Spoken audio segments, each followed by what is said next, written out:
previously on Lords of Aion.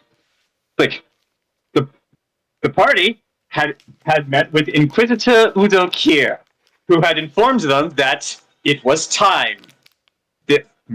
Maxwell had been sitting comfortably in his tower in the church for too long. So you guys, with him, had formed a plan.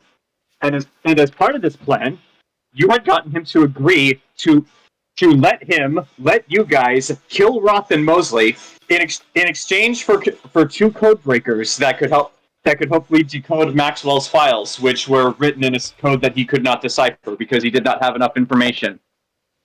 As part of this, you split into two teams.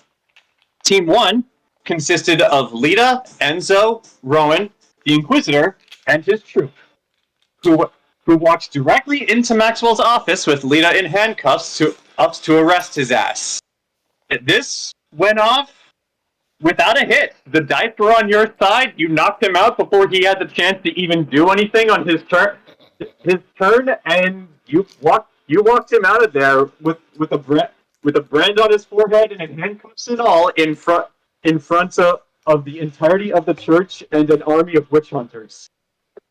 While that was going on, Nox, Anaris, Burchill, Gabrielle, and Ermine waited on St. Gabrielle's bridge for Roth, Mosley, and the other witch hunters. Upon arriving, Nox blew up the bridge and trapped you all there, where Nox then proceeded to melt Roth using the white phosphorus, and Ermine finished off Mosley the most efficient way possible, by eating him. After that... Back, which still doesn't make sense. What, that she ate him? No, that she changed back and he just disappeared out of her gut like she should have like a swollen, like, cartoon belly. Don't ask too many questions, it'll only make your brain hurt. But anyway, after that, disaster struck. So, just to recap the teams for who is where currently. Up at the entrance to the church, we have who I'm going to refer to as the Maxwell team. This team consists of Lita, Enzo, Rowan, Inquisitor Kier, his monk associate, and his elf associate, and of course, Maxwell himself, who, according to my notes here, only has 11 HP, so he is beat to shit, and might actually have a few broken bones, just considering how hard you guys hit him. And Rowan is T-posing. Rowan has been taken over by the NPC, so he's currently infected with an NPC virus, so he will not act the same as he traditionally has. I'm sorry. You talk to him? What a terrible night for an invasion. It's like, tell me more about your terrible invasion. It involves the elves. Tell me more about the elves. I am not a criminal. Stop asking. I am not a criminal. Stop asking. Actually, thank you for reminding everyone, Grant. Rowan is still technically wanted by sanctuary authorities because he ran from the law. I was an adventurer like you once. Then I took an arrow to the knee. Mm-hmm. But yes, that's the Maxwell team. On the bridge, we have the bridge team, who consists of Burchill, Nox, Anaris, Gabrielle, Ermine, Tamara, a witch hunter, and 3 other witch hunters who you guys decided not to kill after you had killed your 2 primary targets. Yeah, because Gabrielle and Gabrielle and Enzo, you did not hear or see anything. Rowan, at this point in time, turns to Lita and asks, "Hey, did you hear that?" Lita, you did hear that, because Lita, Nox, Burchill, and Anaris, from where you guys are, after you had finished your relative tasks, the next thing you heard off in the city proper was a loud, and looking off in the general direction of the city, you saw an orange glow coming from the bits, and and looking a bit more carefully, you can now see that the bits, the poorest district of the city that is within the city walls, is now on fire. And the fire does appear to be spreading slowly, but it's spreading. This is where we are right now. Your health and your spell slots are all still the same as where you left off, and everything is on fire. So you're up. So do we want to start with the bridge team first or the Maxwell team? Who knows what they want to do right now, right off the bat? I'm gonna send with my Bluetooth to Lita because I got sending. What are you going to say to her? Click, Lita. Talk about timing, but I think the elves are making their move. Lita, you see this, and from your position where you are in Temple Isle, it is slightly elevated, so you can actually see it happening. God fucking damn it. Oh, shit. The Inquisitor looks over and sees this, and his eyes go wide. He just says under his breath, "Mother of the Creator." I grab Enzo's head as best as I can, being a whole foot shorter than him, and just point his head in the direction and point. I imagine him just like, oh, that's not good.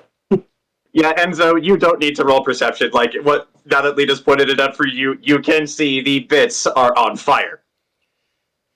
Lita, I thought you burned the city down once. Why'd you have to go and do it again? The Inquisitor at this just looks over to the two of you and just says, "I did not hear that, and I would advise you that I do not hear that again. Thank you very much." Hey, we never burn the bits down. We only burn the rich people. Yeah. Yes. It's a joke, Inquisitor Kier. Only a joke. Yes, that's all it is. But Maxwell at this point just says, "Excuse me, I'm still here." I thought they ball gagged him. Did you guys ball gag him? I honestly don't remember. That seems like something fun to do. Yes, we have ball gagged him. I want him just moaning and wailing underneath that ball gag. Okay. Just out of sheer curiosity, what did you use for a ball gag? The ball gag.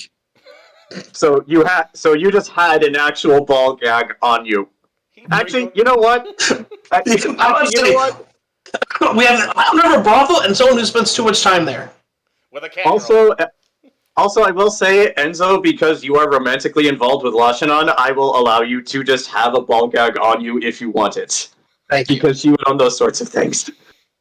Just, I look around after. I guess just imagine he puts a ball gag on Enzo. It's like, Enzo, yes.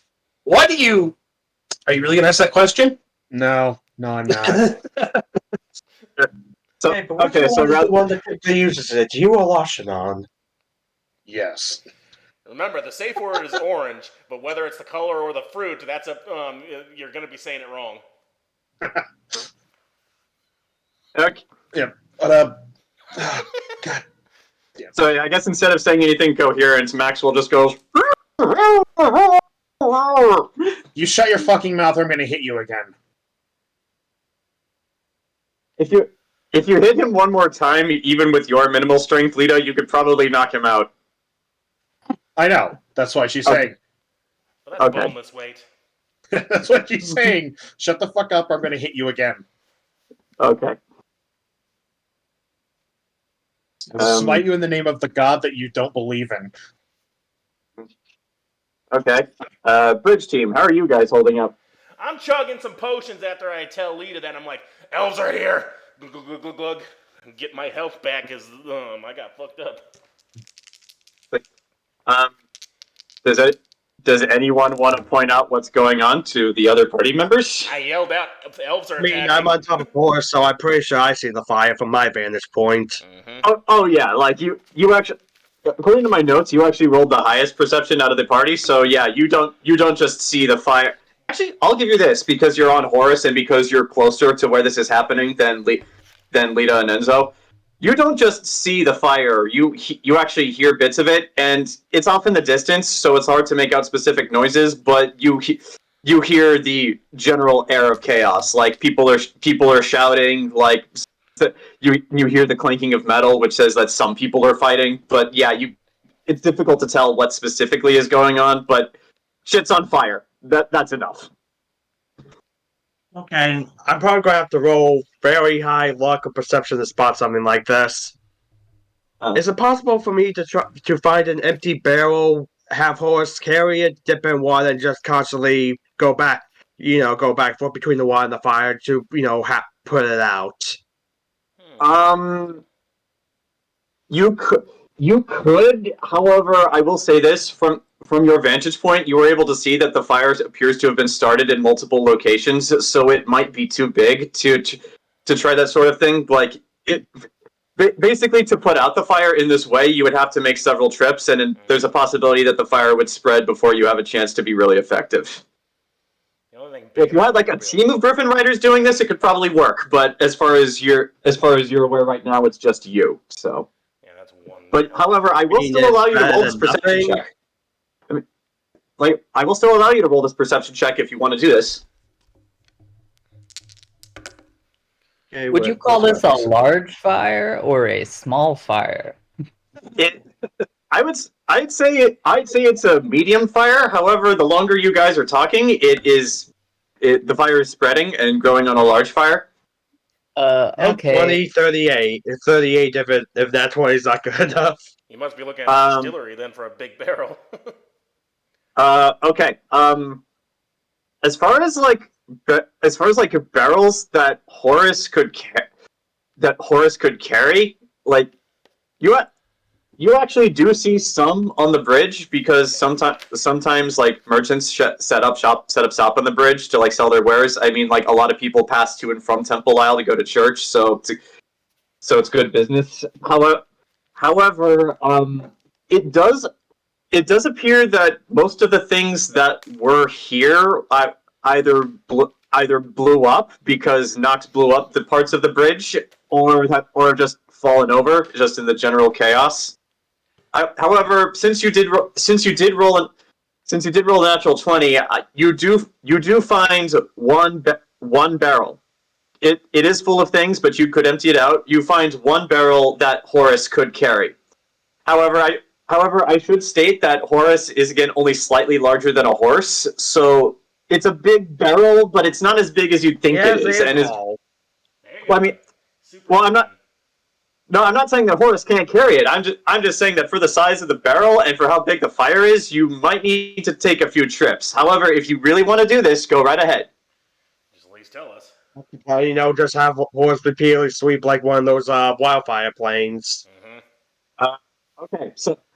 Okay, so Burchill is going to be currently MIA for just a little bit as Horus, as you have Horus just dive down, pick up this barrel with his front and back paws, and just actually, you know what? Just for comedic effect, if you want to, I will allow you to dump the contents of this barrel out on some of the witch hunters or nearby, just so they have to move. So he probably was raising his hand, John. Sorry? Yeah. I have a question. Go ahead. I can use my Staff of Weather, possibly, but I have the number of charges that I used last time, but I don't have a total number of charges that I'm allowed to use, and I can't find that information. The answer is 10. All staffs have 10 All staffs have 10 charges. And I have plenty of them. Can I, are we, I don't know if this is like turn-based combat yet. It's not turn-based right now, so if you want to do something, just say so.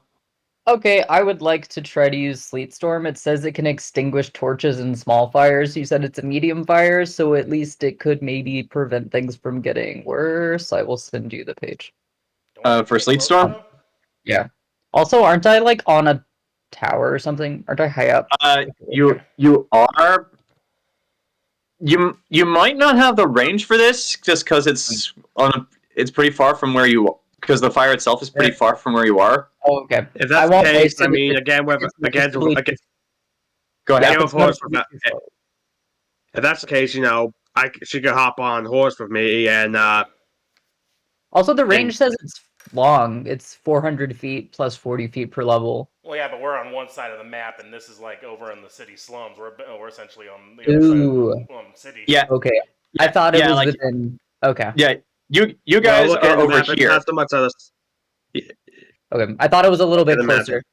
Well, Mm-hmm. if anyone wants to, if anyone's going over there, then I could hop on, I guess. I am because again, you could hop on my Griffin with me, and once you're closer. Yeah, that actually would be a lot better if you can control just the weather. Like you could like sweep her around and like keep all the other ones like wet as well, so other houses don't go up.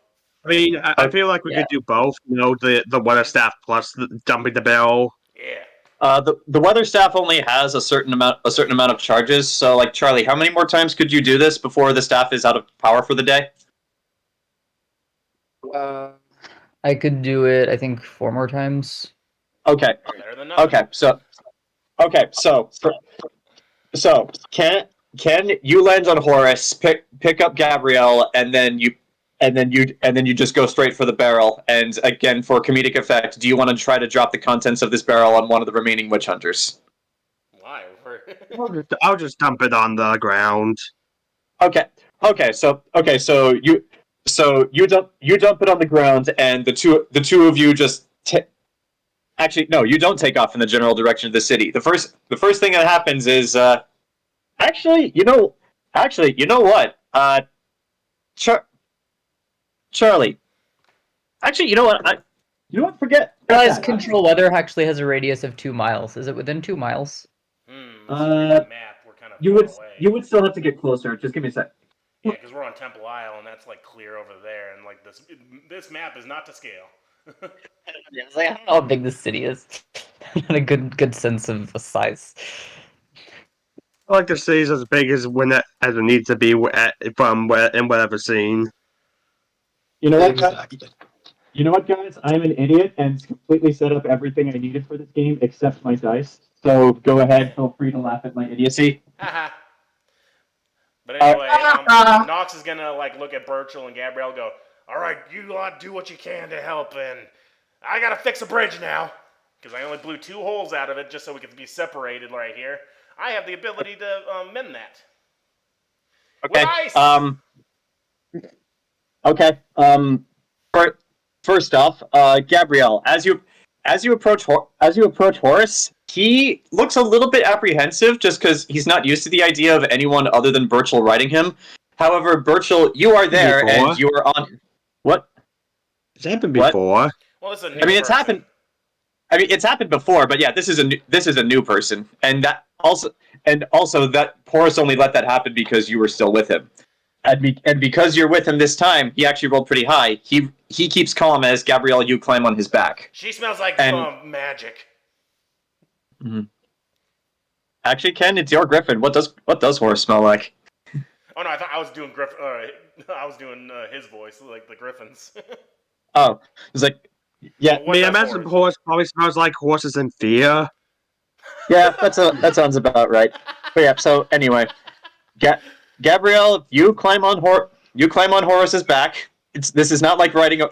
Despite it being about the same size, Horus is not like riding a horse at all. He's a little bit wider and like he's a bit furrier. And also, you kind of need to hold on to Burchill because the very first thing he does is he takes off, grabs a barrel, empties its contents on the bridge, and then just dives. Like goes straight off the edge of the bridge and dives. Pick up some water in the barrel, and then the two of you just start flying in the general direction of where the fire is. Godspeed. We'll get back to the two of you.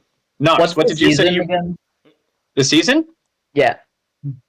Actually, that in mind, I'd like you to roll a perception check since you're the one who asked. Oh god, it's gonna start snowing. Okay, and then my perception. Perception is a +4, so that's 18. Okay, yeah, sure, I'll say that's enough. It make of this what you will. But like, as you're thinking about what season it is, it's like it's like June, July-ish. So it's like the middle of the year. It's supposed to be summer, and yet, despite that, as you're thinking this, you can see your breath when you exhale. Make of that what you will. Yeah, Oh, make of that what shit, you will. he's here. Well, because it's technically summer, I can summon torrential rain within a 2-mile radius. Okay, we'll get to that. Nox, what did you say you were doing? I just down, after telling everyone elves are here, and also Lita as well, he chugs 4 health potions to heal him up, and now I'm alright, relatively. And then I tell the Okay. others, alright, stand back, we gotta, I gotta mend this bridge. And I'm telling Lita, get to the bridge and meet up with us, because we blew out the 2 holes so that this one little stanchion area would be separated. Okay. As you say that, Tamara's just going to look at you and just look at the damage you've done and just go, mend the bridge with what? I hold up my frost bomb, ice, and I'm gonna What? I'm gonna mend this with make 2 ice bridges so Lita Sai can walk over to this middle area and then also an ice bridge across the other one. Meanwhile, Nox looks Since we're- over. You want to know what killed the dinosaurs? The Ice Age! Surge! You know what? Call me Snow Miser, bitch, because I be chilling. Since this is the route we are going, let's put you guys on the bridge map, just so that you guys can recall exactly what's going on. Yep. Gabrielle, we'll put you on. I'll just put you right here next to Horace because I forget how to like put the 2 of you above Horace. And yeah, I'm just gonna drag the 2 of you down into the corner here just to show that you are off screen. So, Nox, are you starting with the top or the bottom? Well, the top leads to the Temple Isle, and we need Lita to get here, right? Yes. I can fly, remember? I know, but the rest of them can't. Yeah, you can fly. The others can't. Yeah, fair enough. Okay. So yeah, So- with my frost all right. bombs, and the radius goes out, creatures that Mm-hmm. stagger, yeah. Good. Okay, So yeah, where is 'cause yeah, it? just- Leave the radius. Just as a reminder for everyone else, when Nox blew up the bridge, he only blew out a section at the front and the back. Mm-hmm. I don't remember exactly how big this area was supposed to be. I just drew it like this for the sake of the map, so that you guys knew there was nowhere to go. It was enough that they couldn't jump it. That's what I remember. Okay, so I'd say for the sake of this, we'll call it a 10 to 15 foot gap. I say 10 to 15 feet because it's not perfect. Alright, let me find... What is my radius? I think it's 25 now for all my bombs. Radius. Also, how many of those ice bombs do you have? Shit, yeah, that's right. How many are in my bag? Where Mhm. are you? Frost, where are you? There you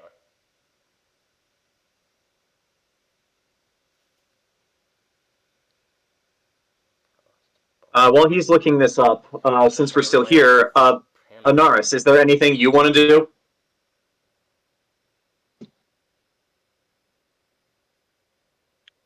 I imagine I would just kind of hold position. There's not a real good way for me to get out of where I am, since both the bridges are taken down. Yeah, like the only ones who can actually get out of here right now are Nox and Burchill, and Burchill's already taken off with Gabrielle.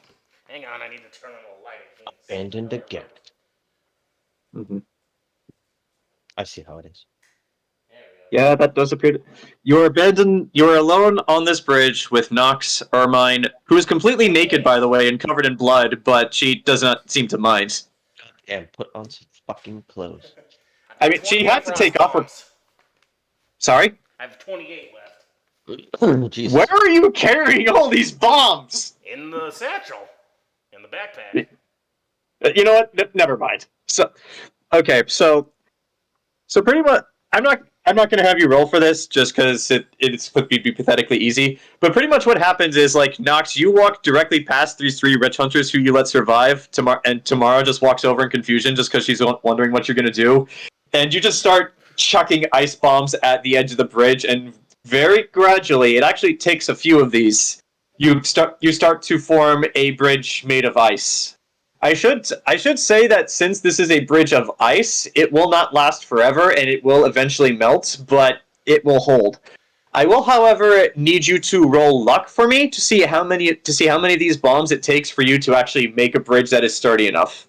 All right, luck. Yeah. Get all the way D8s. All right. Since Anaris isn't doing anything else, while Grant is doing this, Lita, Maxwell team, what are you guys gonna do? That's 12. How much does that look? Get me? I don't know. I'd say with 12. Yeah, 12 luck. You use about. I'm gonna say like. Actually, I'm gonna roll for that myself. You know what? You rolled 12. You actually use 12 of your ice bombs to create two bridges. It's not that you can't create a bridge with less. What you're trying to do is you're trying to create a sturdy bridge. 12. All right, so that'll make it 16 left. All right, now how many do I gotta do for the other side? This is for both. Like you use 6 for one side, 6 for the other. Oh, okay, good. Okay, so but yeah, like after you finish that up, and after you finish that up, Tamara just looks at you and says, we need to head back to the church. They need to know what's going on in the bits. And they're gonna need help. Whatever's going on. Yep. All right. So with that, Tamara and the three remaining witch hunters, the three other witch hunters, they still look very much confused at all of you because you did just kill their leaders, but you're not killing them, and the shit in the bits is going on over there. So they have this look like they're just going to deal with the bigger disaster first and worry about you guys later. So they just start rushing past you and going in the general direction of the church. Now that all of that is resolved, Maxwell team, what are you guys doing? Well, right now we're just looking at the embers of the fire slowly spreading in the city on the other side of the city. And I will give you that like after Lita had like pulled your head in the direction of the flames so that you can see what's going on, the two of you can actually begin to see Horus like dive down and then fly back up and start heading in the direction of the city itself, carrying a barrel. And again, we'll get back to the two of you after this. Flying firefighting squad. You know, Lita, we should probably implement that after everything's said and done. Read that? Sorry, I didn't. Yeah. No, a flying firefighting squad. We should probably implement that after everything's all said and done. Agreed. Probably be a great idea considering how many times the city likes to catch on fire. I know it's weird that it's happened twice already, within a year. If I had a gold piece for every time the city caught on fire. Does the forest count? I'd have 2 gold pieces, which isn't very many, but it's weird that it happened twice. But wait, does the forest, whenever we burnt down the warehouse, count? In the city. We're talking like the city itself. And that's also not including the stable that blew up or the mansion that burned down. Nox Tack looks on from approval. Yeah. You know, do we have a history of walking away from fires at this point? It's like the Inquisitor at this point just looks at the two of you and Didn't the room burn down at one point from the Burchill fight? It almost burned down. It almost burned down. It almost burned down, but you guys managed to save it. Yeah. Had a hole in the roof for about a month. Also, it had a bit of arrow damage. Wait, there's also the time we burned down Cripple Cave. That's why I bought it turned it to the Merry Mermaid. Yeah, we renovated it. Okay, so if I had a gold piece for every time we burnt something down, I would have like 100 gold pieces. Which is a problem. Which is a problem, and I should probably see a therapist. That's why we burned all the stuff down, so we could get more gold pieces. And actually, with this in mind, the Inquisitor looks over at the two of you and just says, "You know, the two of you are being oddly calm about this. As if the sight of a fire in the city does not faze you in the slightest. Don't think too much about it. It's like, I worship the eternal fire. All I see is fire. You do realize that fire is burning the citizens of Sanctuary, right? I mean, Typical Tuesday. it's what the eternal fire would do. And you can't tell me I'm wrong because we all know that it's written. It's written right here in this book. The only problem is Elf started that, so it's a problem. That is true. As you guys are having this conversation, Rowan, who has been with you guys, he's kind of been just staring off into the distance at the fire. It's kind of hard to see. Actually, no, he's not wearing his helmet, so you guys can't see his face. So yeah, he's kind of just staring blankly at this, like with a look of shock on his face, and then he says this. Lita, Enzo, I don't know much about magic. Is it possible to use magic to spy on people from a distance? Yeah, I have a spell called Scrying. And it literally lets you do that? Yep, that's what I did on Maxwell a couple times. Man, you would not believe the things I saw. Yes, I know what you write in those books of yours. And God. the peanut butter. Dear God, the peanut butter. It's like... Anyways, what's your point, Rowan? It's like... At this, you watch as Rowan goes wide-eyed. Lita?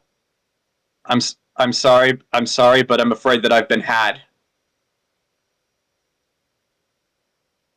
Explain. The Inquisitor at this point steps in. It's like, as much as I would like to hear this explanations as well, if we're going to move anywhere, we should probably start moving now. You can tell us along the way. No. You, your cronies, and Ballgag there. You're gonna wait in Enzo's place. It's the safest place on this fucking island at the point. Yeah, that's true. They wouldn't expect you. They would probably expect you to get off the island as quickly as possible. This is like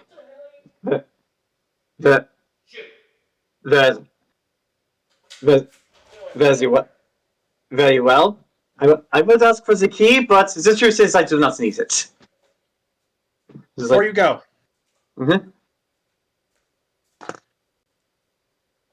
It's like, Lita wants to walk. Lita's gonna walk over to Maxwell. Mm-hmm. Mm-hmm. She's gonna get and look at his face. And I'm going to full on fucking punch him in the nose. And he's dead. You know, I'm not gonna have you roll it. I'm not gonna have you roll a hit, but roll for damage, just to see how much you do. What's my strength? Oh, hey, I got a +2 strength bonus. What is that? D4 plus? Yeah, it's D4 plus your strength bonus. Holy fucking shit! I rolled max damage 6. Okay, you do 6 damage to Maxwell, who was already pretty bloody before with all... Actually, you know what? I'm gonna say this. With all the hits that Maxwell took from the half-ogre motherfucker in the previous section, it was a goddamn miracle that his nose did not break. Congratulations! With that hit, you finally did it! You were the straw that broke the camel's back! His nose is now broken! It better look like Owen Wilson's from now on. Well, it currently looks like a pool of blood right now, so we'll find out if that's true later. Wow. But yeah, anyway. Yes. Yeah, right, exactly. Okay, so Maxwell is now at 5 HP. But anyway, with that said, as this group begins walking towards Enzo's home, because it's actually on the way to the bridge, Rowan begins to explain. Lita, okay, Lita, do you remember how I told you the insurgents saved me from the law, and that I was staying with them for a little bit? Yeah. And then they just let me go? Yeah. Okay. Okay. Do you also remember what I explained to you about Operation Cinder? That it had 3 phases. The first phase is supposed to be a citywide distraction. Now we know what it is. Yeah, she point. Yeah, it's like the second phase was supposed to be a way to lure Maxwell off of Temple Isle because the insurgents knew that they couldn't kill him while he's here. But as far as I was aware, they still had not yet come up with this part of the plan before I left because they hadn't picked a target at that point. I think I may have unwittingly been a part of that plan. They needed a way to get Maxwell off of Temple Isle. They knew they couldn't do it. But you could.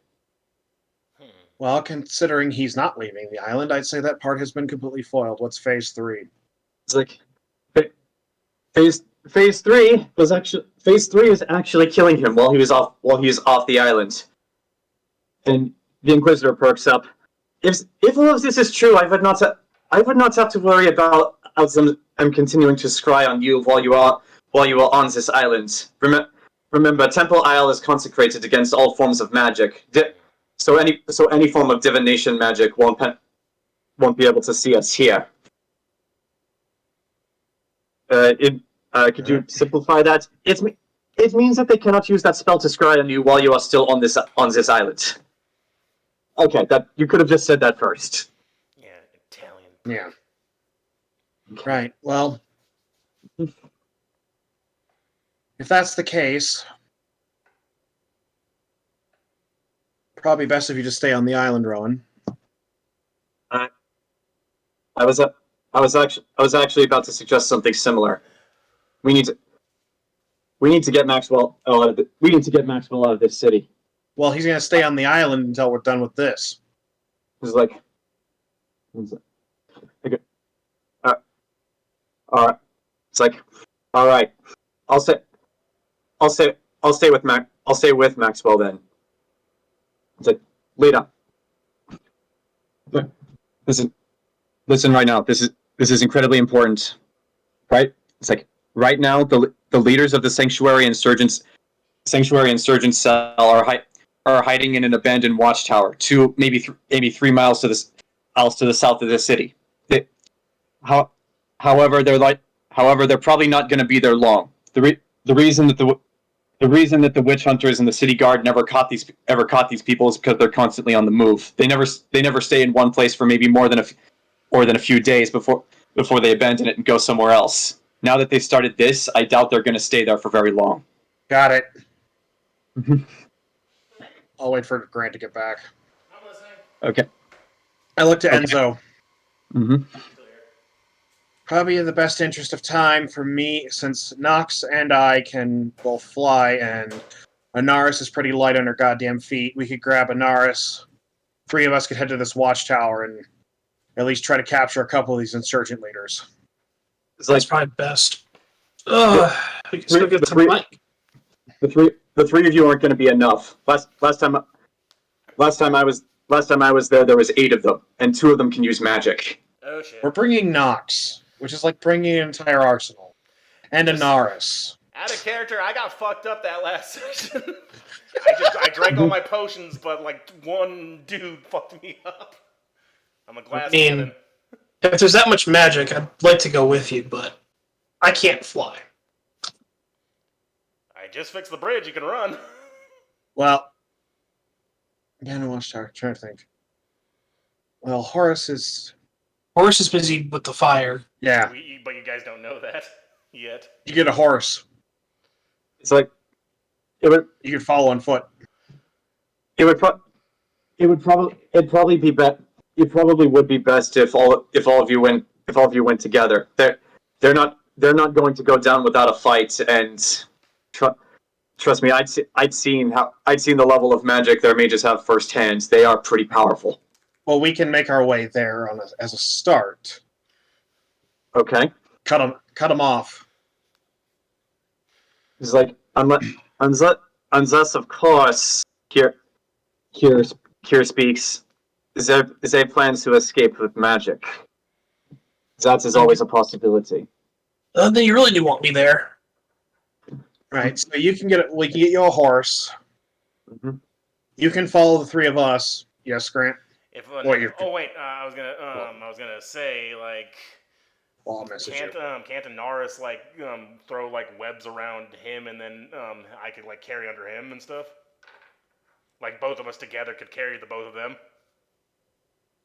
I don't know what my carry speed is, considering I'm like. I would say because you're small and weak compared to most of the party, I would have you roll a strength check to see if you can even carry a person, and while you're carrying someone, you would move at half speed while walking or flying. That would just defeat the point of flying. We should probably we gotta get group up first. Right. Okay. Well, we'll see how this fire handles with Charlie with Gabrielle's magic. All right. So, in the meanwhile, I gotta make a quick trip home. If we're gonna be dealing with insurgents or bullshit, I need to be armed. Oh right, you don't have your shit. Yeah, you don't have any of your weapons. Yeah. Good. I'm glad you remembered that. Yeah. Right as you get to the point where you're about to turn off to where Enzo's home is, it's like Rowan actually puts a hand on your shoulder, Lita, and just says, "He's like, Lita, I know." He's like, I know you're gonna do what you have to do, and I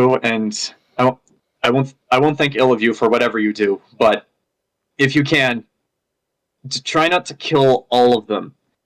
They're not all bad people. Some of them just want to live. And she looks at Rowan. We're not going to kill all of them. She puts her hand on his shoulder, looks him in the eye, and says, I'm going to skin Siler alive and then force feed his cock and balls to him while I merrily watch him die. Well, if that's what you're going to do, he is there. He's there at the Watchtower with the others. If you want to catch him, you probably should hoof it. Oh yeah, that's the dude that set the demons on us, isn't it? You don't know that yet. Siler is Lita is going to when we interrogate Siler, I'm going to need a paring knife, a potato peeler, and a cheese grater. Not necessarily in that order. I'll take you to the basement. Well, you're going to need to catch him first. Tyler, that was nice. That was some nice kneecaps you got there. It'd be a shame if they were shattered, non-lethally. All right. So, but at that, Lita is going to look at Enzo and just say, "We'll rendezvous." Mm-hmm. Once we deal with this other bullshit, I think we can move fast enough to cut off these fucking insurgent bastards. Hopefully. But she goes, I need to go arm myself. And at that, Lita sprouts her wings and you're just gonna fly straight off the island. Yeah. Why the fuck would I run? Oh, Enzo's gonna huff it. Okay, like Enzo, you and the rest of the party just like hoof it over to your house, which isn't far from you are. Lita, I want you to roll for luck. You get shot out of the sky. The turkey vulture's back. Get the sling. In the meantime, I'm gonna I'll use up one of my spells for sending. Okay. Who are you sending to? That's a message. Ship it off to Anaris. Hey, we're going to ignore the fire. We got some big players. We got some big players outside of town we need to capture. I'm coming to the bridge here shortly. All right. I'm just hanging around here. Okay. Yeah. Is that standing underneath something, literally hanging from below it? So you're literally just Spider-Man-ing this with one arm. Okay. And meanwhile, Nox is like, they call me Snow Miser, whatever I touch. Okay, you know what, Nox? I'd like you to roll a perception check for me really quick. No. Okay, Yes. fine. Yes, you have to. Lita, as you sprout your wings and fly away, you did not see this immediately just because the roads on Temple Isle are like on something of an incline. Like if you're approaching Temple Isle from the bridge, the roads kind of go up, so it goes to the church on the top of the plateau, so when you go back, of course, it goes down. But yeah, so you did not see this immediately because this was farther down the road a little bit. But like as you sprout your wings and take off, you see 4 people in witch hunter armor who were just a few steps down the street from you, and you just take off and fly in full view of them. And yeah, 4 paladins just watched a literal angel to sprout wings and fly off of their islands. It's a miracle. We'll see what the effects of this are later. Oh, there's my phone. But yeah, they saw you. They saw you. There's no way they could have not seen you. Deo's fault, boys! Deo's fault! Okay, but yeah, Nox, what'd you? Okay, Nox, just after Tamara and the other witch hunters cross your ice bridge back onto Temple Isle proper, you actually look up just towards the sky, just in a general direction you think Lita and the other party might be, and you actually just see her flying straight to in the direction of her home, in full view of everyone. Bluetooth. I know you're getting the hang of it, but you know literally everyone can see you, right? At this point, it's either I walk, and it takes me 3 times to get there, or I fly, and I get there and get my shit. Okay, where are we heading? I just made a bridge so that at least the clerics will be able to do something about the burning. What's the plan? They're hiding in a watchtower 2 miles south of here. The leaders of the insurgency. Where's Enzo and Rowan? Enzo is on his way. He's grabbing Anaris. Well, I'm right I'm here. guessing- He's around here somewhere. I'm guessing that shape, the horus shape I saw flying in the direction of the fire was Burchill. Yeah, him and Gabrielle are gonna try to mitigate the damage of the fire using magic in a bucket of water. Unorthodox approach, but I like it. You want me to fill them in? Yeah, relay that. All right. Ring, ring. All right. I'm gonna since Burchill's busy flying, I'm gonna go to Gabrielle. Ring, ring. Hello. Before that, we need to cover what happened while the rest of this was going on. So, here's your music for this event. This isn't combat, so music at this point is optional but recommended. It slows things down for me. So, Burchill and Gabrielle, the two of you are on Horus's back while you fly off in the general direction of the fire. And as you get closer, hold on, let me switch this to the right color. As you get closer, you can actually see that the fire is actually pretty big, like bigger than you thought it was, and is actually spreading pretty quickly. And as the two of you get closer, I would like the two of you to roll perception checks.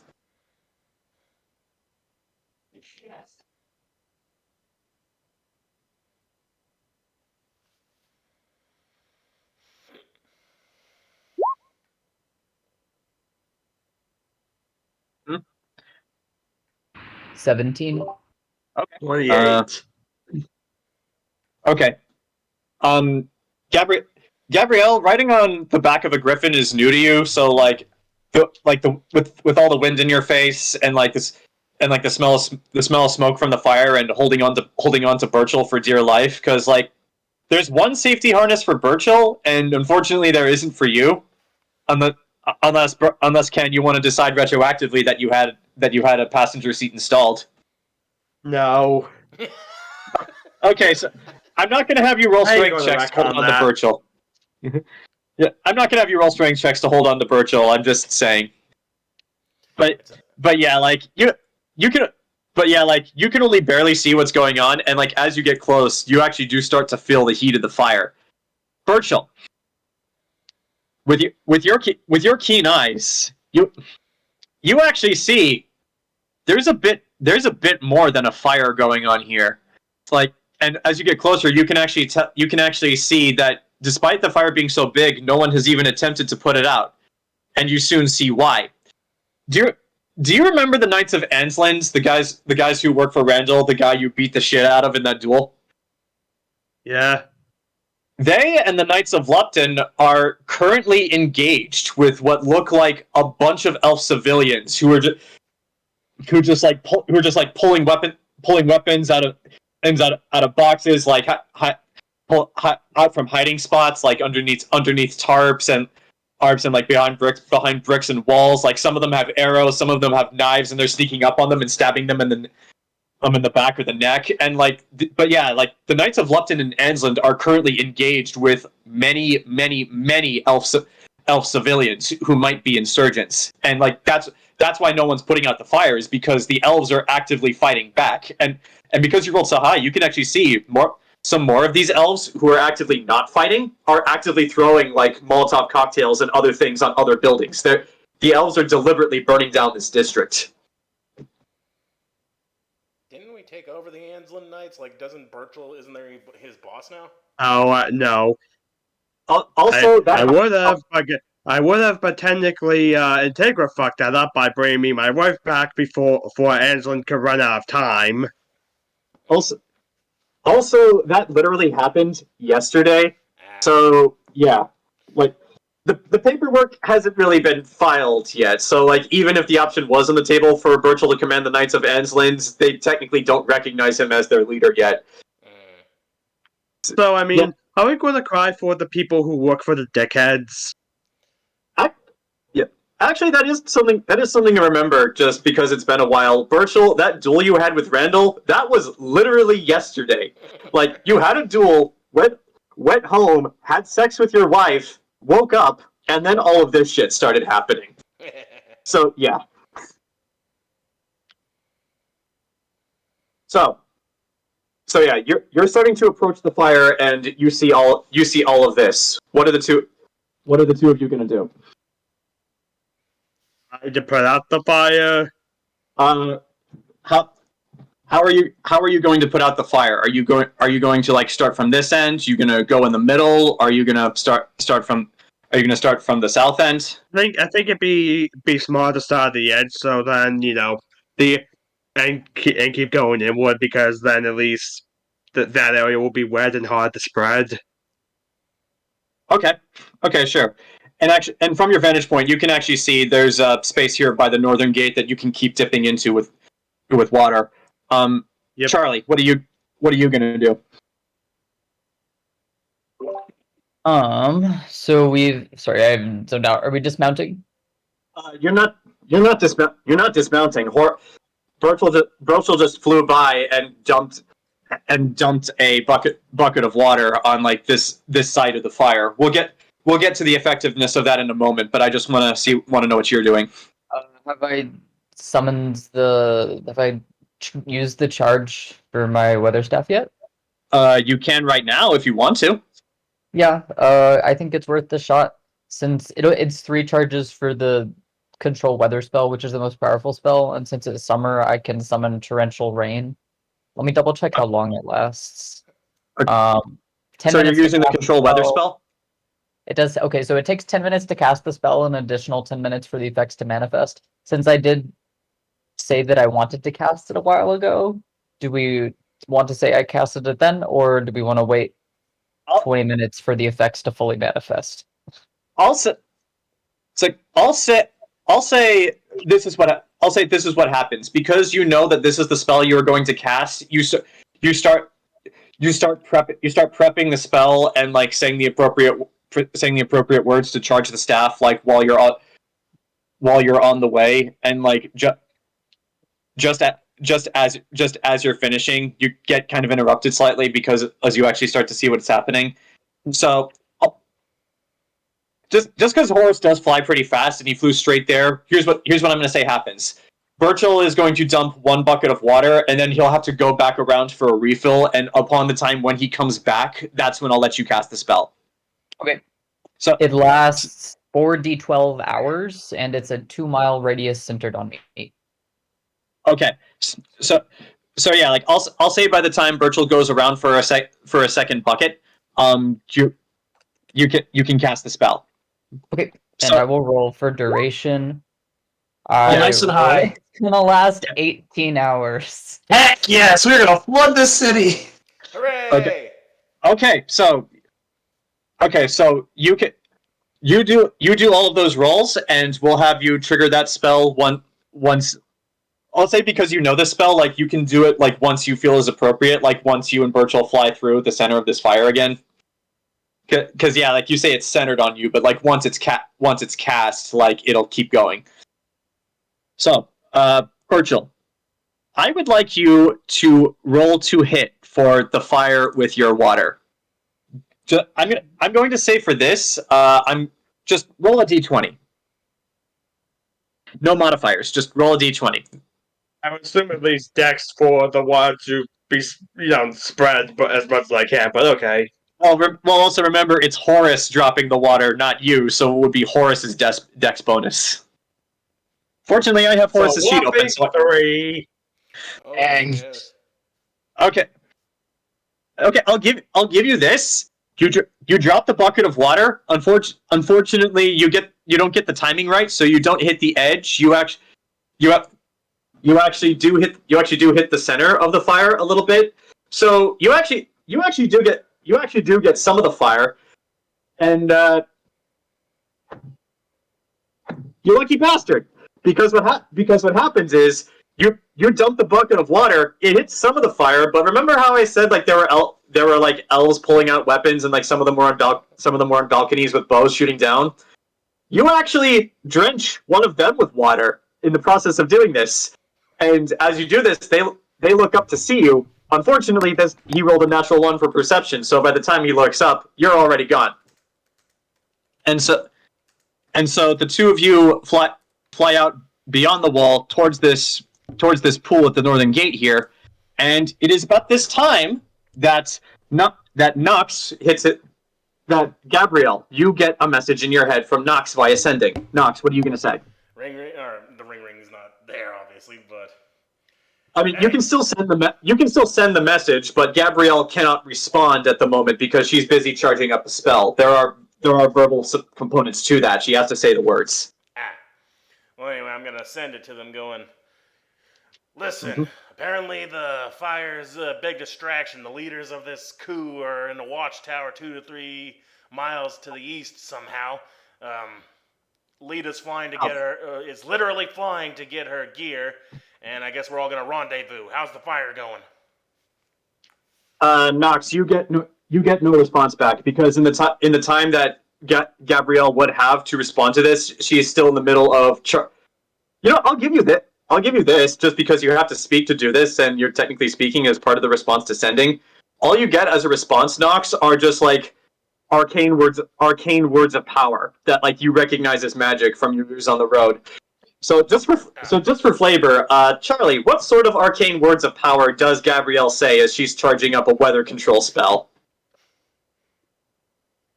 Like in English? I mean, it can be in English, it could be in Latin or Pig Latin, whatever you want. Okay.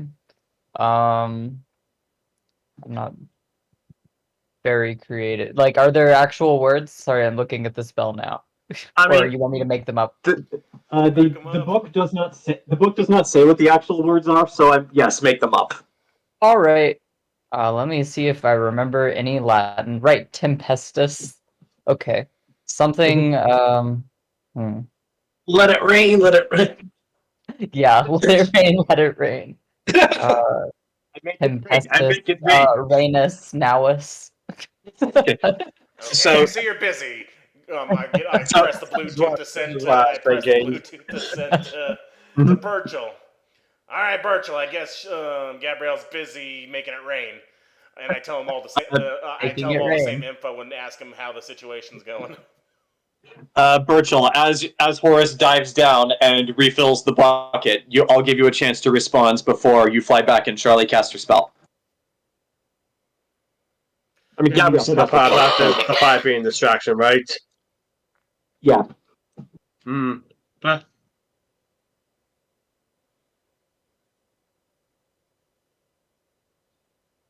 if that's the case, then Buster's just going to let out an annoyed grunt, be like, "Fine, fine. I guess we'll meet. I guess we'll meet you there. Hopefully, Gabrielle's rain spell takes care of this bullshit." Right. Now, as you say this, because the distance was so much shorter this time and Horus flies pretty fast, you get back to where the fire is.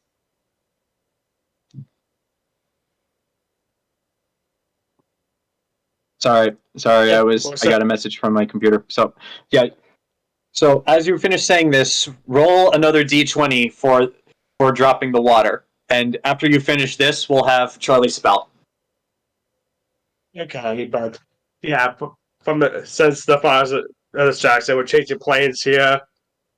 I mean, I feel like I'm not going to have a need for a horse to just be carrying this barrel into the Watchtower. So I don't know, maybe just have him throw it like Donkey Kong. You know, I'm gonna say roll a strength check for this, and then we'll use Horus's strength modifier. That's an 18.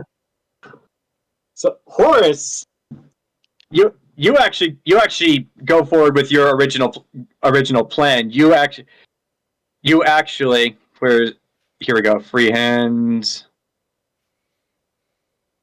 Sure, that color will do.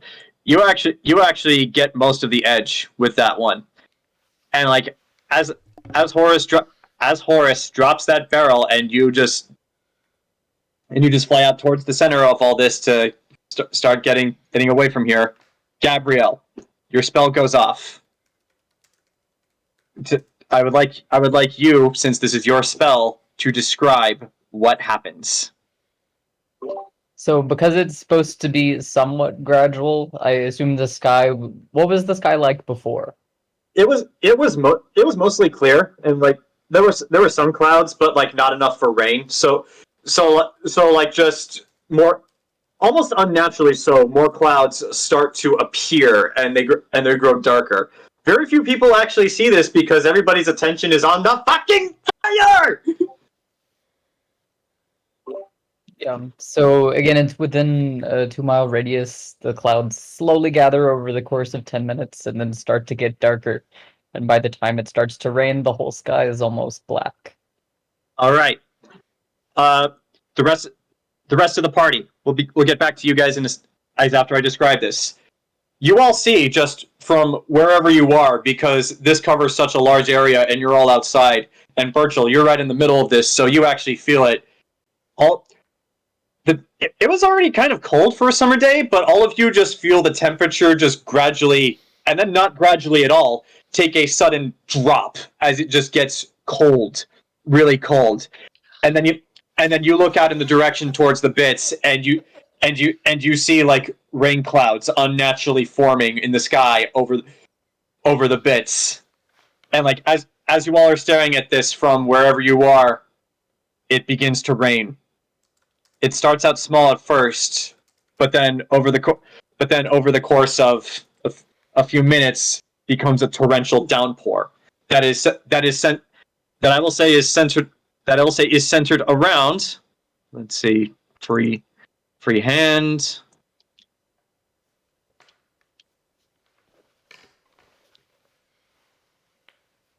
Gabrielle, you actually managed to get this entire section of the city.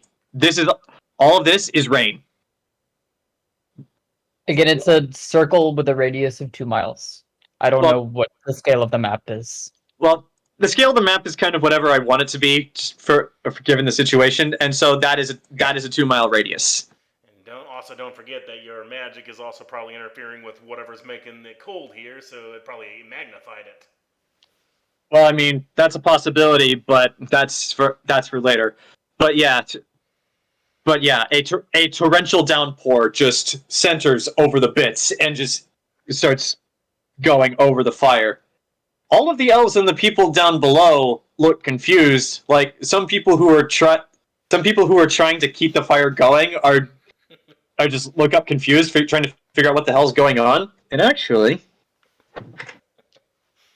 thankfully, they're all rolling for dumbass, so none of them see you. I mean, it has to be a lot harder to see Horus now. But I mean, it's harder to see Horus, and there's the I smoke from the understand fire. Even I can't stop it now, though. So if they killed me, it would still keep self-sustaining. going for 18 hours. Yeah. 18 hours of raid. I love it. So yeah, it is now going to rain over the Bits in Sanctuary for 18 hours. In New England, we call that spraying. So, What is this Well- rain you speak of? while you are all in marvel over this rain phenomenon, Lita, Nox, and Anaris, what are the three of you doing? I know you're all in different places, but I want to know what you guys are doing at this moment, just so I Getting can my know what to do shit. next. Okay, Okay, so so- Anaris, we're gonna meet up with Enzo. I can't really do do you- much. Right, Do you know where Enzo is? I thought he was coming towards us because that's why I fixed the bridge. I need to invest in some magical flight. I can't fly. Yes, well, I am the most... Well, I guess Rowan's actually the most normal in this group. Well, yeah, he is. Rowan's the only just normal. happens- Actually, no, I'm the most normal. My stats are all just above average. But mentally speaking, he's the most normal. Mm-hmm. Yes, mentally speaking, he's the most normal. Physically speaking, I'm the most normal. All right. So, Lita, do you just land on your roof and just go straight in, or do you land in your backyard or whatever? Oh no, well, let me remember how my house looks. I land on like the little because I got the stairs in the back that goes up to the second floor. So Yeah. Lita lands on that, and if the door is if the door is unlocked, she's just going to open it. If the door is locked, she's going to fucking shoulder check the door. Unfortunately, the door is locked because you anticipated this happening and just locked your doors in case of an emergency. So I would like you to roll a strength check to shoulder check your door. The key is literally under the map. Now, at this point, I was gonna draw more to expand the flames, but Charlie, you kind of took care of that with your torrential downpour. So at this point, it's now the rain versus the fire. We'll see who wins. I'm now imagining one of the elves with the Molotov cocktail with the ha. Oh, hey. That actually happened. That actually does happen. And then we just cut to, it's like that Green Lantern gif. We just cut to that guy like 3 guards on top of him. Let's see. Strength, shoulder check on the door. My revolution 13. is canceled on account of rain. 13. I was arrested for trying to start a revolution, but I did print enough pamphlets. And then the fucking rain started. Unfortunately, Lita, you paid good money for your house, so that is a very sturdy door, and you are very small and weak. Just take the key out of your pocket. That did not hurt you, but you might need to try again. Before you try again, however, Nox and Anaris, what are the two of you really doing? Well, we were moving and waiting for Rowan because we knew, or not Rowan, Enzo, because Lita said he was coming, and yeah, I was waiting for him to show up so we can go as a group. Yeah, Okay. and the problem is I don't have a spell that will magically augment myself to move faster. So I am running, A very disappointing Uber. because unless there's a horse nearby that I can just steal from somebody. And there- he's This coming, is kid, why right? we need AI cars in this city. Makes it There, so much there easier. isn't, but okay, Enzo, do you leave immediately after you get to your home and get the Inquisitor and Maxwell and all those guys in there safe and sound? No, I don't even go with them. There's Oh, you something they know where I live. Yeah. Okay, if you don't even go with them, then that makes this much simpler. Like, He even said, he said, I would ask for your key, but honestly, I won't need it. I'm like, perfect. So, okay, well then, Nox, as you are starting to think this, that is about the time when Enzo shows up. And unfortunately, Anaris, because you're hanging below, you do not actually, and because of the rain, you do not actually see or hear him approach. If He's here, Enzo, kid. you want to start talking. Okay, now you know he's here. About time. What are you doing? Some fucking cardio or something? sorry that I'm the most physically normal out of everybody. No, I would say that for the mage. You know. Aha. Nox, your black is a little red. Are you okay? Oh. It took me a second. Racist bastard. It took me a second to figure out what you meant. I'm like, yeah, don't worry, it's mostly my blood, but I've healed him up. Are you healed? I hold up the 4 empty health potions. Yeah. Here, why don't you just come here and I'll do it better. Okay. After taking those health potions, I'm only like 4 shy of what I had. Oh, you already took the. Oh, all right, fine. If you're fine. All right. Well, let's get out of here and honestly find a horse so we can move a little faster. Oh yeah, you lead us. I don't know where we're going. Like she just said, a watchtower. That could be a million of those things. She flew to go to her house. Well, then keep an eye on the sky because I don't know either. Just let's move and get out of the city. I realized, Burchill realized, like, wait, where the fuck am I supposed to go? Somewhere 2 to 3 miles east. No, to East or south? Yeah, to the south, not the south, east. south, whatever. Yeah. And actually, Ken, since you said that, roll me an intelligence check. Burchill's best score. Okay. Oh. Going down. 18. Because you fly around with Horus so often, you actually have a pretty good idea of where this watchtower is. You've never been there because you've never had a reason to go there before. But like 2 to 3 miles to this, like somewhat in between that distance to the south of Sanctuary proper, there is an abandoned watchtower that has since fallen into disrepair. You don't really know any more than that, but like you have a pretty good idea of where they're talking about. That's the only abandoned watchtower you can think of that's anywhere remotely close to Sanctuary. Yes, just let me know if I see elves all along the watchtower. Well, I mean, you're gonna have to get closer first, but from where you left off, I'll say you're actually flying in the direction of the King's Gate here because over here is a stable where you guys usually keep all of your horses. But yeah, you guys are. But yeah, the walking team is making their way through the city, like amidst the general chaos. I can actually You guys do not speed this up. You guys do not have Maxwell with you, so you do not attract the attention of the insurgent snipers on the roofs. And yet, they don't take any shots at Horus either because you're not their target. But yeah, Lita, roll me another strength check.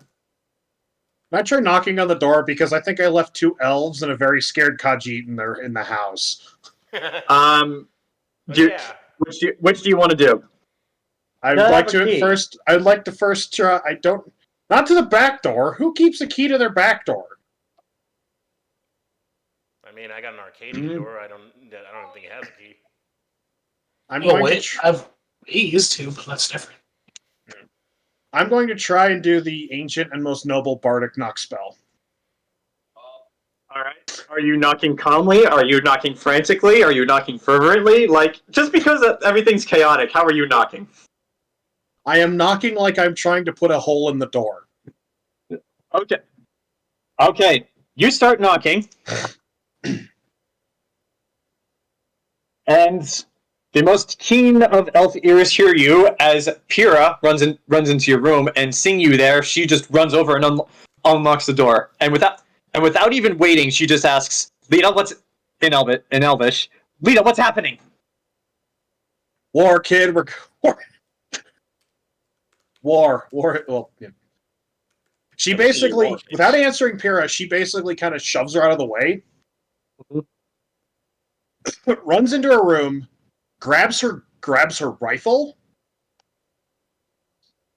her travel pack with her ammo, and her sword. All right. As you're grabbing this, and Pyrrha sees you preparing for war, she's going to ask, "What do you need me to do?" Lock the door, close the blinds, and hide in the basement. Okay. And so you just want us to stay here? Yeah, she just kind of. Okay. It's like as this is happening because of all the commotion that was going on upstairs. The door opens, and there walking in is Hattori and Lashinon, both of which look very, very confused. But seeing you there, grabbing your gear, Hattori doesn't care that you're in the process of that, as he just runs over and hugs you. She does not hug him back. Okay, he takes the hint and just makes it a very quick hug, and he does repeat Pyrrha's question. Lita, what's happening? She just she looks at them and just says, "We're putting down this insurgency once and for all." She says as she loads around into the chamber. All right. A very special bullet. Now, does anyone have anything else they would like to say or do to the members of the party that you're with, or just do anything before I have you all reconvene at the stables near the King's Gate, where you guys can collectively grab your horses? I got in chat for a suggestion for Temme. Wait, are we just leaving? What's going on here? We know where the insurgents are, so we're going to go we know where the insurgent leaders are, so we're going to go take care of them, because the guards can take care of the rest of this bullshit. And now the fire, the right. thanks to rain. But yeah, Temme, what do you think of that idea, so we can move quicker? Temme. Yeah, I mean, I've got 30 feet of movement, and I'm a man, so... You want... I look at Enzo and goes, question, do you like horses or wolves better? I guess a wolf. People will get out of my way faster. Drink this and just breathe steadily. Regret this. And so, have you ever polymorphed before? Nope. I mean, other than to change into a fire elemental, where I don't have an actual physical form.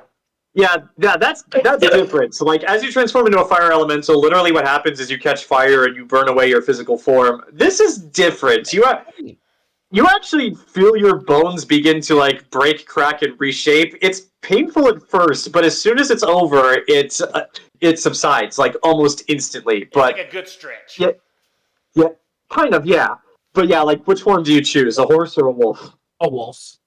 Okay, now, Anaris, do you ride on his back? Hop on, kid, he's fast. This is a very uncomfortable situation right here. Okay, so you do ride on his back. Also, Grant, since this is your potion, how long does it last? Oh, right. Hold on. B shape 3. Level 5. So, what is that? It's not a mutagen, so a minute per level, so we're level 15, so you got 15 minutes. Alright, that will give you just enough time to get out of the city fast and to the stables where you will have a horse. So you won't need this. But yeah, Alright. I do though, since I do have beast speech though, Enzo, you can still understand me, and I'll be able to understand you. It's alright, follow me in the sky. Your sense of smell has been enhanced. Let's go. Just take off. Hold on to the fur behind the neck, kid. Nox, as you take to the skies, I would like you to roll a perception check. Burchill and Gabrielle, since the two of you are also in the sky, I would like you also to roll a perception check. Sight? Yeah, sight. Unfortunately, your smell's kind of been thrown off for the moment because all you can smell right now is rain and ions. I don't see shit. I can't see shit, Ken! Yeah, you don't see shit, Charlie. 44. Okay. Alright, question. Does this still count as urban, or... No, this is still urban. Okay, just because favorite terrain. Yeah. Okay, so that's 31. Okay. Nox and like Nox and Burchill. Lita, you do not see this because at this time you are just starting to take back off. But yeah, the two of you, as you start flying south towards the King's Gate, you actually spot several figures on the roofs of different buildings. They are all elves, and they all have bows. None of them are looking at you. They are actually looking in the direction of St. Gabrielle's Bridge, and you actually start to notice they're set up along this road right here. However, seeing everything that's been going on, they now appear to be starting to climb down from the buildings and are going to cross the bridge. I send a message to what's-her-name, Tamara, to let them know that the elves are coming. Okay, what do you say? Be warned, elven assassins are trying to cross the bridge. They're probably going for Maxwell. I don't know how much longer the ice is gonna last, but be aware. Okay, so that is happening. Unless anyone has anything else that they would like to say or do, I'm going to say that it is at this time either through flying, through running like a wolf, or just being fucking Horus. You all reconvene at the King's Gate, where you can trade in your wings for horses if you so choose, or you can continue to fly. That is up to you. Like, we all land there, and all of a sudden, like, Anaris just comes in on a wolf. Yeah, like the person who normally mans the stables is confused as all hell right now. Like, a bunch of weirdos just showed up, and every time one of them does, he just goes, "What the fuck? What the fuck? What the fuck? What the fuck? What the fuck is in the sky?" This is all a bad dream, friend. You're actually trying to convince him of that. No. Okay. What a horrible night for a curse. All right. So yeah, all of you reconvene at the King's Gate stables. Mm-hmm. Before you ride off in the direction of the Watchtower, does anyone want to say anything to anyone? A little role reversal from this image. I think if there's the option, Gabrielle would prefer to swap to a horse because she's much more familiar with riding horses and doesn't feel like shitting her pants. Yeah, you can get off the horse if you wish. All right, so you switch Horus for a horse. Lita or Nox, do you want to take a horse, or do you want to just keep flying?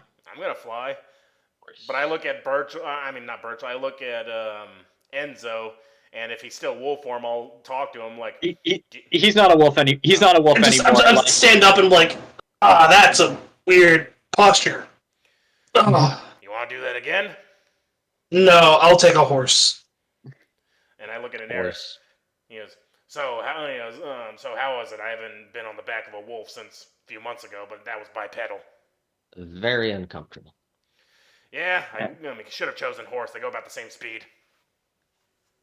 All right, Zach, It wouldn't do you have mattered if he was a horse or a wolf. Zach, do you take a horse, or do you gonna fly? What's horse speed? 50 feet? I believe so. Let me check. Yeah, because my fly speed is 30 feet. That's it? Yeah. Yeah. Her fly speed is the same as yours. My speed is 40 or something, I think. Where is it? Oh, then yours would be 40. So a horse is still faster. Yeah, the speed of a horse is 50 feet. Mm-hmm.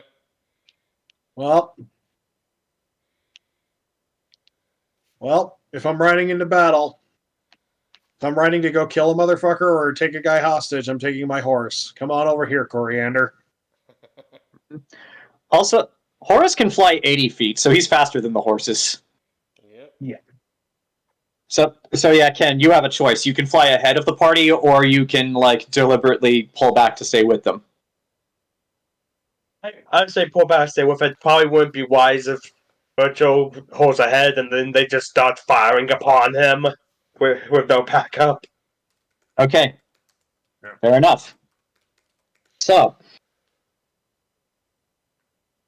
Bloody Tears is now over. So, as you all get on your horses and ride in the general direction of where this watchtower is, being led by Burchill, because Burchill, you remember where it is. Now, as you as you ride off in the direction of this watchtower, several things become immediately apparent to you without the need of a perception check. Though you may roll a perception check after I'm done explaining this, as if you wish. First off, this watchtower is in the middle of an open field and is surrounded by nothing but grass. So aside from the watchtower itself, there is literally nowhere to hide out here. So yeah, like some of you more tactically minded people get the impression that's why this watchtower was placed where it was, because like literally everywhere around it there's just nothing but grass. So like it's pretty easy to spot things incoming, especially if you're on the top. The second thing you notice is that while there are trees and like there is a road, this watchtower is kind of off the beaten path. So like, also no one's on the road, so nobody's coming. So as far as you guys are aware, it literally is just you guys out here. You are alone. And the third thing you notice is that, even from this distance, is that there are people here besides you. If you would like to know any more than that, roll a perception check.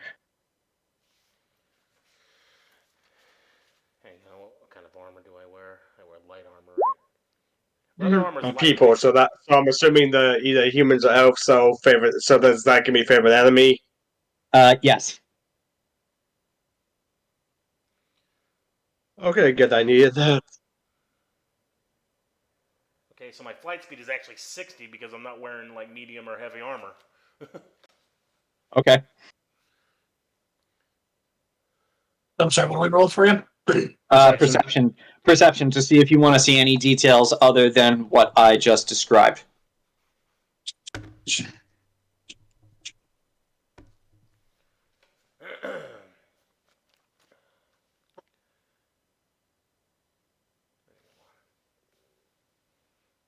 One.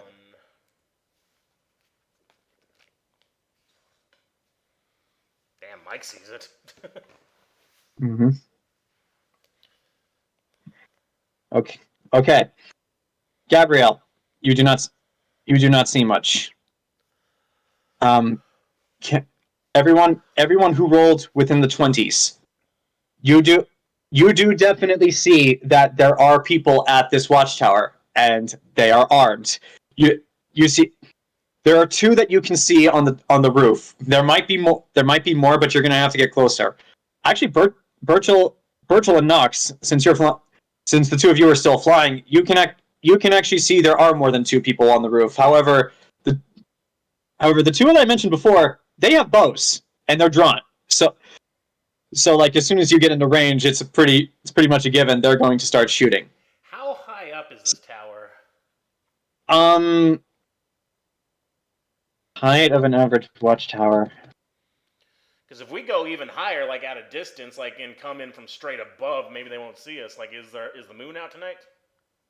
It's daytime. It's daytime. I thought it was nighttime. We're doing this. It's daytime. You arrested Maxwell very early in the morning, so now it's like noon, afternoon-ish. Well, that won't work then, because our shadows will cast on them. Like all of this is happening really fast. But yeah, like it says here, the average height of a watchtower is 66 feet. So let's go with that. However, Nox and Anaris especially, because you rolled high. As I said, the area surrounding this watchtower is an open field with nothing but grass. That does not mean, however, that the grass is not dangerous and has not, let's just say, been tempered with. Now, question: Are you guys like rushing to get here? Like, are you like the speed is of the essence here? Well, to get to the area, but Gingerly trot right there. What a great day out. Totally. Okay. No. It's like, I assume we'll stop though before we get into a kill zone, at least. Well, I imagine. we're all Unfortunately for you, because you guys are going so fast, Nox and Anaris, the two of you are the only ones who spot this. Your horses, just because there's so many of them, there's no way to avoid this. You ride over what you notice in the grass to be a silver thread. However, before you have a chance to notice or even warn anything else about this, Anaris, you look a little bit ahead, and you notice several wooden disc-like things hit within the grass. They kind of use the grass to bury it, but you still spot them. That's Do you warn the why rest of the party about Of what? course. So what do you do? You're jumping off the horse. Okay, you jump off the horse. And Do you say anything? Warning that there's they booby trapped the place.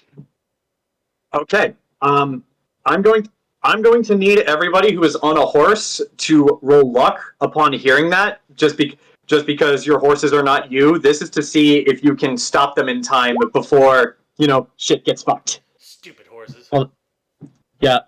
Let me put a line here for a new roll.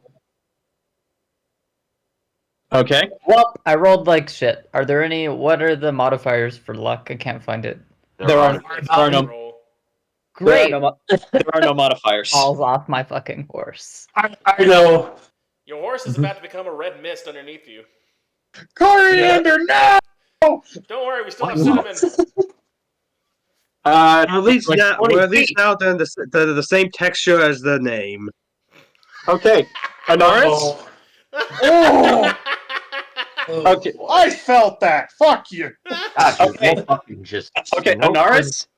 Okay, Anaris, you fought because you jumped off your horse before you ran into these. You do not take any damage. However, just as you warn this to everyone else, the two of you because you're in such a ride and you're racing against the clock, none of you managed to stop in time as just in the middle of your riding, suddenly from the grass, and these explosions go off. They don't harm you. Unfortunately, though, they blow the feet and the hooves off of every single one of your horses. And Anaris, you're fine because you jumped off. But everyone else, you take a little bit of a tumble forward. And actually, because every single one of you rolled a 10, your horses actually how damaged are your horses? Well, there were horses. Yeah, they were horses. In the arms of Lita. Wow, the She horses. led you to the minefield. Now these things do have a very particular damage, so I need to look at what that is. Anti-horse personnel damage. I mean, look at the bright side. If we can find the hooves, we can make Jello. It's just mean. And then the rest we can make into glue. Okay. Why not? Well, horse And glue. everything glue. else we will make tacos. Okay. Blah blah. Okay. I just look over at Okay. Burchill. He goes, "There's many benefits to flying, isn't there?" Okay. Yes. So Can you imagine being on the ground? Peasants. okay, Anaris, your horse has hooves no more. They're all gone. You win some, you lose some. Let's see. Going in order. Enzo, your horse is knocked up forward into the air. It still has all of its hooves and is still alive. However, you are pinned underneath it. And in the process of that, what's the weight of a horse? A lot. Too fucking much. Well, Yeah, especially if we spent the money to get really good riding horses, really good war horses that these probably are. Your legs are shattered. you take 5 you take 5 points of damage, and you are currently pinned. Thankfully, your horse is still alive, so it'll be easier for you to push off. Come your turn. Are you sure about that? Because that's 1,200, 1,200 or 1,400 pounds. Take Yeah, the out. it ro- Take the out. It rolled low. You got lucky, Temme. It rolled low. Okay. Jesus. So for Gabrielle, Yeah, you no longer have a horse, and because you rolled the lowest, you are also pinned, and your horse is dead. So it's gonna take a bit of effort to get it off of you. Who looks the most like Carrie right now? Do I need to roll to like squeeze myself out? We'll get to that. We'll get to Okay. that. Zach. Oh. Hey Zach, how attached to your horse are you? Apparently not anymore. There Yeah. was a horse. Yeah, there It's there gone was now. a horse. It's gone. Unfortunately, it rolled for max damage. Oh no! Fucking dead. And Charlie, for you, since you're pinned underneath a horse, you take. You got lucky. It also rolled low. You take 6 points of damage, Oh, fuck. and for you, Zach, you take 8 points of damage, and you are also pinned underneath a horse, a dead horse. So currently, as it stands for the horse crew, Anaris is fine because she jumped off of her horse, but her horse is no more. Enzo's horse is still alive, but has fallen on top of him. Gabrielle's horse is dead and has fallen on top of her. And Lita's horse is dead and has fallen on top of her. I gotta teach you guys some coordination here. This is disappointing. For And now- context, Uh-huh. this is the horse I'm pinned under. Well, it's red now. But give salute Yeah. to Coriander. Mhm. You Blow will up be new missed. horse. You live on with Cinnamon. And it is at this time that all of you look in the general direction of the Watchtower. Let me look at those perception rolls from earlier. Well, Mhm. I think I'm good. Yeah. They know Oh yeah, you're you're good, coming now, Anaris. though. All right, yeah, Anaris, you're fine. You see this and you rolled a natural 20 and you jumped off your horse. Nox, you also see this, and I'm actually gonna say, Ken, you see this too because you're on Horus, so you're on Horus and he was flying, so you didn't have to deal with any of that. But you all look towards the Watchtower, and you actually see somebody start to appear. This person here, who from a distance looks like Lena Headey. However, you Go away. watch as she walks up towards the edge of the roof of the Watchtower, climbs up onto it, spreads out her arms like an eagle, and then falls forward off of it. The fudge? However, as she falls, something strange happens. Enzo, if you were seeing what was happening and not pinned underneath your horse, this would look very familiar to you. As it look to you guys, it looks as if parts of her skin are dissolving, or being more accurately, ripped from her, and they just sort of turn invisible. Before she hits the ground, and she is just not there. As there is a massive gust of wind just goes out like an explosion. It doesn't hurt you guys, but you all feel it. You feel the winds being blown in your general direction. As where this woman standed, she is no longer there, and in her place is a huge wind elemental. Yep. Fudge. I can't punch wind. This is. I would like all of you to roll initiative. No. And if you need a bathroom break, now would be the time, Yes. because the fight with the insurgent leaders is about to begin. God damn it, Enzo! Quickly, you match her with your fire form. This is gonna be pretty quick. It'll just be banishment dead. Okay, before I use the restroom, I'm going to just really quick mark which of you guys are pinned. Okay, that's dead. Initiative is always very low. Okay. Whatever. Oh, there's the initiative. Okay, so it's that. +6. Fight the wind, Anaris! Fight the wind! I can't. It's dodging all the blows.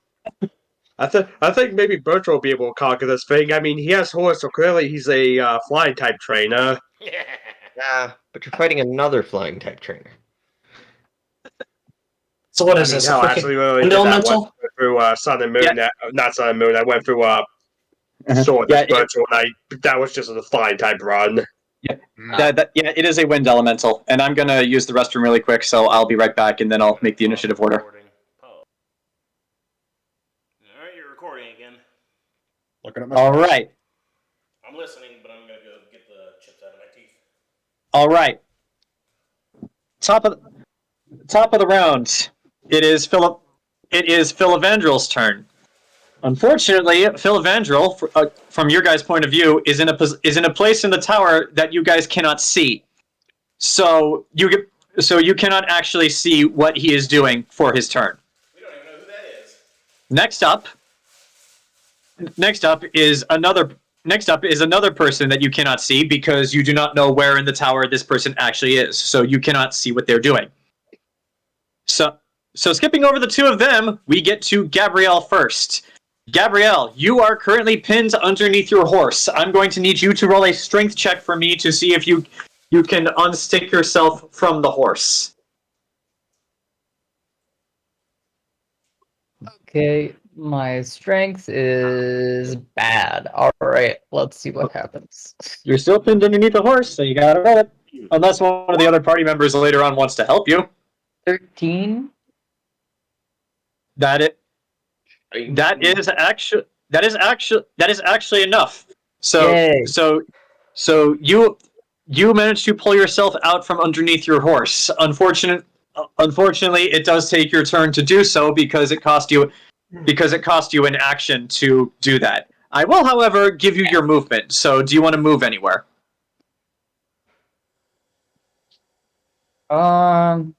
So I don't think so. There's a wall obscuring some of those archers, right? Can we see those guys? Yes, like there is a wall here, but it's like a chest high wall. So like these archers here are like ducked underneath it. Like when they like, I'll give you this. You can like see their heads poking out. You know they're there, but like they have partial cover.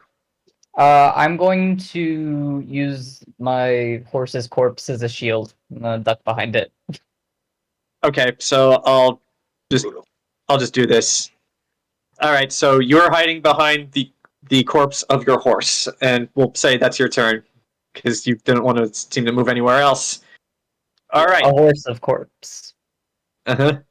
All right, Anaris, it is your turn. You are not pinned, and your horse is dead. Shame. Mm-hmm. Well, there's no real effective way to hide here. There really isn't. However, if you're clever, you can improvise. What's this? Is this a wall right here? This wall here is chest high, kind of like in Gears of War. The vertical one starts chest high, but gets taller as it goes back. So, all right. Mm-hmm. Let's see. So yeah, like these guys back here are Gears of Warring this shit. Okay. Let's see here. I'm just taking a look at some of my abilities. All right.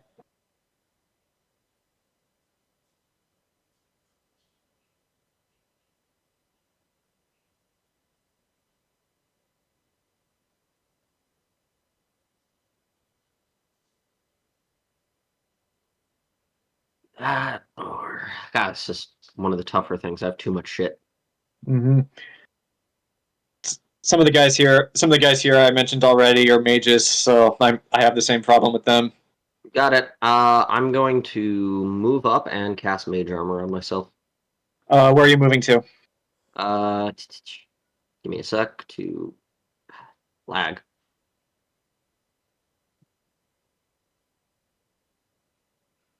I'll go right there.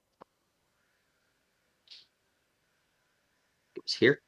I'll go right there with my movement and cast Mage Armor on myself to boost my AC. Okay. So that is Anaris' turn. Lita, you and the fighters go at the same time.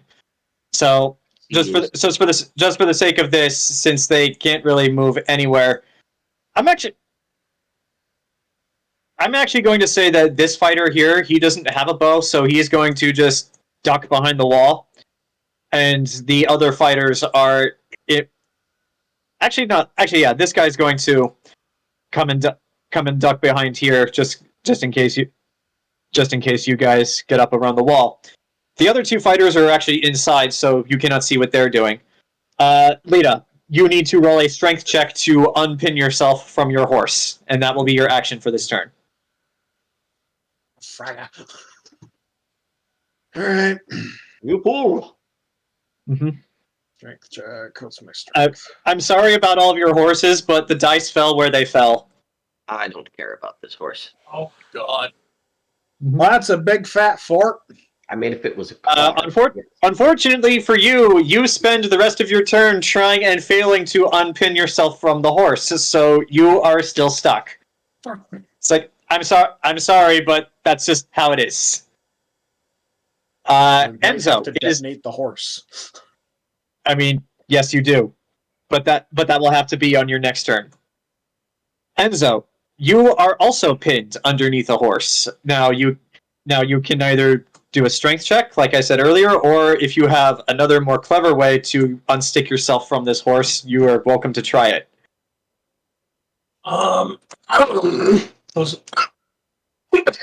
Sorry, I'm dying myself. Clever way to unstick myself.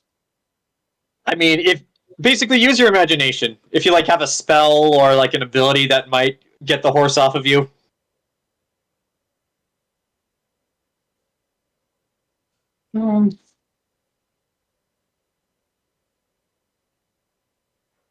Actually,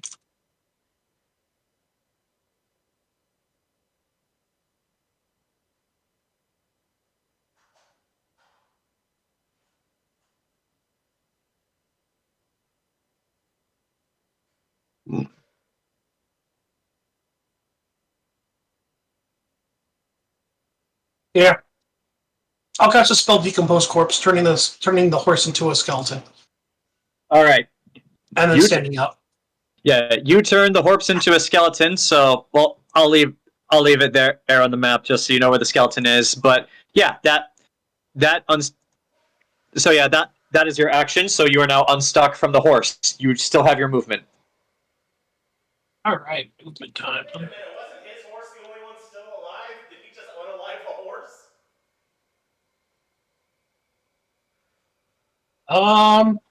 Yeah, this is a bit of a predicament.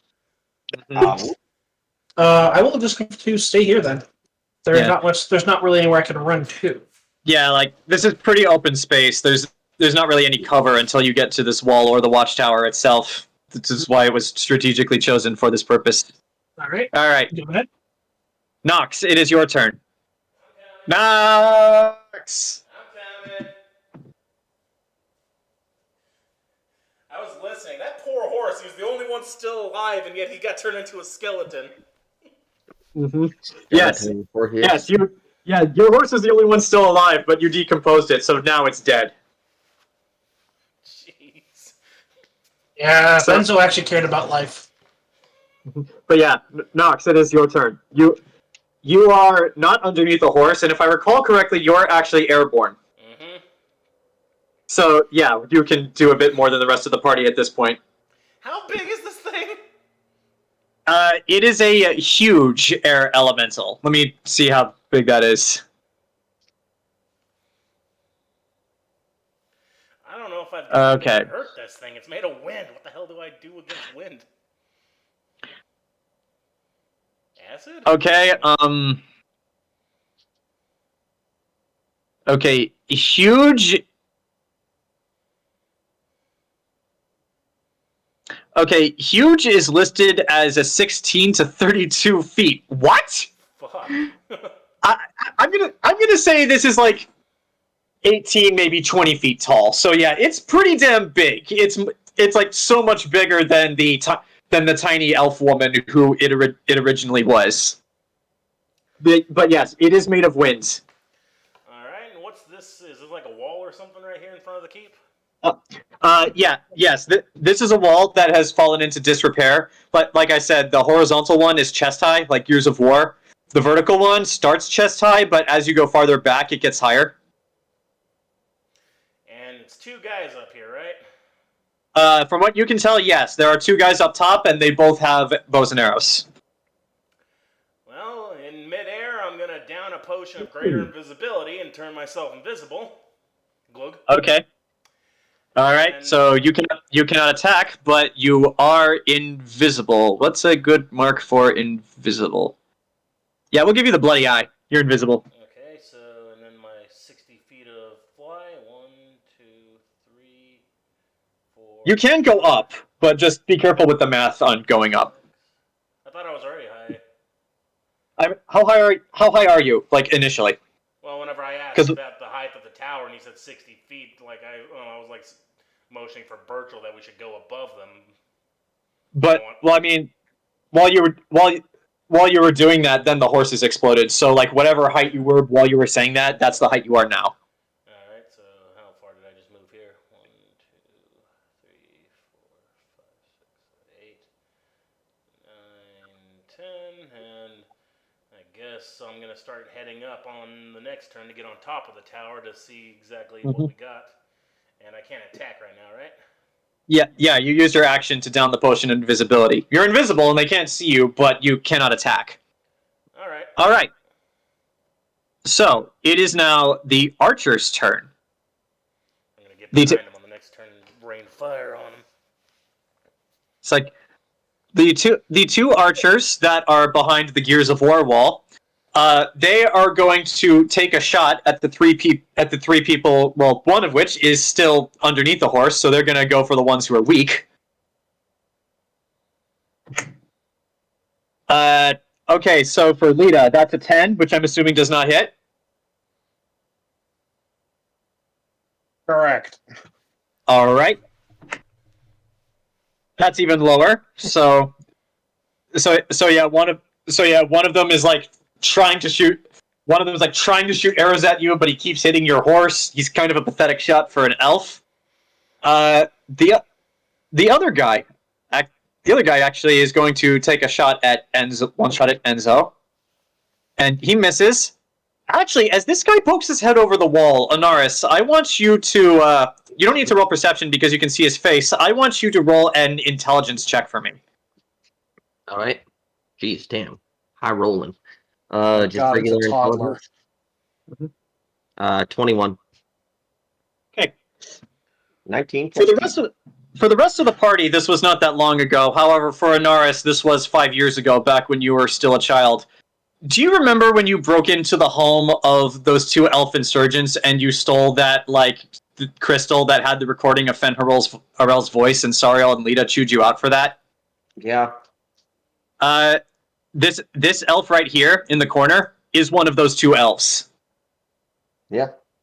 So yeah, like if this one is here, you can probably assume that the other one is here too. So yeah, you have seen this elf before, and in fact, I will actually mark him purple, so you know which one he is. All right. But yeah, like he missed a shot on Enzo, so he's gonna go for Gabrielle next. Gabrielle, what's your armor class? I believe it's 14. Also, hey, I'm hidden behind a horse. They can't see me. I mean, you have something. you have partial cover, and actually, because of your partial cover, the arrow hits your horse. You are safe. So yeah. Yay. And yeah, my touch AC. Oh, my armor class is 16. My touch AC is 14. Well, in any case, they still miss. Yay. So now it's time for the 2 archers up top. Like, since their friends have the ones below, they are both actually going to shoot at Horus because he's the bigger threat here and he's airborne. So they're going to go for him. For the first 2 shots from both go wide. Like, for elves, these guys are actually pretty terrible shots, it seems. Oh. Using the bow as a genetic. Got it. Mm-hmm. Hold on. Horus is AC with the armor. And base attack. Okay, both of those hit. So yeah, they hit Horus this time. What's the damage? What's the damage for a longbow? 8 gorgillion damage. Okay, it's a D8. That's what I said. Hey Ken, do you remember that really swanky armor you bought for Horus when you were in the Dwarven Kingdom? Yeah. As it turns out, that was a very sound investment because both of those arrows hit Horus. However, while they would normally do damage, instead they just go ping ping off of his armor. No damage. Horus is fine. I was worried you were saying, like, yeah, it turns out they cheaped out on it. Mm-hmm. So yeah, they did hit, but unfortunately you made a good investment with your armor. Alright. Still, the It is now... the same and they must die. They attack Best Boy. Alright. It is currently Celebrian's turn, who is a huge air elemental. Let's see, what fun things can you do as an air elemental? We don't even know our name. You don't, but I do for the initiative order. Let's see. Hurry, attack cerebral palsy. Mm-hmm.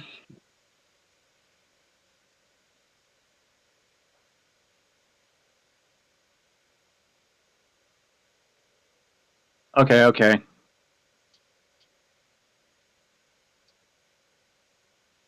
What is the damage?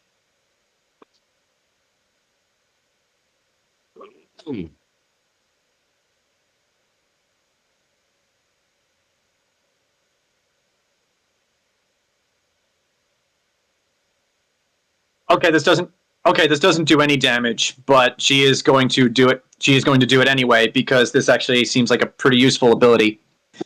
She is going to first off with unnatural air elemental like speed. She is going to move over in all of your guys' space, and then she is going to spin like that one X-Men character.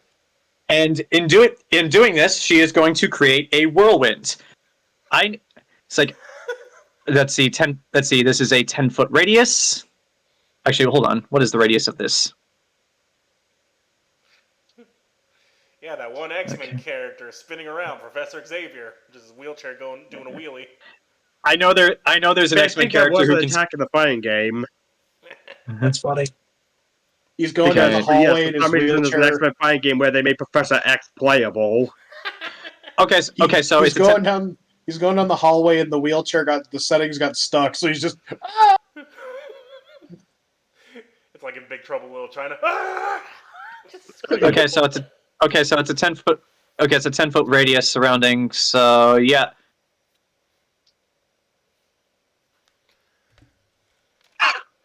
Actually, yeah, it would get all three of you guys because you're in melee with it. Horus is fine. Wait, how big is the radius?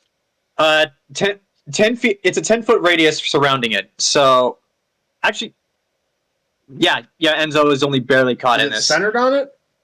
Yes, it's centered on it.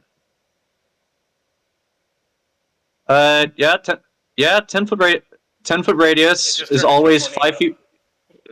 Yeah. Always. Okay, yeah, it's a 10-foot radius. I need Lita, Gabrielle, and Enzo to make a reflex saving throw. Enzo's 15 feet out. Yeah, I'm just outside of it. Okay, so then you're not affected by this. However, if you move into its space, you will be. So, but yeah, Aren't like I also Lita, 15 feet away? you and the horse kind of occupy the same space. Like that's the only real way I was able to make it work. So, because you're hiding behind the horse. Remember? Yeah. So yeah, like that was the only real way I could do that. But yeah, so I need Lita and Gabrielle to make reflex saving throws for me.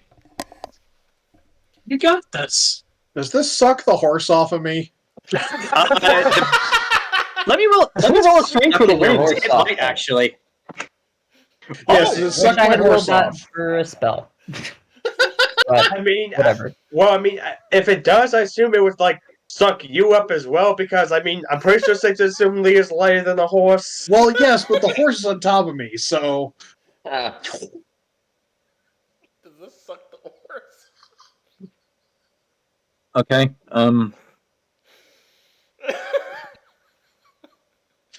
Remember, tornadoes You can know, hurt between you this if and you all my got a jokes earlier, between this and Zach, all my would you roll jokes a earlier, I reflex think saving we're really throw? being a dead Not horse roll. here. Alright, that's not bad. Hey! Well, that is pretty good, yeah. Okay. Okay. What's the DC? What's the DC for this? DC is okay. Yeah. Okay. Yeah. You both actually make it. Ooh. Lita, just for flavor and for the sake of getting this moving. Yeah. Yes. Actually, the wind is actually so powerful it does blow the horse off of you.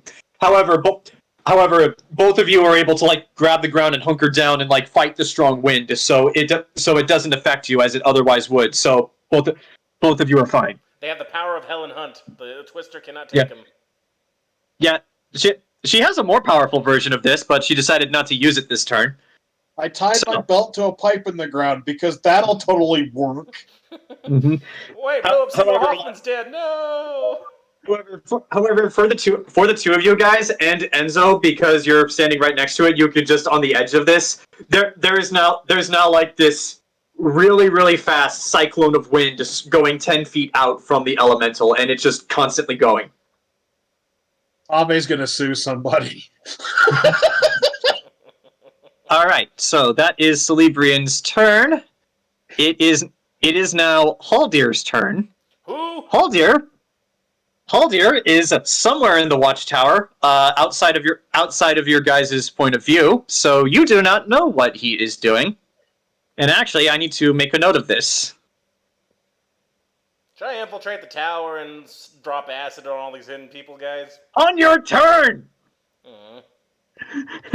Sorry. No, All right. Okay, so yeah, Haldir is going to do something. Burchill, at the tail end of the order, it is now your turn. Okay, since for my repeating crossbow says it has an elemental count for an elemental damage of my choice, but I've decided that before a battle. Okay, I don't remember what type of damage I was using last time, or could we just say that Burchill decided that on the flight here?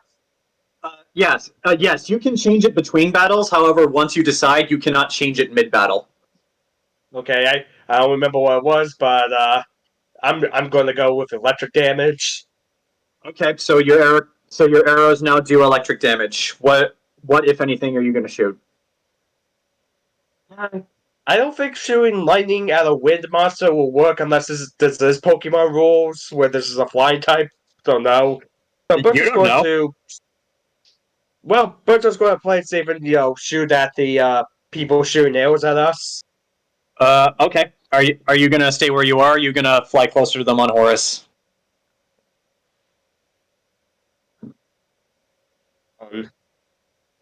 Also, you're level 15 now, so you get 3 attacks. They all got different. Yeah, I'll fly over here and just start, and I'll do that closest guy here. This guy right here has a sword. So it's the guys with the bullseye icons are the archers, and the guys with the swords icons here are swordsmen. So yeah. You said you want to shoot out the archer. I'll take out the archer first. So yeah. All right, roll the hit. I'll shoot this guy. There's a 30 hit. Oh yeah, that hits. And when you roll for damage, don't forget to add +5. That's the lightning. I know. Mm-hmm.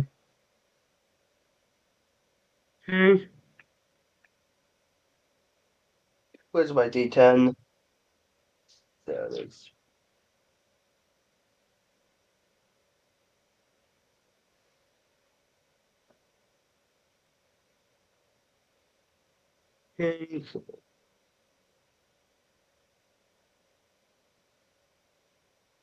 That's okay.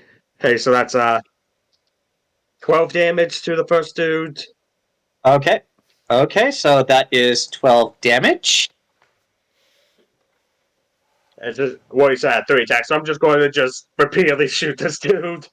Oh, so you're just going to unload all 3 onto this one guy? No. Actually, no. I'll shoot 2 into the one guy and shoot 1 at the sword dude. This sword dude right here? Yes. Okay, so roll for your second attack then. Well, 30 hit last time. I'm pretty sure a 37 will hit him again. Oh yeah. Very, very easily. Roll that damage. That's only 10 damage this time. Okay. So yeah, you pelt him with arrows and 2 go in, and that hurts a lot. And since it's lightning damage, I'm tasing him from the sky. Mm-hmm. All right, so For the sword dude.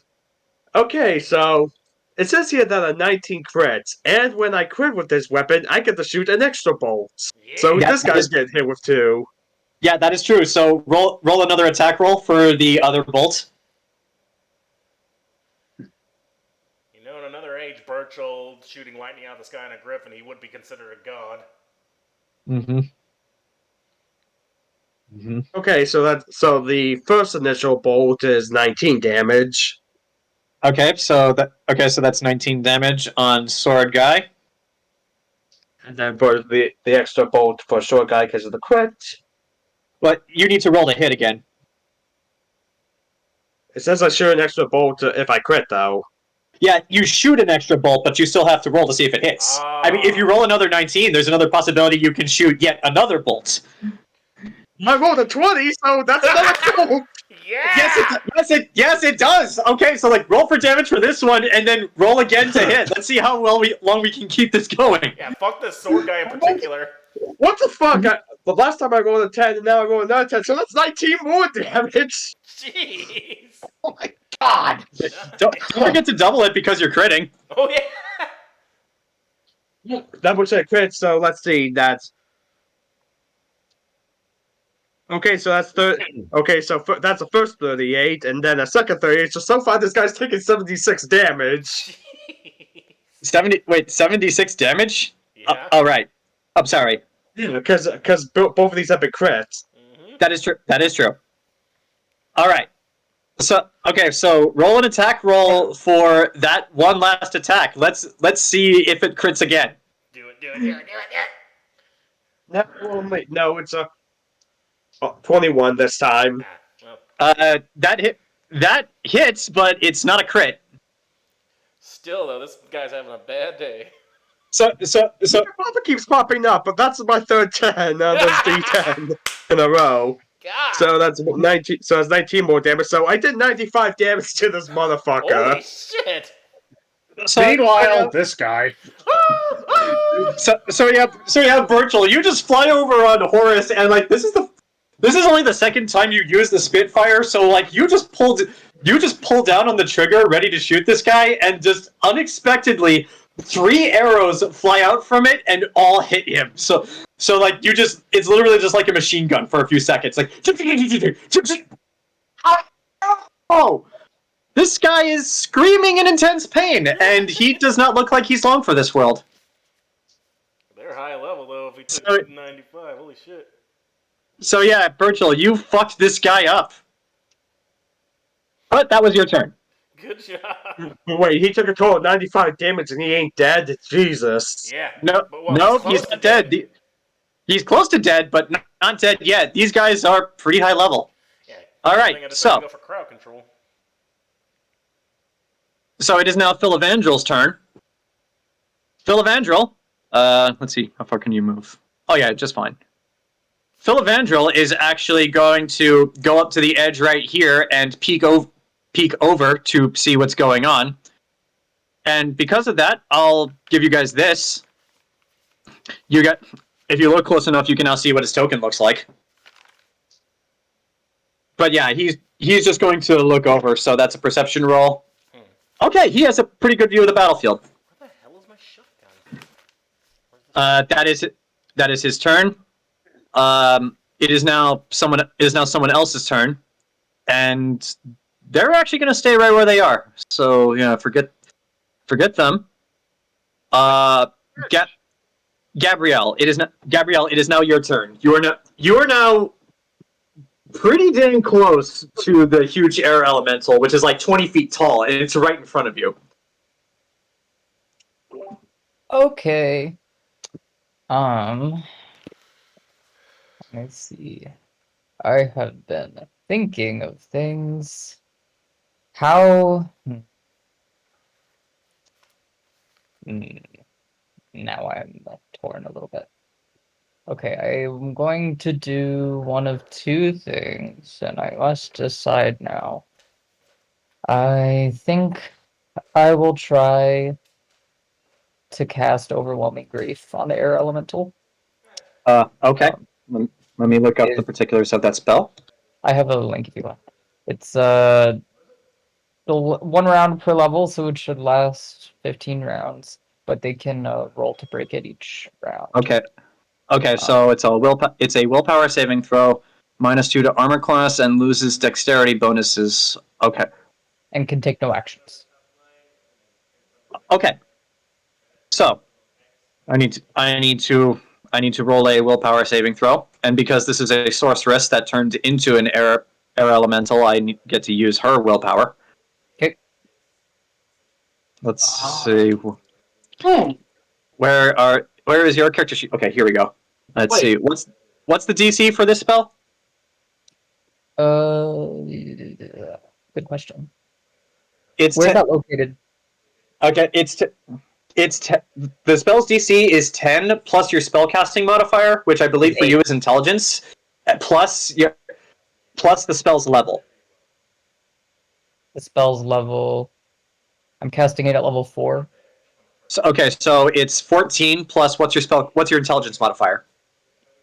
My intelligence modifier is 4. Okay, so your DC that she has to beat is 18. And the air elemental, believe it or not, fails. So it is stricken with grief. Nice. We'll see the effects of that on its turn. Now, because you cast this, it can't take an attack of opportunity on you. So if you want to move away from it, you can. Yeah, I'm gonna back up. Well, hold on, let me see, because I want to stay within, I think, 100 feet of those archers for next round. There's nowhere to hide out here, just so you know. But you're definitely not going to shoot through an elemental, though. Mm-hmm. Yeah, that's true.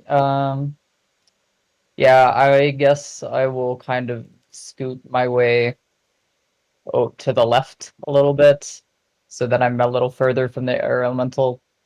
All right. Just move your token so I can see where you go. And I move my I can't. Oh, let's see. Is that?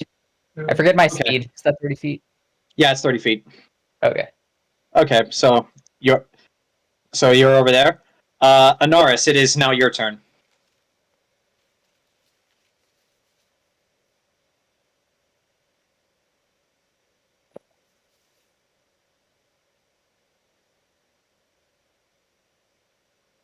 I'll give you this, Anaris. If you want to jump off the wall and attack someone, I'll allow you to do that. What is the range of my grappling hook? Pretty far, because you used to use it to swing between buildings like Spider-Man. Could I realistically use it to try to get up as high on the tower that I could? Sure. Sure. I'm going to say shooting it and reeling it in will cost you your action. Sure. So, okay, so roll for a ranged attack just to see if you hit where you want to. Okay, so do I just add my dex to that? Yeah. And my base attack bonus? Yeah, sure. Alright, so that's a 18 plus 6 plus 11. Okay, so yeah, okay, just move your token to where you want him to go. It's just like right here. Just as high up on the tower that I could get. Okay. So for this, I'll say you're right on the edge, like the lip of a tower. You can't see what's on the top of the tower yet. On your next turn, you'll have to pull yourself up. Aye. So, but yeah, you used your movement and your action to actually get you up here. So you're good on that. Cool. Okay, so it is not. it is now the fighter's turn as well as Lita's turn.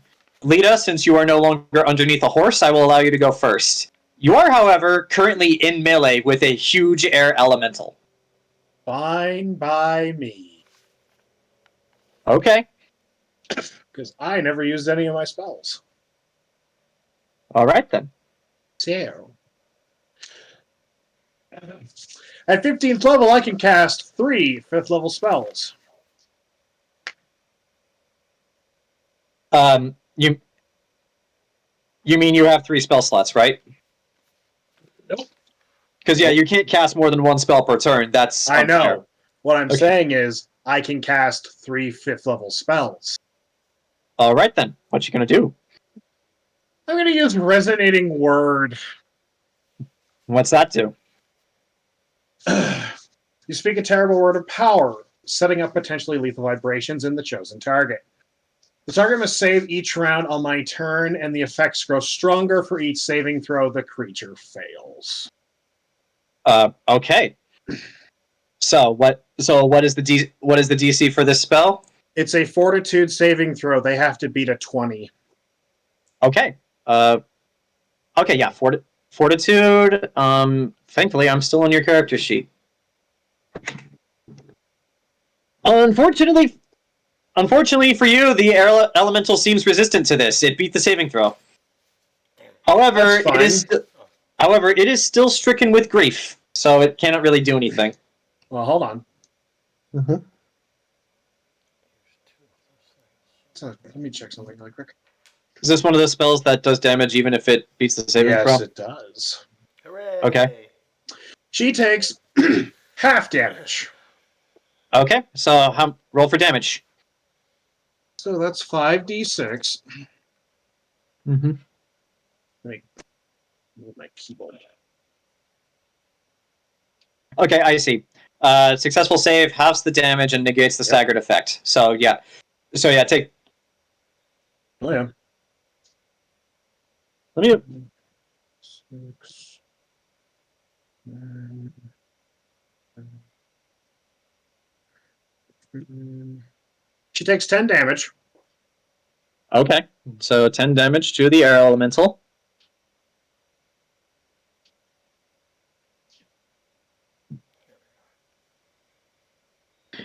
All right, and because it is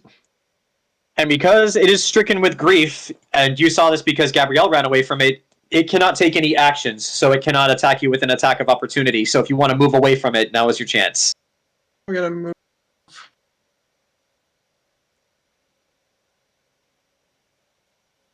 Let's see.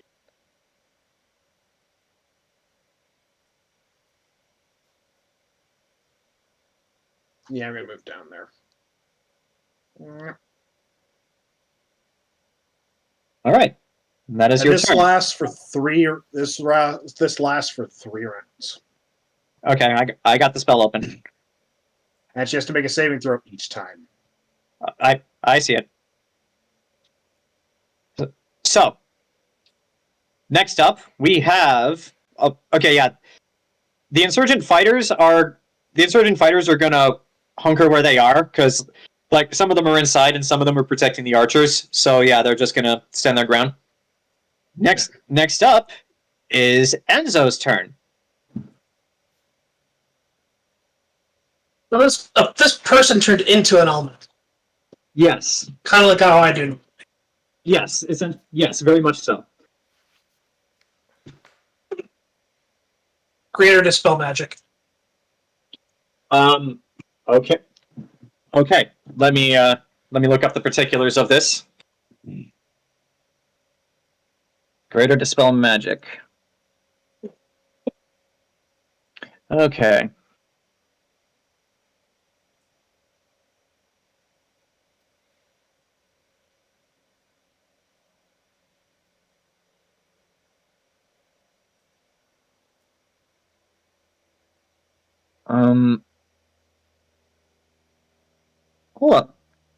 Hold on a second. Hold on a second. Yep. Oh no! Oh no! Wait, she's stricken with grief. So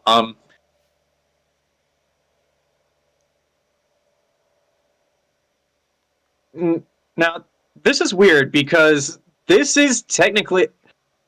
Actually, no. This is a spell. Let me look at its level. Okay. What level are you casting this at? It's level What level? 6. It's a level 6 spell for me. Okay. Then I'm going to need you to roll a d20 and add your spellcasting modifier. Alright.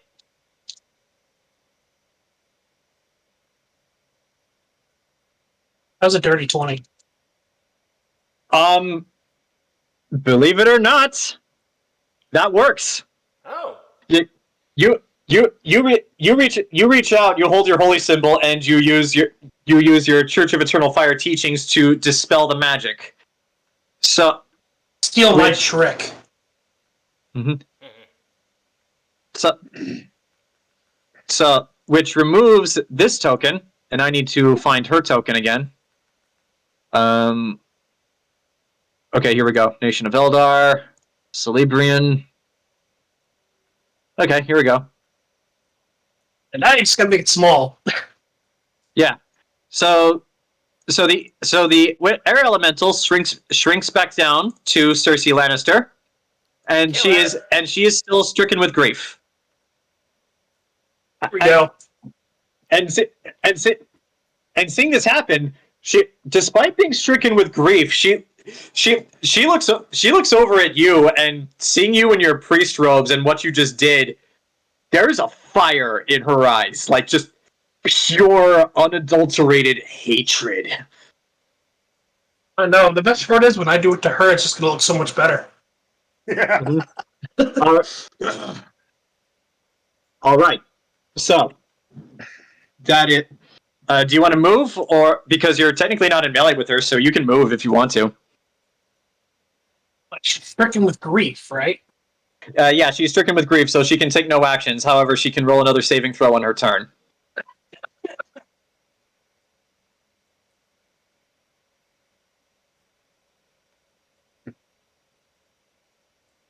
Enzo's gonna glow. I'll move right there. Okay. Okay, that is Enzo's turn. Nox, it is now your turn. Okay, so I need to fly up 15 feet to get. You said it was 60 feet, right? Yeah. So you would need. So at the height you said you would need to fly straight up 15 feet to actually see what's going on top of the tower. All right, so 15. So then I got 45 left. So I'm still invisible. What's this All dude right. doing? This dude is just looking out down at the chaos down below, seeing what's going on. You can actually see that he does have a short bow already drawn and ready to fire. However, since you can actually see what's going on top of the tower now, you can see this guy and this person who is another, this time a female elf with a sword, and you see this guy. So you see Matthew McConaughey here. He is actually crouched down onto his knees. And roll perception for me. I'll give you this one for free. Yay! Free perception. It's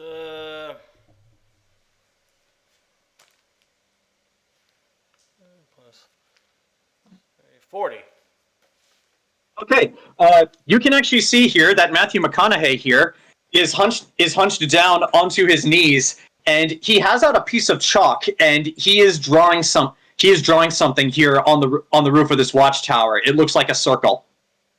And I'm familiar with magic, so does that look like it's a spell that's being cast? Roll an intelligence check. Will I take my action though? No. All right. This is just to see if you know what's going on. Intelligence. Just straight intelligence? Yeah, straight intelligence. 13. Yeah, you're not familiar with magic. You know that he's drawing some kind of magic circle. However, since you're not familiar with magic, you can't even begin to guess what this might do. Do I know if interrupting him will make it whatever he's planning stop? You can certainly try. Yeah, fudge it. I'm gonna move myself merrily this way. Do I see Anaris, or is she still down below?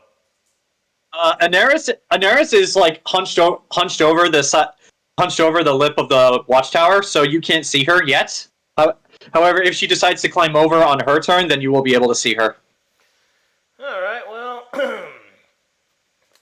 let's do some. Well, since I haven't used my action, let's fire this guy up. Let's try some. Yeah, the minute I start throwing, though, he's gonna see me. Yeah, the minute you attack, your invisibility is going to drop because. Well, luckily I got all this feats to make me just chuck them out, and I still have a bit of movement. I'll be able to like get on the other side of the thing, so they can't counterattack really. All right. God, I only got like 3 of these left. Should I go white phosphorus? What do you guys think? It's up to you, and everyone else is too engaged to respond to anything you say. So yeah, it's all on you. Oh God, these things are expensive, but these guys are a big threat. I know that, right?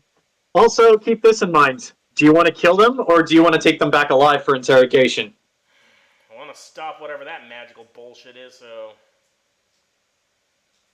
is it complete yet? The circle he's drawn?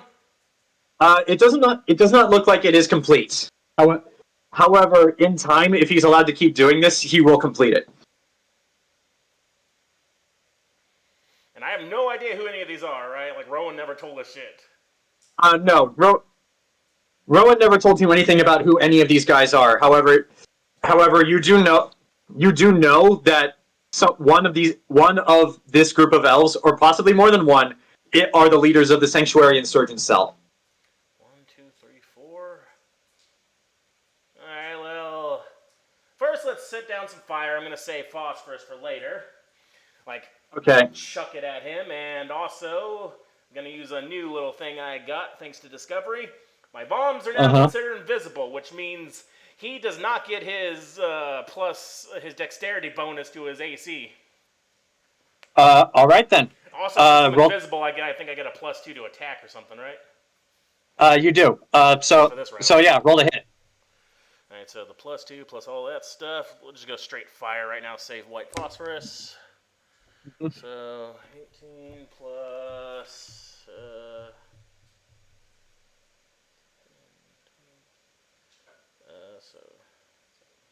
21 plus.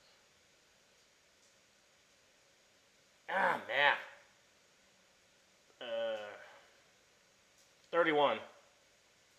That hits. Roll for damage. Alright, so just a regular. Well, my bombs do 8d6 now.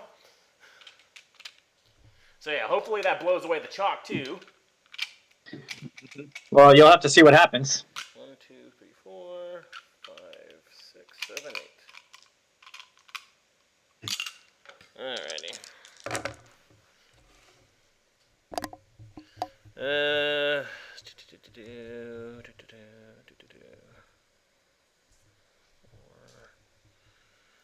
Okay, so 10, 18, 20, 22, 24, 20, 27, and this, let's see, 20-foot radius, so...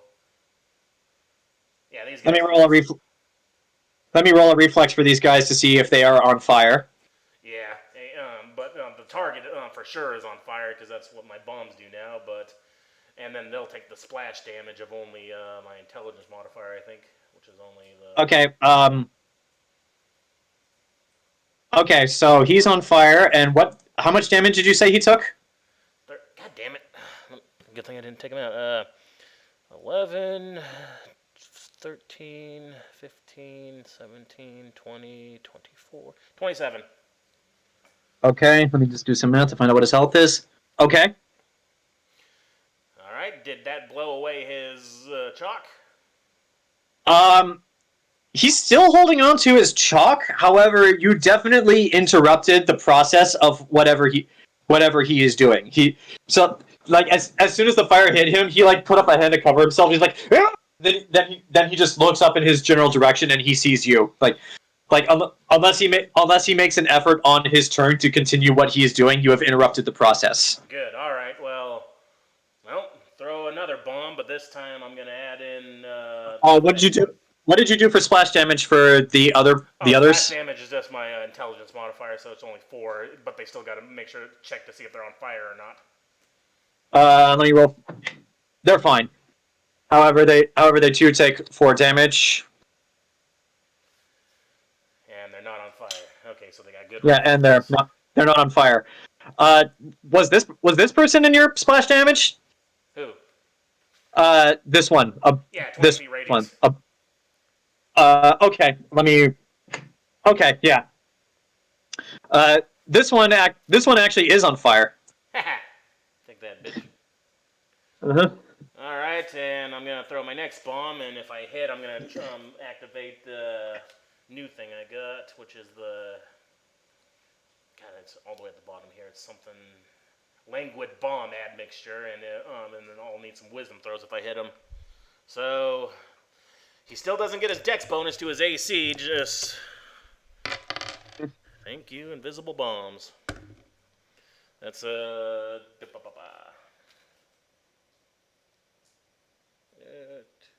Only hit? Yeah, I did. I'm just doing math. So, 31 again. Yeah, he's a wizard, so his AC is not very high. Go ahead, roll for damage. All right. Does it still do damage, or is it only do the effects? Hang on, I gotta read this. No effect on any discoveries. Blah blah blah blah. Oh, I'm on the wrong page. One of those active. And it affects up to 4 creatures in the splash zone, okay, and up to 3 other creatures damaged by the. Okay, so it does do damage still. Okay, so let me get that damage out. All right, 11, 12, 14, 16, 17, 18, 19, 20. So 21 damage, and I need a wisdom saving throw from all of them because I'm activating the languid bomb mixture. Let me take away his damage first. 21, you said? Yeah. Languid bomb admixture, and I need Okay. wisdom saving throw. Let me do the splash damage really quick. So it's still 4? Yeah, and they still got to make the reflex save for that, but also I'm going to need them a will save. Okay, so I'll start with Haldir here. It's a 5th level. Yeah, he rolled really, really high. So whatever effect this has, he resists it. All right, so yeah, mine's only like. Let me roll for these two. So for the sake of simplicity, do you want to just skip to how do you want to do this? Like, how do you want to take this guy out? Sure. I'm basically just gonna go up behind him and just kind of be like, no leaving. Non-lethally. All right. So you non-lethally take out Matthew McConaughey, and we'll use that for he's knocked out but not dead. So yeah, he's no longer on fire. He no longer has to roll saving throws, and for the moment, he is knocked out. And that was this guy's only greater healing potion. So looking at you, the blonde elf sees you knock out his friend, and he is pissed. How much movement did I take to get? Oh, I should have moved here. Okay. Oh, well. All right. Yeah, I'm too far away. That was your turn, and you took out the wizard yet again. So you have stopped the magical countdown. Do I lose my 2 other base attacks? Mm-hmm. No. Okay. That was just one attack. Yeah. Well, that's the only sneak attack, though, right? Yeah. That's the only attack. Well, I could try to just use my hand crossbow. As the secondary. 2 of the 5 try to hit. Wouldn't be You able can try, but they're not gonna be sneak attack damage because they're aware of you now. But damage is That's damage. fine. Mm-hmm. That's a nat 20 Yeah. To hit who? against the guy with the hand crossbow. Hits, pulls across. All right. Which one are you hitting? The guy that's right in front of him, not the one on the ground. The other guy. Oh, this guy. Okay. Yes. Roll for damage on that hand crossbow. All right. Sneak attack, but I get to add that, so that's a D4 plus 2. Mm-hmm. So that is 5. I forget if we add dex to damage. I think we do. You do. That's 11 damage. Okay, so you do 11 damage to the blondie. Yep. All right, and I do believe you have one more attack. Yeah, and then I'm gonna basically do it again. Okay, roll a hit. Oh, that'll miss. That is only a 12. Okay. He's like, you go to fire again, and he just like ducks out of the way. Yeah, it's fine. I'm not used to this weapon. All right, so that is Anaris' turn. It is now Lita and the insurgent fighters' turn. And for the fighters, since you can't see where two of them are, I'm going to say for this one, who sees the writing on the wall, sees that there's a griffin flying above him, he's actually going to run over here and go inside the Watchtower, so you can no longer see where he is. However, the two archers are still outside. Lita, it is now your turn. Excellent. Mm-hmm. Well, second round on that resonating word, so she has to make another fortitude save. Oh, right, she does. Okay, so okay, it's on the second round. Oh, okay. What's the saving throw again? She has to beat a 20. Okay. Okay, so Celebrian, where is your fortitude?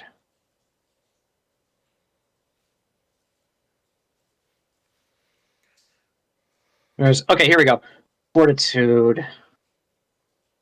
That is a natural 1! She fails! She is stunned for One round. One round. Okay, and yeah, 5d6 points of damage. Yeah, she's gonna take the full fucking force. While you're doing that, let me read the stun condition.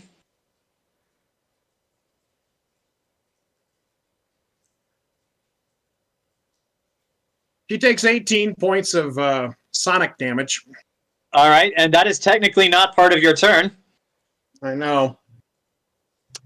Well, 18 points, you said? yes. Okay.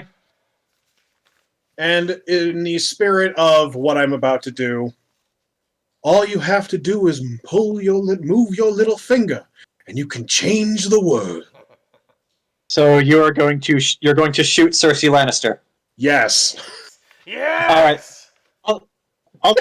I'll say that just for effect for this, because she is stunned. As she was running away, the spell hits her, and she just falls over onto her knees and just puts her hands to her head. She can't do anything. Good. Wait, hold on. I gotta check this, because if she is stunned... It also says you get a +4 bonus to attack rolls because she is stunned. Combat maneuvers. Excellent. Okay, yeah. Excellent, All right. excellent. So that's a +4 on top of... Everything. Oh! Yes. That's a nat 20. That hits. Roll for damage and double the dice. I actually don't get to double it. I get to quad that damage. Holy shit. So, please, D10, be a darling for once. That's still pretty good. Ha! So that's 5 damage times 4. That's 20. That's 20. And don't forget to add your. No, it's a charisma based weapon. So add your charisma. Do I add my charisma modifier after? Yeah, probably after. Yeah, Yeah, so after. that's 25 Yeah. pierce. That's 25 damage. So 20. So you So she took 18 sonic damage, 25 piercing damage. you aim and fire. You watch as the bullet for this thing goes right, hits her in the back, goes right through her, and actually impacts into the wall here.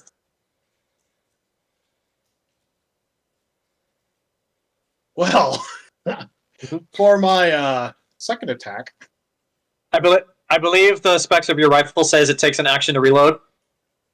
I don't know. I don't have that written down. I'm gonna say yes, just because that's how rifles normally work, and do you have rapid reload? Hold on. If you have the rapid reload feat, you can just straight up fire again. If you don't, you have to spend one more attack to reload. All right, so let me see. Mm-hmm.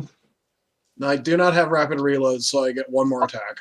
Yeah, you get one. So quickly reload, fire again. So does that then use my +6 or my +1? +6. +6, okay. So I got my +6 left, so that's... So my attack then is now +5 to hit. This range. Or no, that's +12. So 17. All right, so that is 17 points of damage. No, 17 did I hit. 17 to hit. Sorry, Yes. my mistake. She is a sorceress, so yeah, low AC, you hit. That is 9 points of additional piercing damage. 9. All right, she has been shot twice, so she is not looking the best. Do you want to move, or do you want to stay where you are?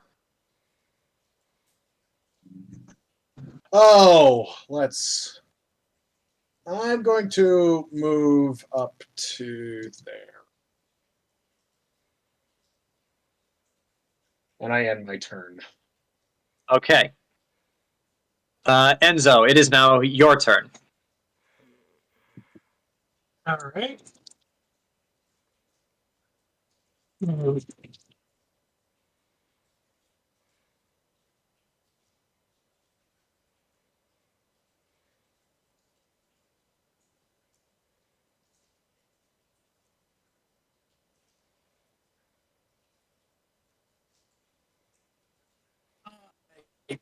Have a habit of usually walking in and doing something stupid and very powerful. Mm-hmm. So that's the. Do I want to do the exact same thing now? I like the way you think.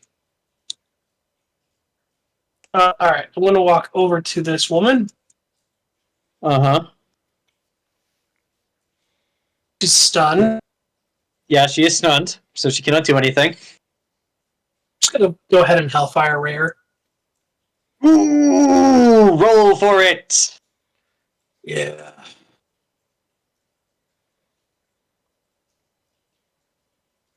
Actually, let me look at Hellfire Ray. Mhm. Okay, Hellfire Ray.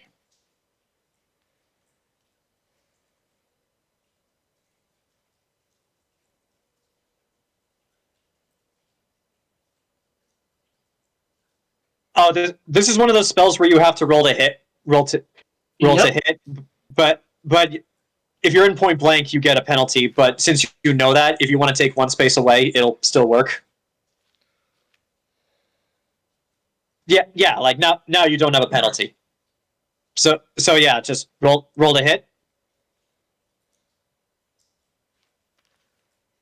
I mean, a base 19 plus 5 from my spellcasting modifier. Yeah, hold on. Let me check something.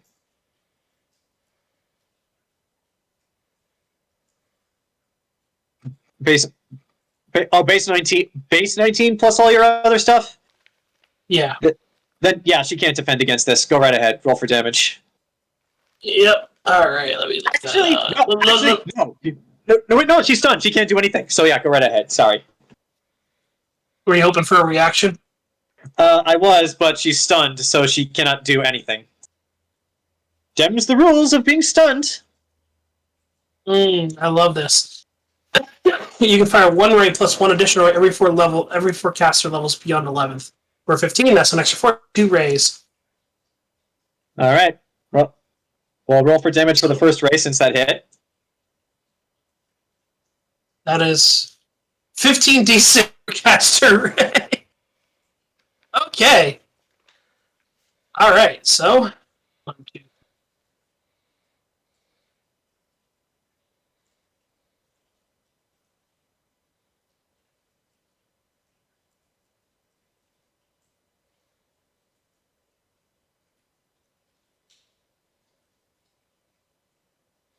So the first one is 53 damage. 53? Yeah, Okay. Hellfire Ray. And then that's the first one. So let me go ahead and roll the second one. Okay. And that's another 44, so that's 97 damage. How do you want to do this? I walked up to her and look at her, knowing that I cannot speak Elvish. Look at her, and I'm like, sorry about your kids. Just silently blast Hellfire. Oh, sorry. I don't know about that. Because I didn't say Yeah, anything. you don't know about My the bad. You don't know about the kids because you don't understand Elvish. Great. Alright, better yet, I blast Hellfire Ray. I'm like, that's for stealing my trick. All right. So, since this is what you're doing, I have one important question: alive or dead? I've got no reason to keep her alive. All right. So, Cersei Lannister burns in hellfire. She is gone. By the way, I do want to point out, just to make you feel slightly sad, this was the one specific NPC that Rowan wanted you guys to keep alive. Well, Jayson shouldn't have been in Africa. Well, it doesn't matter now. She's dead. She's dead and burning with hellfire. Well, Should have given us names. well, that's the case. Rowan should have given us a specific name or a face. Right? He Yeah. He did not actually know her name. She never gave it to him. That's the problem with that. Well, still, description says he didn't. Even though this is on Jayson on both the NPC and the actual dude levels. Yep. Well, He could have just simply said, brunette, looks like she fucks her brother. I will also say I asked Jayson multiple times if there were any specific messages to give to you guys, and he did know all of this stuff. And I mentioned multiple times, are there any NPCs you specifically want to leave alive? He said no. He doesn't care about any of these people. Good job, Jayson. So I asked Jayson specifically, do you want to give messages to your party? He said no. So there's no need for you guys to feel guilty. Woohoo! Here, and just for flair, roll a will save for her. But she's dead. Yeah, this is to see if her soul burns in hell. Oh! Okay. That's a 19. All right. She shouldn't have had kids with her brother. Well, wait. That fails. Remember correctly, isn't the lore of this saying that elves just go to hell by default? You don't know that. I think that's... Oh, it is? Oh, I thought that was just Warhammer. Well, you guys don't know that. That's not really common knowledge. We can guarantee this one went to hell. Mm-hmm. All right, but at the very least, you can guarantee that Cersei Lannister is in hell. I hope your children join you soon. All right, and Temme, I'm not even gonna bother to say that she can potentially be brought back like the other guy was, because with the amount of damage I know Hellfire Ray does, you did so much it would have just eaten through her negative health. Yeah, 97 health. Well, that was 97 damage for the first two. I know you had one more. No, I only get one every 4 levels above 11. Oh. Okay. So I only have the 2. Well, she's you know dead. what? Yeah, I'm sticking with what I said. She's dead. She is burning and in hell. Your turn is over. It is now Nox's turn. Nox, you are currently being beset upon by what looks to be a 7-foot tall blue skinned woman with bat wings, fangs, and she's carrying this whip that is on fire and moves with the will of its own. I want that whip. And also, you smell burning sulfur, similar to the encounter in the casino with Burchill. You know this to be a devil. Well, good thing I stopped up on frost bombs, but Mm-hmm. I didn't have white phosphorus bombs back then, and those ignore like the resilience and immunities, right? You never tried it on a devil. Do you want to try it right now? Well, seeing as how I'm getting my ass whipped and shot in both shoulders from above, Nox is just gonna go, just toss this first bomb back at this bitch and see if the power of science helps. Okay. This is gonna be interesting. The power of science versus the power of Satan. Yeah. So 5 is 16, 19. So it's 32, and since all my bombs have the invisible admixture, it means no dex bonus for her AC. Okay. Okay. Let me look. She's a unique creature. Let me look at her AC. What'd you say, 32? 33. Oh, 33. And that only barely hits. Fuck me. So, but yeah, so does the dex going down help with that? A little bit actually, yeah. So yeah, roll for damage, and yeah, white phosphorus isn't really a poison, but isn't an acid.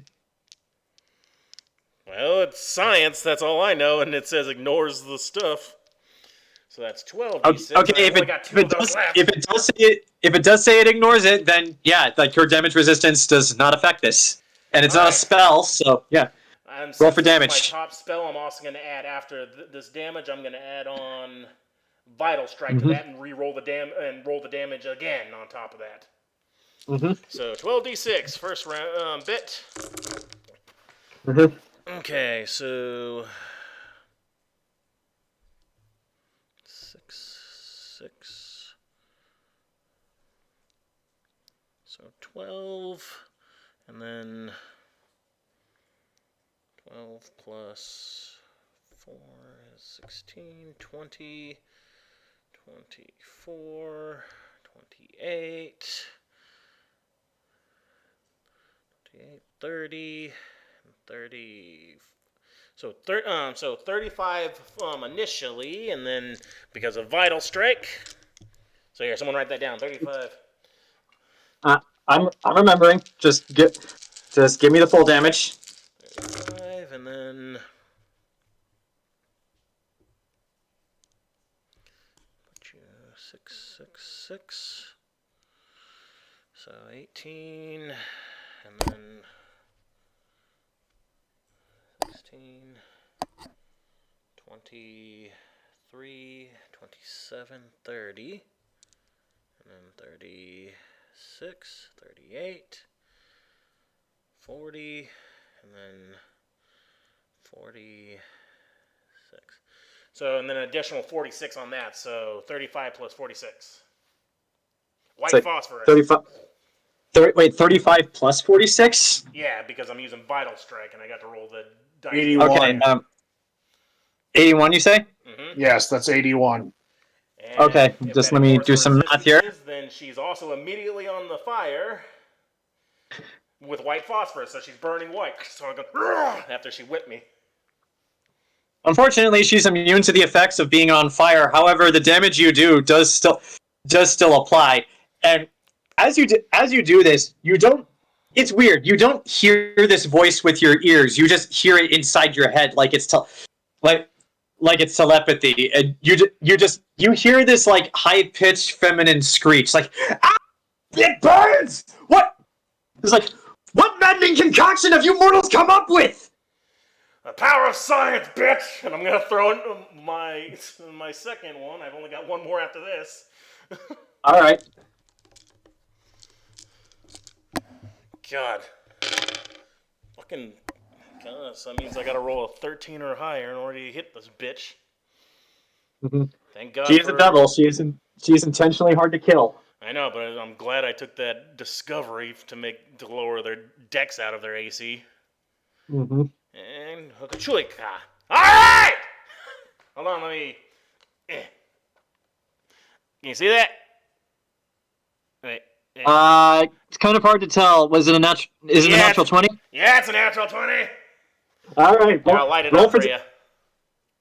Well, you don't need to do that. I'll just take your word for it. Roll for damage and double it. White phosphorus! Double the dice. Remember, not the. Yeah, I'm not gonna roll that. I'm not gonna roll that twice. Oh, none of my intelligence doesn't get added to the bombs anyway, so, except for splash, so that doesn't matter. Okay. All right. Power of science, bitch! Hell yeah! Science is from the Batman is more important than the devil. Mm-hmm. Thank you, Catherine. I love you, Catherine. Thank you, you crazy serial killer, you.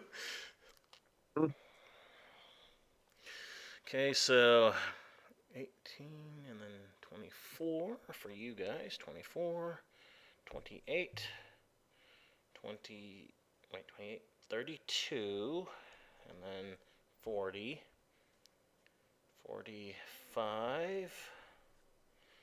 Also, it does not say anywhere on the character sheets for devils that they're specifically immune to things like white phosphorus. So yeah, like I can't think of a single reason why white phosphorus would not affect a devil. War crimes win all the time. All right, so 48 times 2, which is can't think right now. 48 times 2, that is 96. Yeah, hell yeah, and still on fire with white phosphorus. So. 96 damage? Yeah. After my declaration. Okay, hold on, I gotta do math here. I've only got one of those left. I need some more money to make more. Through the cloud of white phosphorus, you can actually see this creature's skin starting to melt off, and you can actually see like one of its eyes is gone. You can see its skull on the inside. It does not look like a human skull, and you can actually see her teeth. They're like vampire fangs, like literal fangs, and like you can see parts of her ribs. Like one of her legs is gone, revealing just the skeleton. And yet, despite this, she is still alive. She is still up. Her skeleton is moving as if it's still part of her. But yeah, she is still up, and now she is angry, like angrier than she was before, and she's already raging. Yes, she has the barbarian rage ability. And during our last fight with the devil, me and Burchill, we knew fire was dumb, but cold and acid hurt her, right? Hurt that one, right? You tried cold. It didn't seem to affect it. Like it was resistant. It was resistant to cold. It was not immune. Well, I stocked up on the wrong bums then. What did acid do? I forget. Acid was the same thing. It resisted regular acid, but it was not immune to it. Well, I'm not going to waste my the last bomb on something with a lower base attack, so I got a million of the frost bombs. I'm like, Nox is like, take a chill pill, just to annoy it and throw a frost bomb at it now. All right, roll a hit. Fuck. Hang on. So know I'm not full of shit. Hang on a second. Where is it? Look at that. Another natural 20? Yes, let me send it to the group chat. You I'm don't not bullshitting you, dude. Maybe I should have thrown the other white phosphorus. You only have one more of those left, and they're not easy or cheap to make. Nope. So yeah, that's a frost bomb. So that's only 8d6. So take 4 of these fuckers out of here. 1, 2, 3, 4. Okay. Thank you, dice. I'm getting gangbanged on either side. Thank you. Because the other archer is still just leaning over, ready to shoot you on his turn. Yeah, and they don't seem frightened by this thing, so fuck them. Help me, Anaris. This thing is technically their ally. Alright, so... Yeah, and I'm about to send it back to health, hopefully.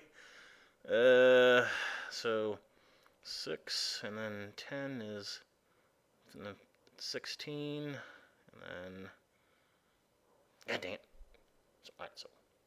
15 plus 6 is 21, 22, 23, 24, 25, 26.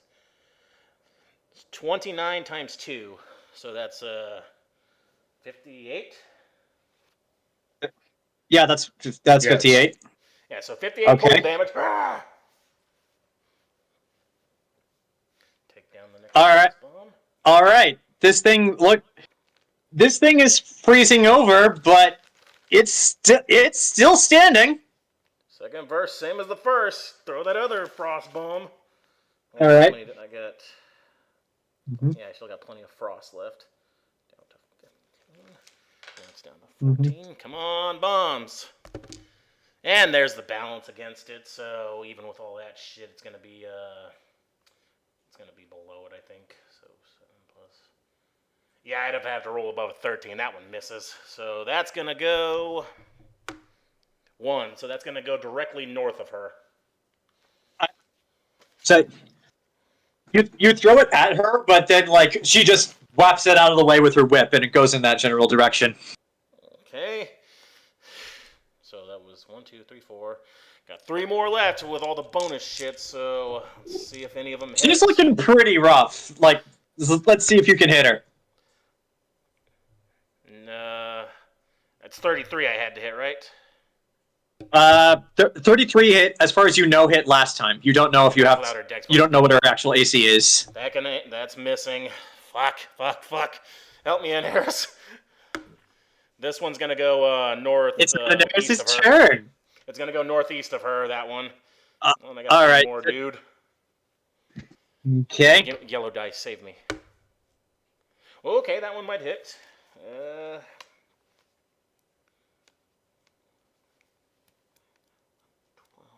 plus the... So plus the...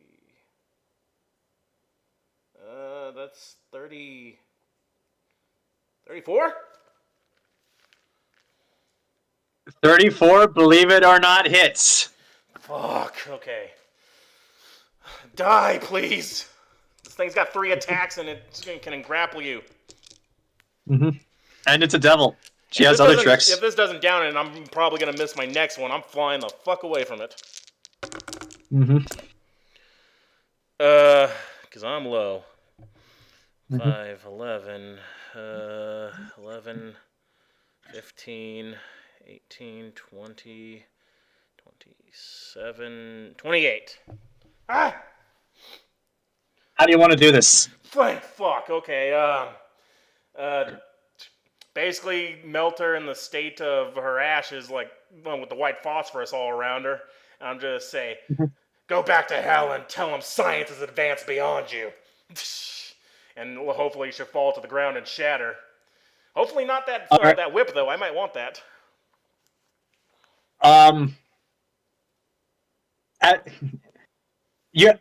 As she's melting within the cloud of white phosphorus, you throw your last ice bomb. It hits her right in her head as she leans back and falls over towards the ground. And it's kind of an interesting phenomenon to see. Despite being very clearly frozen, she starts to catch fire and just burn up. Before long, there's not even a body that hits the ground. It's just ashes. And there again is that smell of sulfur. And unfortunately, Grant, because her whip was part of her, it's not necessarily a weapon. Damn It disintegrates with her. All right, Well, I got the last bomb. I'm gonna try to throw at these guys and fly away before they snipe me out of the air. Do you wanna move so that you'll have a better vantage point, so you're not just throwing it straight up in the air? Yeah, that could be bad, but I don't know. So they don't get their dex bonus. I'll move. Fuck, there's no cover. What's this wall over here? Maybe I can go hide behind that. That wall is on the ground. You'd have to like fly down and dive beneath it.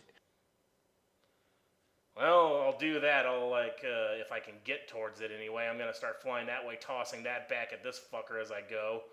And, Okay, roll to hit for the last ice bomb. 12 plus. You are lucky that you killed that devil, because, like, she had so many other I'm things that she could have do. I am so low, I'm going to get downed. 23, and they don't get their dex bonus. That hits. Unfortunately, the other archer is too far away for splash damage, and so is Philevandril. Alright, yeah. So yeah, you just it this way. hit the one. Alright, and he gets... That's another frost down, but yeah, I just don't want to get hit anymore. Yeah. Unfortunately, you don't have enough movement to, like, get down back to the ground where this wall is, but you're on the way there. Oh boy, Anaris saved me. 18, 20, 28, 33 for that guy. Oh yeah, that hits. Roll for damage. Oh no, that was the damage. Oh, 33 damage. Yeah. Okay. That's just ice damage. Okay, archers. Okay. Fuck. Thanks to the bridge, I'm now down to only 11 of those bombs. I need to stock up. Well, yeah, that was my turn. Only 11? Well, yeah, because I stocked up on frost because I misremembered frost being good, I guess. It was resistant to frost. It was not immune to it. Like fire. But Yeah, that's immune to fire. I might be going All right, down so if this guy snipes that me, dude. that is Nox's turn. And It I'm is about not. to die. It is now the archer's turn. We'll actually start with the two above. Yep. The one that's fatigued is going to take a shot at you. That is a natural one, so it goes wide. Let's see. Goodbye, Aaron, yes, and goodbye, Silly Brian. The two of you are dead. Good. Okay, Archer.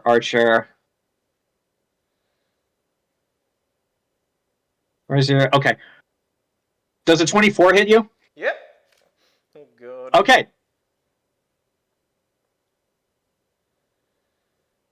Okay. Fortunately for you, he rolled low. That is 8 points of damage. 8? Yeah, just 8. Okay.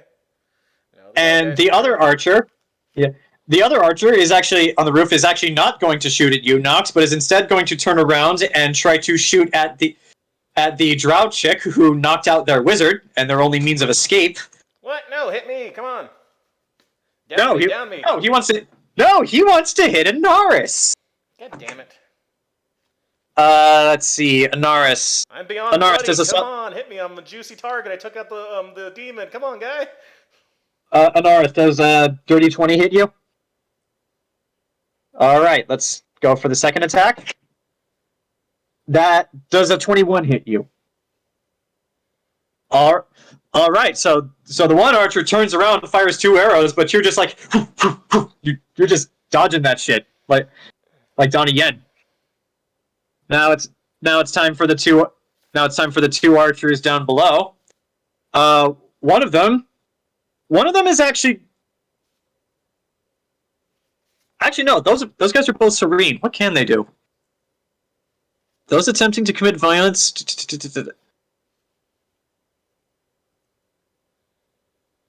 Okay.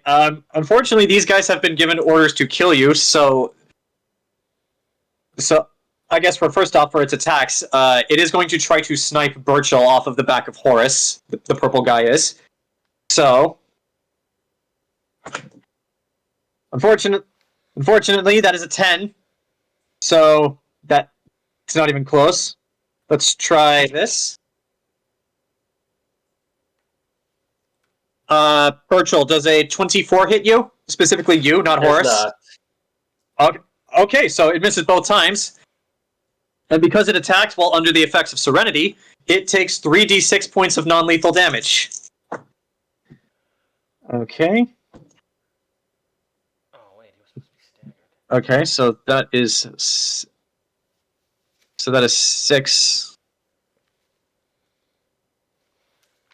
And now it's the other one's turn. He's going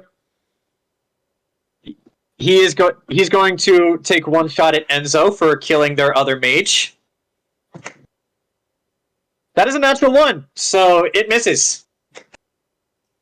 And he's going to take another shot at Lita because Lita, does a 29 hit you?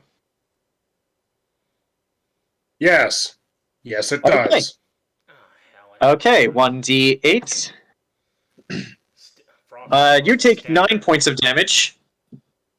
And because it attacked you, it is also going to take 3d6 points of damage because it's under the effect of Serenity.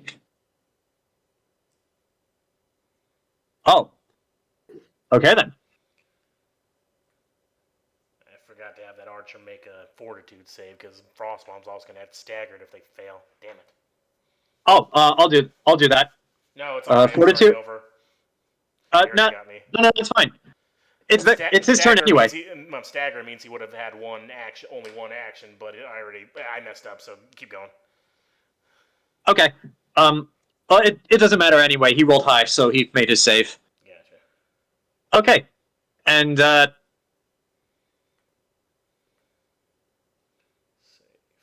these two archers, how far can he move? Okay, yeah. So these two archers see the writing on the wall. Purple guy is going to go inside. Unfortunately, not purple guy does not have enough movement, so he's going to go right to the entrance of the Watchtower and just stay there. Because, yeah, he doesn't have enough movement to actually get inside.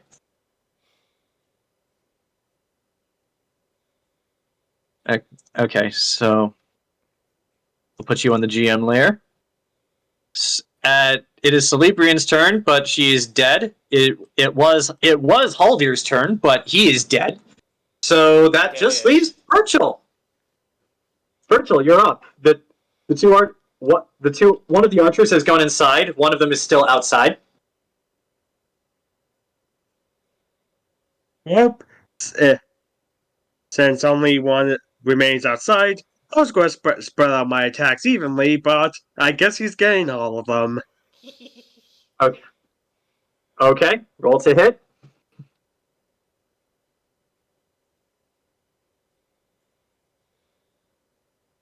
$35. That hits. Roll for damage. 13 damage. Okay, 13. Next attack.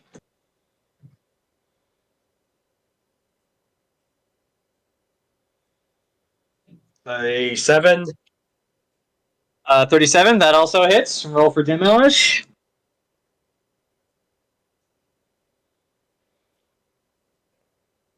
$14 damage. Okay. And one more. 31. All right, last damage.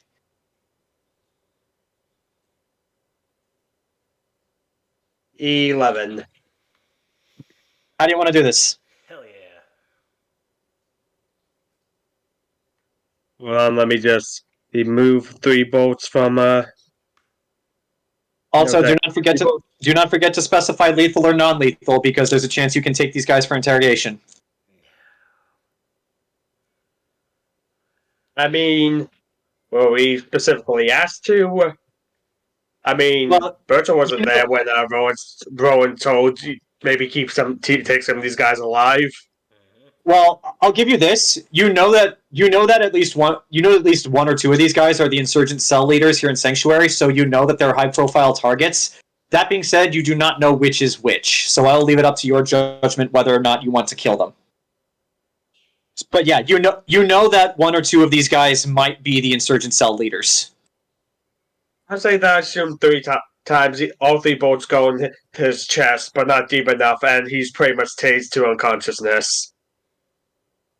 Okay, so you killed one of them. This guy is dead. Well, not dead, but he is unconscious.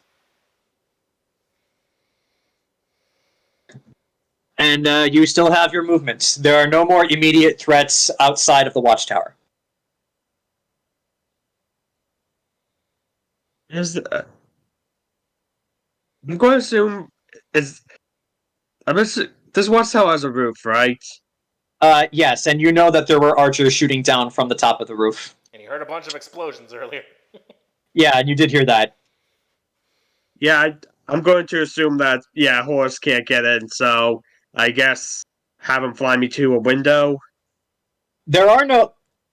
The windows are very small here, unfortunately, so like you can only barely see inside. Like there's a second story window here. I will say with your movement, you can get to slightly above the top. So if you want to see what's going on the roof, you know there are enemies there. You can do that, or you can go to a window like you said.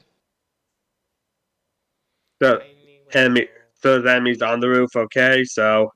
Yeah, there are enemies on the roof, and you know this. Okay, so I'll have horse fly me onto the roof.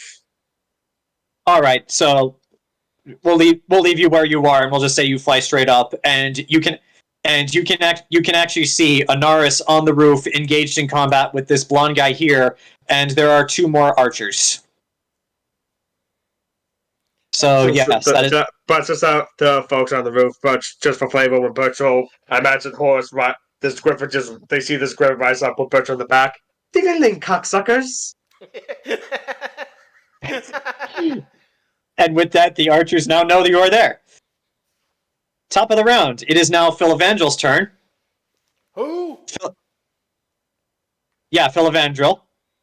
He is Anaris because you knocked out his friend, and that was his only healing potion. He is going to drop his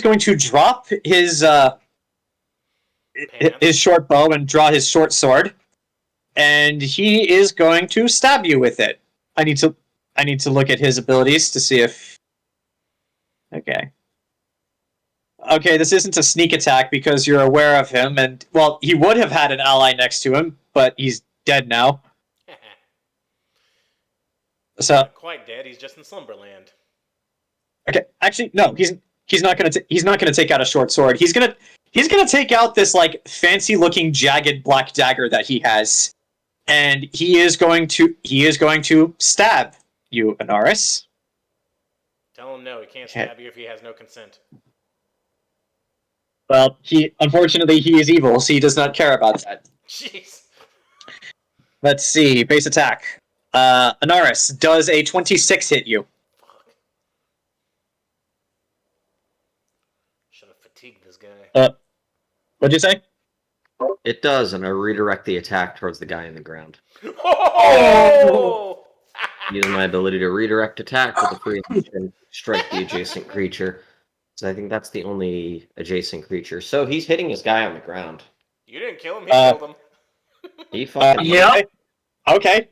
You do that, and he stabs his friend, and he's just gonna look at you and say his Elvish, "You bitch! Who does that?" I mean, why did you stab him? Well, now I have to roll for damage. Fortunately for his friend, he rolled crap for damage, so that's not going to hurt him much. So he is still alive, but still unconscious. Kill that wizard. He doesn't deserve life. He had chalk. All right, that was one attack. So, how many times can you do that redirect? Once per day. Okay, but yeah, he still gets 2 more attacks because of his level. Mm-hmm. Oh, that's a natural 19. Does he crit on a 19? No. Hold on. He's a fighter, probably. He's not a fighter, actually. He's a ranger. He does crit. He does crit on a 19. Shit. So, okay. So, first off, damage. Okay. So. Wait, she doesn't look like a drow right now, does she? Doesn't she have her future tech disguise on? I mean, even if you wanted to, that wouldn't have changed anything you did. Okay, so that is. He yelled at me. Very rude. Fortunately, Anaris, this is not a sneak attack, so even with the crit, you only take 10 points of damage. However, I need you to make a willpower saving throw. Oh no. Right? Mm-hmm. Why? You'll find out why. Monkeys. Willpower? Yeah, willpower. That's a 22. Okay. You feel some effect begin to take hold of you. It's magical in nature, but you manage to resist it this time. So he's going to go for his last attack. 3 attacks. Holy shit. Does a 16 hit you? No. Okay, so the last attack with that dagger misses. So Philovangel's turn is now over because he is currently engaged with you. Next up is the Aaron Yes, who is dead. Actually, let me cross out you on the initiative order on my page, just so I know that you cannot do anything. Okay, Gabrielle, it is now your turn. There are no longer any targets visible to you. They appear to have gone inside the Watchtower. I'm going. Can I use like 2 turns? Can I use like 2 turns to get much closer? Dash, I'll say that would put you right here at the entrance. Okay, Actually, I will do that. Well, so yeah, you just run. Well, so yeah, you just run. You run straight up to the entrance. Yeah, you run straight up to the entrance, and the door is open. So, and actually, I'll give you this. You can actually see what's going on inside. You can access to the second level. This is a 60-foot high tower. To the second level. This is a 60-foot high tower. Yeah, that's a 60-foot high tower, and as far as you can tell right now, it's Aion. Hold on. Well, okay, I can't do anything to hit some of them next turn, even if I don't collect. Well, okay, I can't do anything to hit some of them next turn, even if I don't collect. Well, okay, I can't do anything to hit some of them next turn, even if I don't collect. Okay, I can't do anything to hit some of them next turn, even if I don't collect. Use your instant Turn, even if I don't collect. Use your instant teleportation.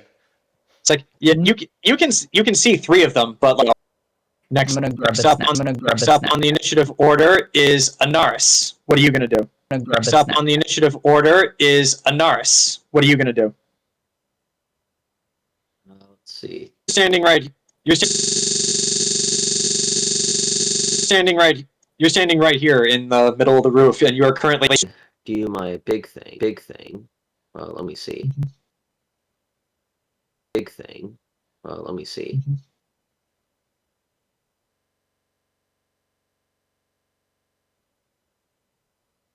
I'm going to do not much. I'm gonna just regularly try to hit him. No sneak attack, just regular cestus. Regularly try to hit him. No sneak attack, just regular cestus hit. All right, go right ahead. His AC. That does. And then I'm also gonna shocking grasp. That does. And then I'm also gonna shocking grasp his ass too. All right then. Is he armored? Okay. Well, it just says armored. Oh. Perhaps it's leather from a metal beast. Yeah. Oh yeah. 5. Perhaps it's leather from a metal beast. Yeah. Oh yeah. 5d6. Perhaps it's leather from a metal beast. Yeah. Oh yeah. 5d6. So yeah, roll 5d6.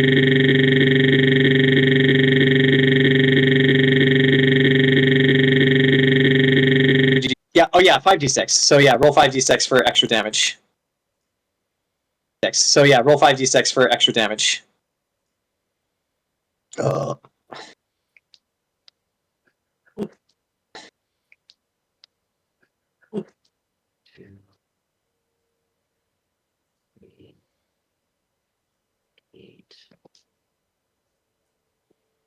That is 29. Okay.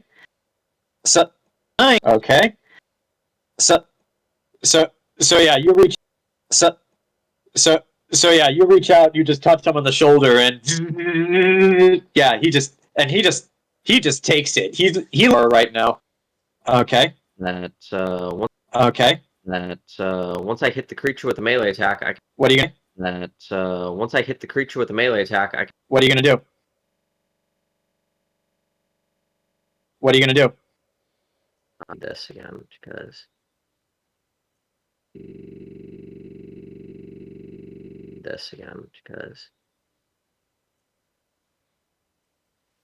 broken attack of opportunity.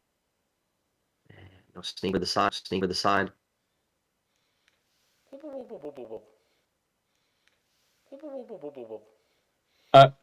All right, push over the side, and because he's shocked, it's because of your ability. He can because he's shocked. It's because of your ability. He can't do anything but watch you run. Lita, it is now your turn. There is no one outside and no one on the roof that actually you can actually use your dash to get inside the watchtower. Use your dash to get inside the watchtower because you were slightly closer than Gabrielle was.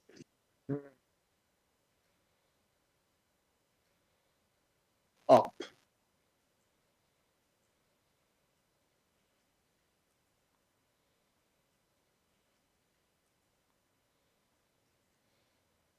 Yeah, I think I'm just gonna go up. All right, so you're going up 60 feet. Okay, straight up 60 feet. You're kind of 60 feet. You're kind of somewhat at a distance, but you can see. You're kind of somewhat at a distance, but you can see what's going on the roof. You see an unconscious Matthew McConaughey. You see a blonde guy. Kill McConaughey. Put him out of his misery. If you had to dash to get up, Put him out of his misery. if you had to dash to get up there, so you cannot do anything this turn.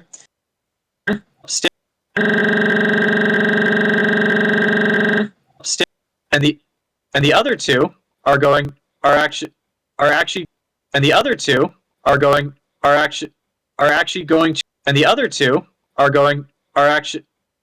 going to try to barricade the door. So like one's going to. So yeah, that is their turn. Enzo. That is their turn. Enzo. That is their turn. Enzo, it is now your turn. All right. Well, the guy that was there behind the wall, he's basically went inside it, right? And you're close enough to see this and slam the door shut. They're just trying to break enough to see this and slam the door shut. They're just trying to brace it so that you guys can't get it. They're just trying to brace it so that you guys can't get in. What am I gonna do? Actually, what am I gonna do?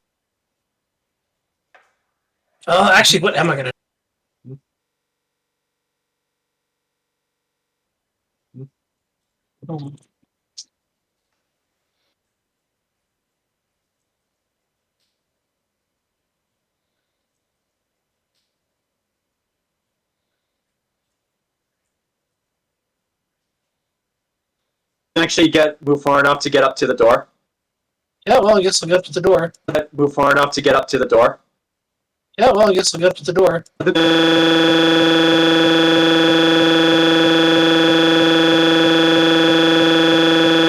Actually move far enough to get up to the door. Yeah, well, I guess I'll get up to the door. The door is where this unconscious guy is. So yeah, for all intents and purposes, the door is where this unconscious guy is. So yeah, for all intents and purposes, you're in front of it. Now, do you have any fancy door opening spells? Horse cannibalism. Yeah. Horse cannibalism. Jan, I forgot. The guy has to make a fortitude save or be stunned. Oh, sure, I'll do that. Fortitude. All right, but yeah, Enzo, do you?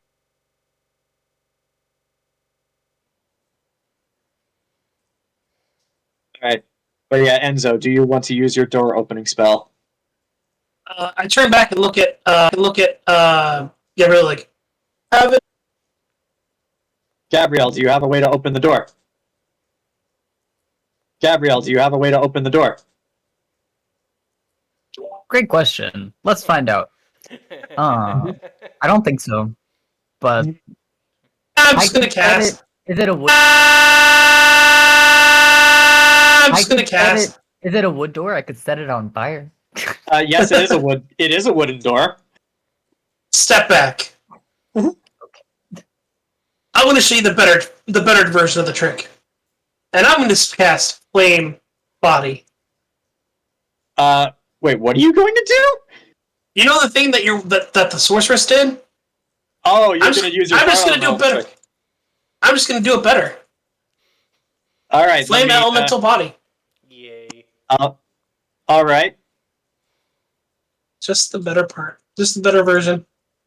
Okay, so token layer. What size are you, fire elemental? So I know how big to make the token. I believe. I gotta look it up too. I believe it is huge. No, yeah, I believe it is huge. Okay, so. Okay, let me just set it to being controlled by you. So for all intents and purposes, I'm going to move your layer to the token to the GM layer. Okay. Yes, huge. Yes, I am huge. Huge. Huge indeed. You are the hugest. Now climb up All inside right. the tower and help us. Oh All my right. God. Actually, yeah. At the size of huge, how does this tower look now?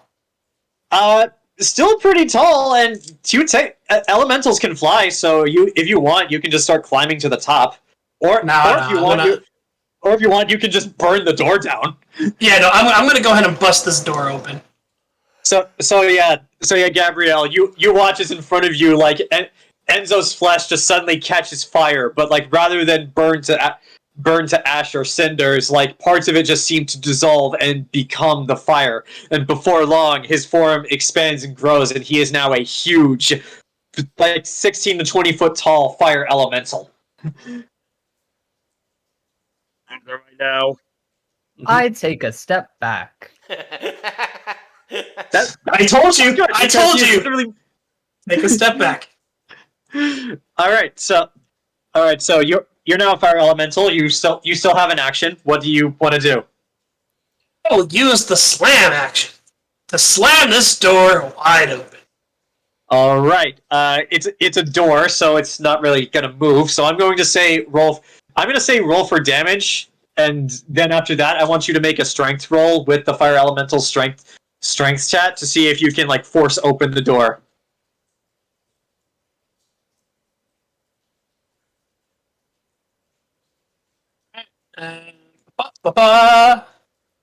Yep, that's a base 19 plus 10, 29. It's a door. You don't have to roll to hit. Just give me your damage. Oh, okay. Door, though, John. It's like what's gonna happen if you miss the door? Are you just going to slam the side of the wall? Yes. Exactly. All right. So that is 2, 8, 4, 12. All right, and okay, you do 12 points of damage to the door, and roll me a strength check with the strength of your huge fire elemental to see if you can force it open. Guys, I think we're okay. Hello! Ah! It's okay, as long as we're holding this door, they can't possibly... we summoned a demon to help us. There's no like... Oh. Hey, God, does it get really warm out of nowhere? So with the strength, that is 21. You know what? With 12 damage, the door's now on fire. I'm going to say on the other side of this door, it's like, oh my God, they're killing us. It's okay. It's okay, Bob. As long as we hold the door, there is no way they can possibly... Hodor, no!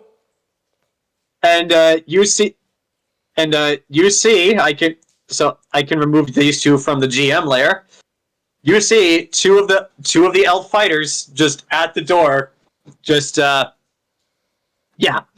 scared. Just scared shitless.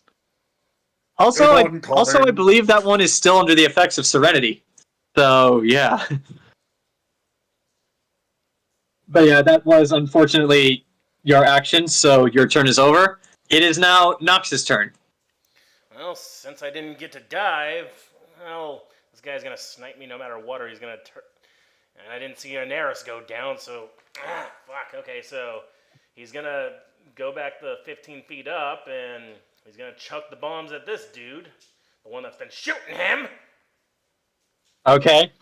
Fuck this dude in particular.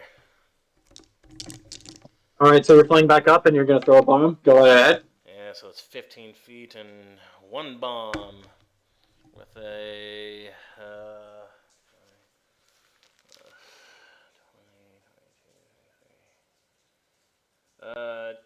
28, and he doesn't have his dex bonus. Yeah, that hits. Alright, let's go back to fire, because fuck this guy. Mm-hmm.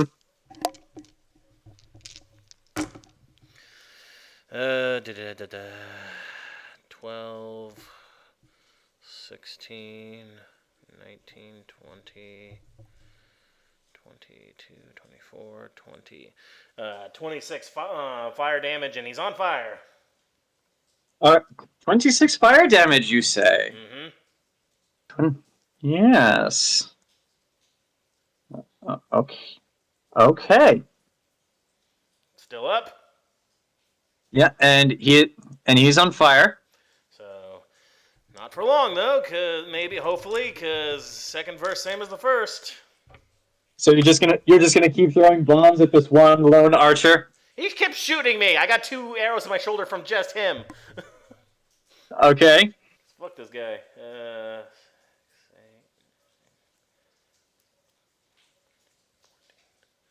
So that's a 24 with no dex bonus for him.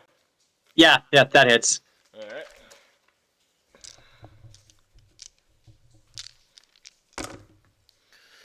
Takes another 10, 13, 16, 19, 20, another 26. All right. He is still up. Fuck this guy. Have another. Oh, you missed that one. Try another. So that's a 19 plus 7 is the 26. 26 to hit. Yeah, and no dex for him. Yeah, that hits. Especially since you took away his dex. So roll for that damage. Die. God, the mobs are tough. 12, 22, 26, 29, 30, 33. How do you want to do this? Nox will just say, "Fuck off!" and just burn him to a crisp as his eyes melt out and he just suffers. And then, all right. And then I'm looking at his buddy over here. You're next.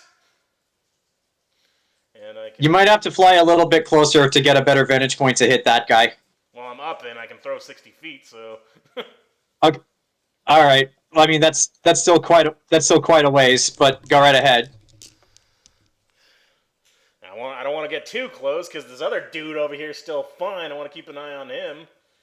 Oh wait, actually, yeah, okay, I can do that too. Help Anaris out. Since I see she's not up there. All right, let's give it another college try with the bonuses there. So that's 11, and that's only 9, and then 9, 10, 11, and then so plus 16. So that's a 24. No dex. What's his AC? What's his AC? Yeah, this guy right here, the other archer. Okay. Let's see. I accidentally scrolled away from his page. Shit. Yeah, that hits. Okay. He hasn't taken as much damage, so yeah, he's looking pretty good compared to the others. Well, let's give him a bit of fire taste. Mm-hmm. Crap. 10. Alright, so 10, 15, 16, 17, 18, 19, 20, 21. So he's got 24, and now he's on fire. Okay. Okay.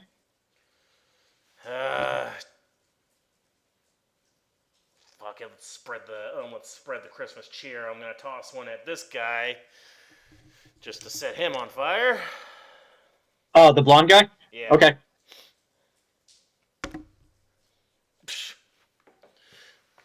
How do I... Hang on. God damn, that's good. That's good.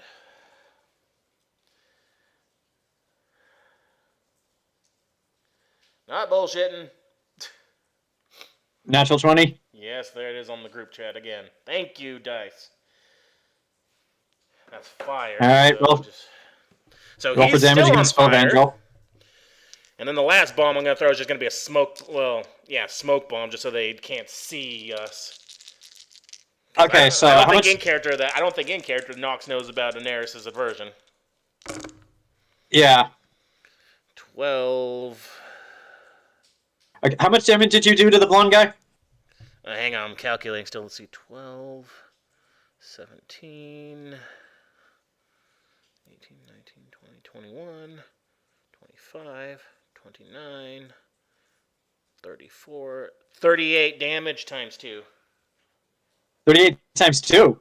Yeah. Oh, wait, was that after you added your bonuses? What? I don't add any bonuses. Bomb damage is straight bomb damage. Okay, so you don't add anything. Okay, so hold on, I need to do some math here. Well, he was hardly touched, though. These archers are tough.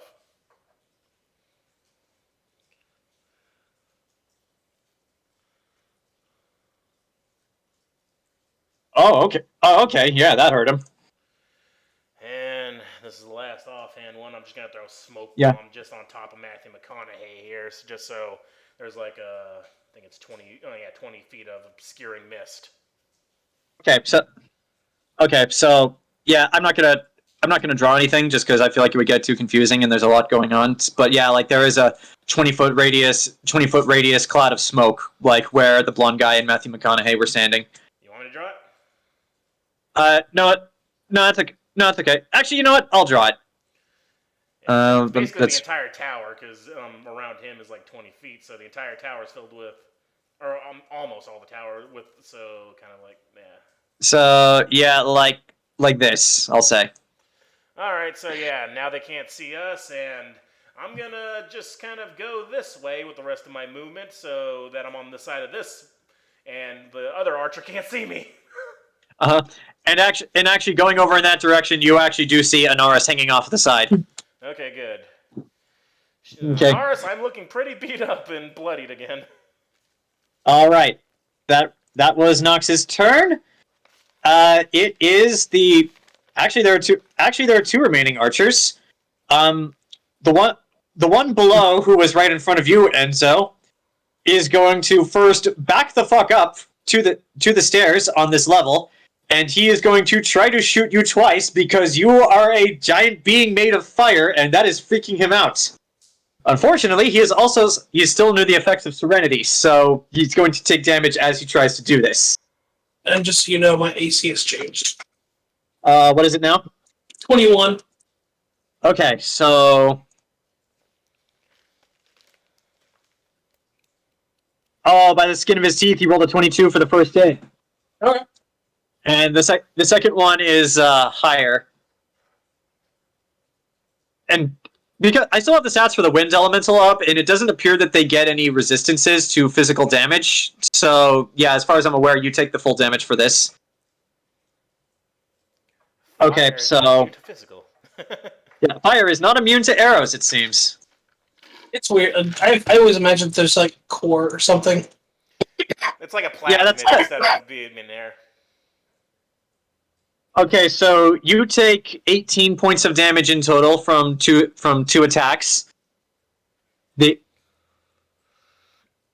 like the other archer is going to try to trace where Nox was going, and then just turn around and see the cloud of mist.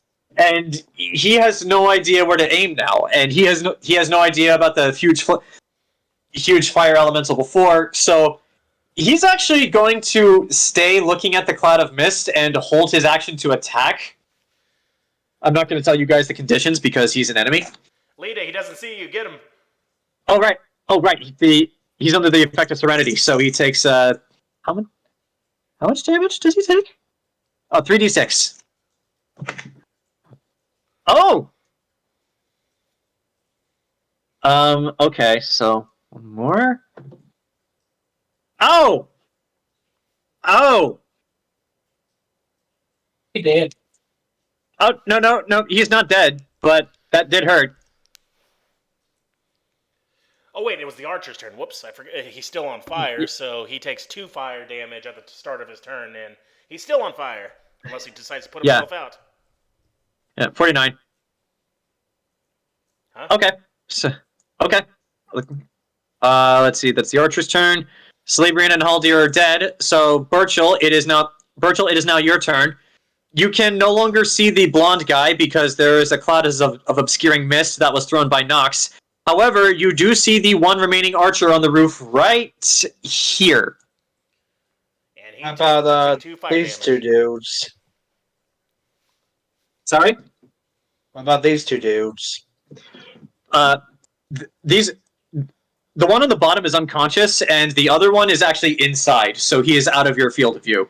Yeah, so this dude right here at the edge is the only visible one. He's on fire, and he just took 2 fire. Yeah, it's kind of unclear what's the roof and what's the inside of the building. I know, yeah, it's also weird because different characters see different things, but yeah, it's like, I'm sorry, this guy is inside, so you don't see him, but you do see this archer. Okay, so that's the case. I guess I'm going to shoot at him 3 times. Go right ahead and take your shots. Oh wait, are you also like? Oh. Well, 37. 37, yeah, that hits. That's 19 damage. Okay, 19. Oh! Oh! No, he's still up. Keep going. 26. Yeah, that hits. 10 damage. How much? 10. Okay. Last verse, same as the first 2. 26. How do you want to do this?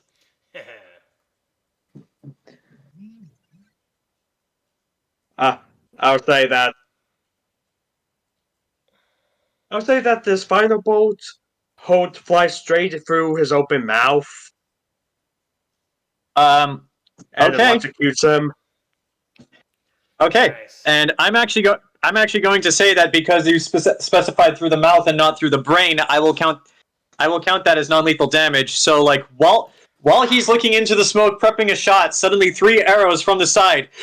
One of the ribs, one of the stomach, and one to the mouth. All 3 of which electrocute him. Now I'm gonna label him as unconscious. However, he is still on fire, so in time he will burn to death. Good. I mean, I left the previous dude alive, so I don't care. As you said, we all know. I don't know which one of these is, the important one. Okay. Also, John. All right. Mm-hmm. Do you want to move? Yeah. I'm good. Okay. John. Yeah. The horse is right there. The right after he's done shooting, the obscuring mist is gone because I'm pretty sure he uses a high wind speed, right? Not necessarily. That's a feat he has to take. Well, no, I mean, but the whole thing about obscuring mist is moderate wind speed, and then there's high wind speed, and his flapping's right there. So if it's high, then the one round, which is his turn, would make it go away. But if it's moderate, tell you what, it takes out in chunks. Tell you what, just because he's hovering there and flapping down, and it's your smoke bomb, I want you to roll for luck for me, Grant. Well, I'm just going with what the thing says. It says it goes away after a round because Horus is a big boy, right? Well, 1 round when it gets back to your turn. Okay, but yeah, for right now, just to see if it does go away immediately, roll for luck. 2. 2? Unfortunately, because of Horus's flapping. Oh. I'm just being fair because I'm like, oh wait, yeah, the a gust of wind can help get out this shit. I'm like, oh yeah, Griffin's wings. You can't blame me. I was here before you threw the smoke bomb. I know. I don't blame you. But I'm like, I didn't think. I didn't count for Horus. Oh boy. Okay, that's okay. But yeah. Top of the round. Philavendrel, it seems, is looking pretty beat up. The only enemy he sees within vicinity of him, oh yeah, and all of his allies are unconscious, is the giant fucking griffin. So, does he have enough movement to do this? He also takes, start of his round, he takes 6 fire damage because he is still on fire. No, he does not, because actually as the mist is cleared, you can see he's not on fire. Something prevented that. You don't know, but somehow he's not on fire. What a bitch. However, set him on fire, Ken. Before Ken even has a chance to do that... I can't change damages. I'm stuck on lightning. Oh. It's like, before Ken even has a chance to do that, however, he is going to run over here, open up the hatch on the roof, and climb back down. He is now inside. There's no... Actually,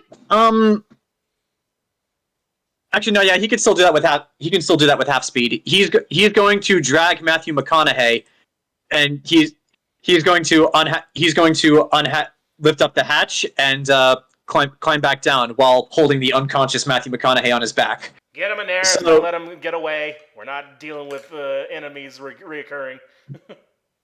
So yes, as far as you guys can see, everyone is inside. Oh, wait a minute. When I threw that firebomb on him, Matthew McConaughey would have caught fire again because of splash damage. That would be interesting if Philavendrel hadn't have done what he did. Not him. But yes, about Matthew McConaughey. Well, but even still, it is a thing that he has. All right, kill him, Anaris. They were prepared for fire. All right. Well, I mean, they're working with demons, so. Okay, so yeah, that was Philavendrel's turn, and technically he's still climbing down the ladder. Aaron, yes, is dead. Gabrielle, it is now your turn. Enzo has blown the door open for you, and you see 2 enemies. One has a sword, and the other has a bow and arrow, and is looking pretty beat up. Okay. So I still can't see the main guy yet. He's up too high. No, you cannot. And actually, at this point, you don't even know that he went back inside. Okay.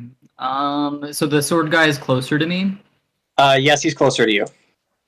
And he's currently in sheer terror right now at the huge fire elemental that is standing right in front of you. Okay.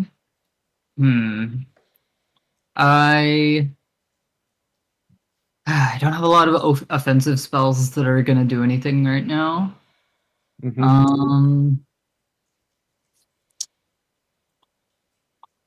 I will use, let's see, I have some lower level spells. Yeah, I've got plenty of first levels spells left. I think I will cast Bungle on him and then enter the tower. Bungle. It will just take a negative 20 penalty on its next attack roll. So even if he tries to take an attack opportunity on me, he will probably fuck it up. All right, let me just roll a willpower saving throw for the spell, and that is a natural 1. So he is bungled. So on his next attack roll, So basically, I shove my way past him and I'm like elbow him in the gut or something as I bungle. That's my bungle cast. So actually, he's going to make his next attack against you for an attack of opportunity as you try to shove past him and enter the tower. That is a negative 23. Actually, I'm just kidding. It's more like a negative 10. But yeah, your bungle fucked him over. So What does that look like? What does a negative 10 do? Did Did he stab himself in the foot? Pretty much what happened is like he raised his sword to attack you as you were coming up to him, but then like you just walked in, like shoved him to the side into a wall, and that hit him in the head, so he just falls back down onto his ass. Nice. So yeah, like you are inside you are inside the tower now, and what you see is this tower has been fallen into disrepair a long time ago, so there's not much to see, like creaky floorboards, like empty crates and like all that jazz. And you see the one archer here is actually on a stairwell going up. Okay. I don't think I can do anything else. Nah. You hilariously bungled the guy. It's Frieza naked in the shower. You final flashed him. Okay, Anaris, it is now your turn. They went down the hatch. Yeah, Anaris, it is now your turn. There are no more enemies left on the roof. However, there is a very obvious hatch. I don't see Mike, though. Where is he? Mike? Mike! And Temme's gone, too. What the hell?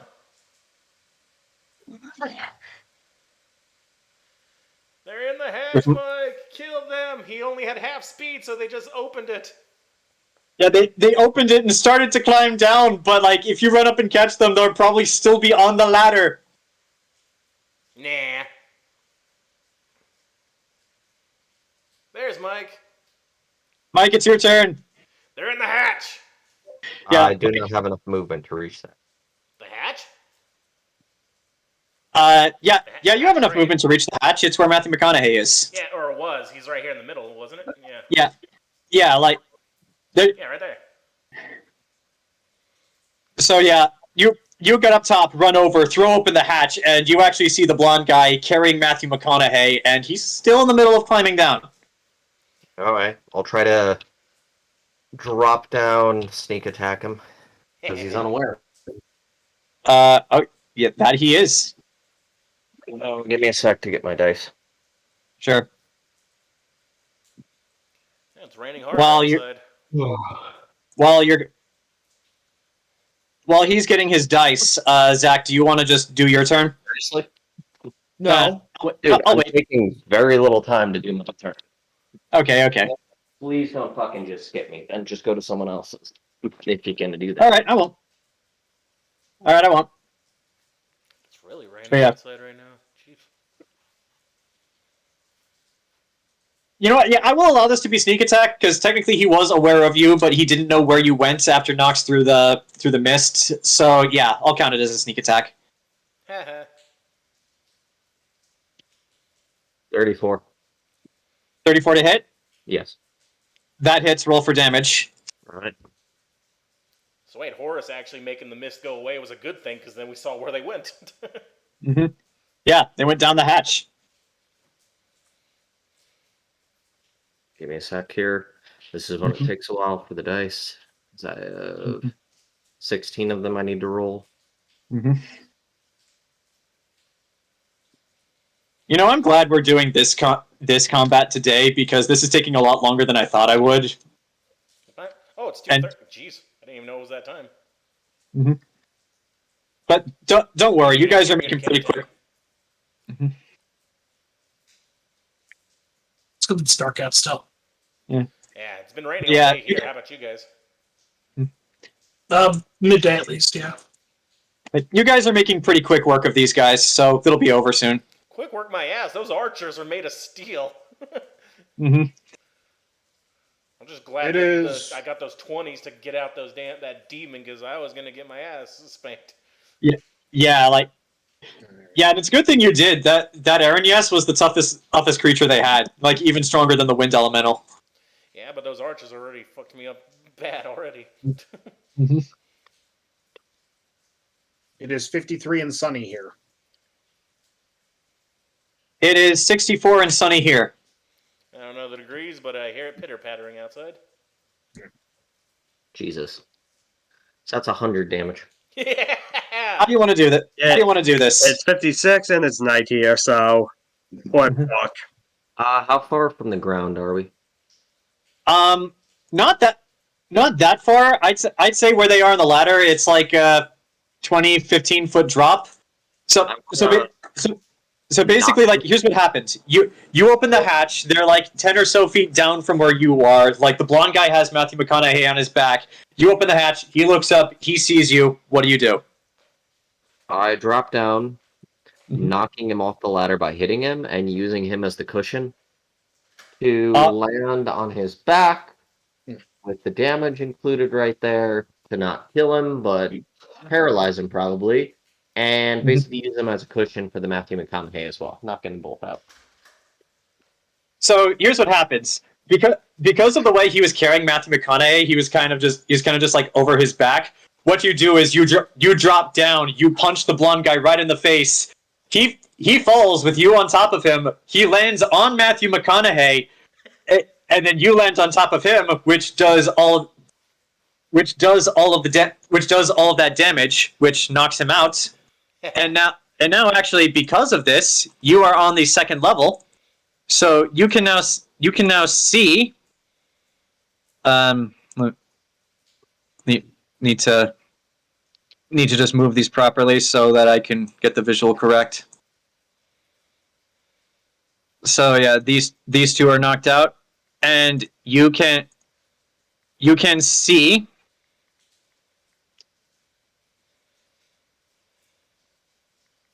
three more elves down in here with swords who are all shocked to see you drop in on them. One of them you recognize as Siler, the traitorous motherfucker who works for Walpole. Oh shit. So yes, you have dropped in on Siler and two other elves. And I'll give you this: one of the elves that you drop in on is the other elf you stole that crystal from. Oh, all right. Mm-hmm. So yeah, you are now surrounded by three elf fighters. One of which is Sylvester Stallone. Lita, it is now your turn. Dude. I still have two more attacks. I still have two more. Oh, you do. Oh yeah, you do. I'm so sorry. I got caught up in the moment because you knocked the guy out. John. Be patient, John. At least I'm not throwing 12 bombs. I have three things I can do. I'm sorry. I'm sorry. Calm down and be patient, John. So I'd like to hit one of the elves with just a regular attack right there. Okay, so do you want to hit the one to your left or the one to your right? I'll hit the one to my left.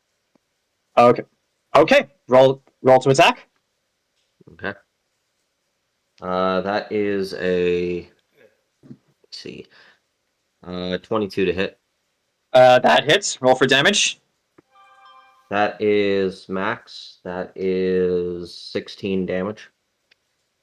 Okay. And are they armored? Yes, they are armored. That's an additional 3 damage, so 19 damage. Ooh. Interesting. Okay. And then I'm going to make another one. Okay. And let's do that. And same guy? Yeah, same guy, but that one's going to miss. That's only a 9. Okay. And then I'm going to use Fast Getaway to use the withdraw action right there and trigger it along with the secondary ability that I have, which is and I'm going to just withdraw 30 feet. Okay, are you going back up the ladder, or are you going to go on the ceiling? Because if you're on the ceiling, they technically can't hit you. Yeah, I'll just zip along to the ceiling right there. All right, so you just run back up to the ladder, and you're on the ceiling now, and you're confusing the fuck out of them by the fact that you can actually walk on the ceiling. Yep. However, they can't do a damn thing about it. There you go. Now it is their turn and Lita's turn. Now, you're the only enemy that they can see, Anaris. Unfortunately, they can't do shit to you, so Actually, no. The guy you hit, he's actually going to use his 30 feet of movement to climb the ladder, and just take a sword swing at you, because he can barely hit you just by doing that. Just hanging off with one hand. Okay, so the first one is at 15. I'm going to assume that misses. Yep. Like when you're The trying to sec- swat a spider with a broom. That's essentially what's happening. So the second one was a 27. 27 right there. Give me a sec to take a look at something else that I have to verify if that does. It will. Yeah, that'll hit me. Okay, so for a longsword, it is a D8. Where's my D8? Here we go. That fell out, so it doesn't count. Okay, so 5 plus. That is 10 points of damage. Okay. And Lita, it is your turn. So all the enemies are inside, right? Yes. And you did see Anaris drop down the hatch. You said this building is kind of in disrepair, right? Yes, it is.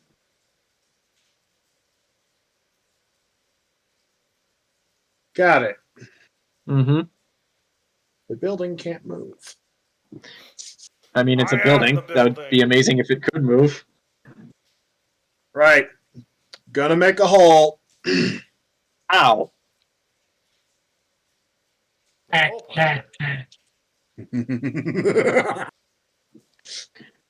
You said I could engrave my bullets. I did, yes. Lita takes, because she's got to reload. Lita takes good. one. Mm-hmm. Slides in the chamber. Cocks it. We're going to fire an explosive round engraved bullet at the wall. So, like, just the wall right here? Okay. Yeah. Midway. Roll to hit the wall.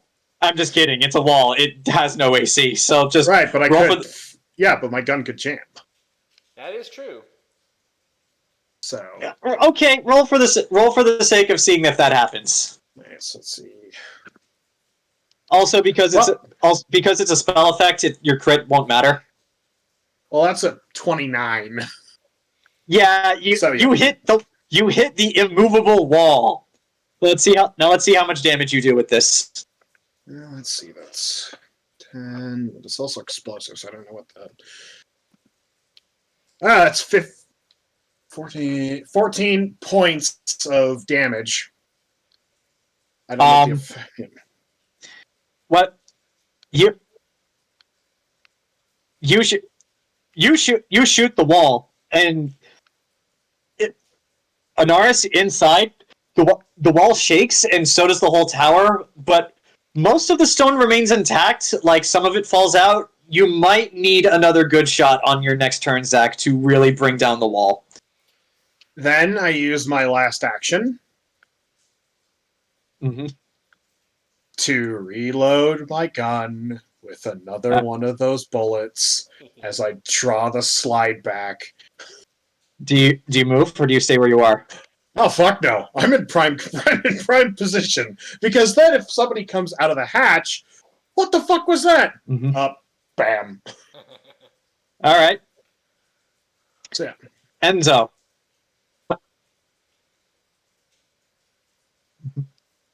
Enzo, it is now your turn. There is currently an elf fighter who is terrified of you, and there is an elf archer on the stairs who looks like he is about to run up it. Well, I can only look about what's in front of me, so.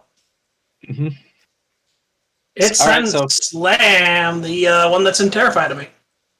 All right, roll for slam. Roll for fire slam. And welcome to Japan. Come on and slay him.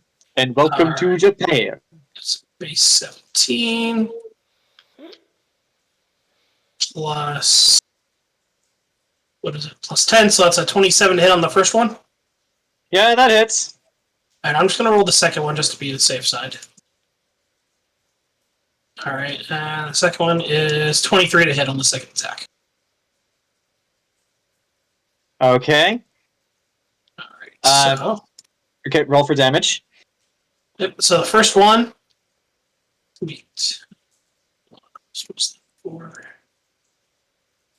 14.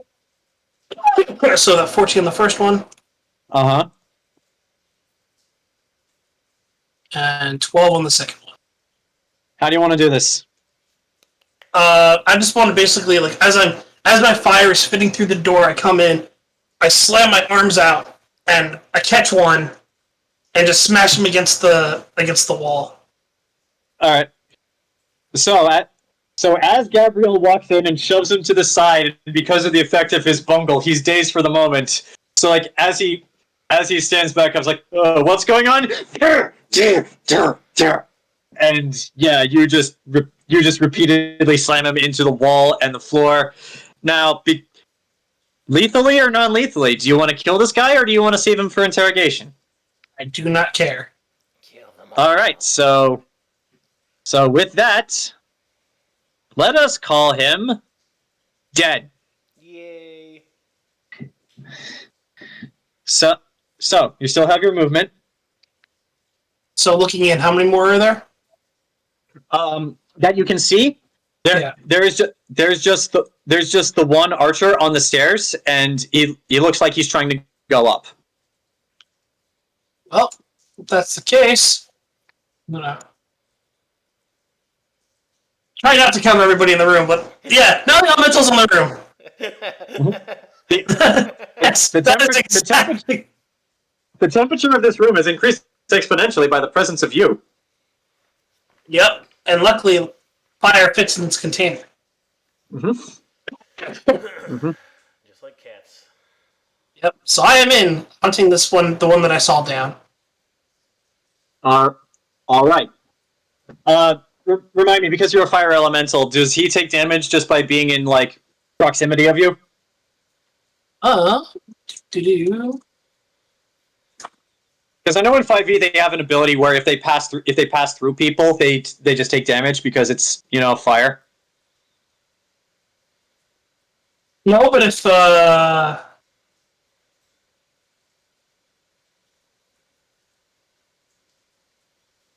let's see. If I hit them, they burn. If they hit me with a natural weapon or an unarmed attack, they burn. Okay, that's all I needed to know. Yeah. Okay, next up is Nox. I'm gonna fly over to the hatch, looking at Burchill, going, "They went inside!" Get inside! Get inside! And then I'll just get to the side there, so I'm not over in Nars token. Mm-hmm. And I'm looking down. What do I see? Because I know it's kind of a mismatch in there. Well, okay, so you see Anaris on the ceiling. As you open the hatch, you actually look right down into the face of another elf who was trying to take a swing with a sword at Anaris. So you're looking right at him. Wouldn't the hatch already have been open because of Anaris? Yeah, I'll give you that. Yeah, the hatch was already open, so you look down at the elf who's like trying to take a swing at Anaris on the ladder. So you see him. Below him, you see the unconscious bodies of Matthew McConaughey and the blonde guy. You see actually, you see one more person with a sword, and you also see someone you immediately recognize as Sylar, the traitorous motherfucker who works for Walpole. Would I know him? I don't think I've seen him. Hey Zach, has Nox ever been to Walpole? No. No. He would have no clue what Sylar looks like. I might have a description yeah. of an elf, but I've never seen the guy in person. Yes. Yeah, so yeah, you have no idea who he is. However, even still, like, you walk over, look down the hatch, and there's just another elf right there, staring at you.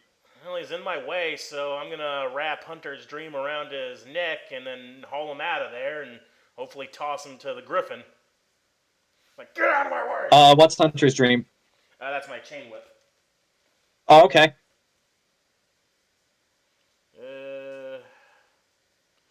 So yeah, I'm gonna entangle him like how the like around his neck, and then I'm gonna attempt to entangle him, and then just drag his ass out of there. Okay. Like how I'll say Lita tried because to of the do to me. proximity to you, you don't. I'll say because of the proximity to you, you don't even need to really like do a swinging motion. You can just like use it like a rope and get it around his neck. Like just pull the end down, like. Rrr! Yeah, like that. All right, that's a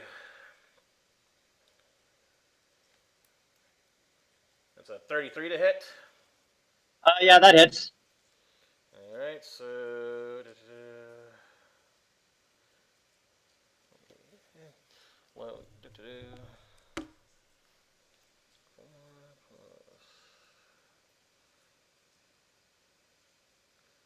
so that's 6. 6 plus Dex is so that's 11 slashing damage and 5 silver if he's got anything added on with that. Fortunately, he's a normal elf, so he doesn't take that damage. However, he does take the regular damage. And is there something I gotta do special for entangle or no? I'm gonna say let's treat this like a grapple. Just roll a strength check, and he'll roll a computing strength check. Oh, great! Yeah, You never the best option. You never know. What did you do for damage? 11. Yeah. Okay. Strength plus 1. 16. Yeah, I'm not strong. Fortunately for you, he's weaker than you are. So yeah. You have your chain. You have your chain around his neck. Unfortunately, you used your movement and your. Well, I still got my 2 actions really. Because I mean, well, you're currently I'm treating this like a grapple. So like, if you attack again, you can't.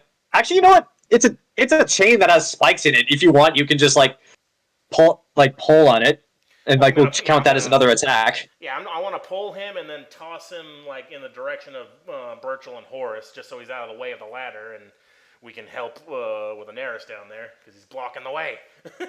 All right. Because he's already entangled, I'm not going to have you roll to attack.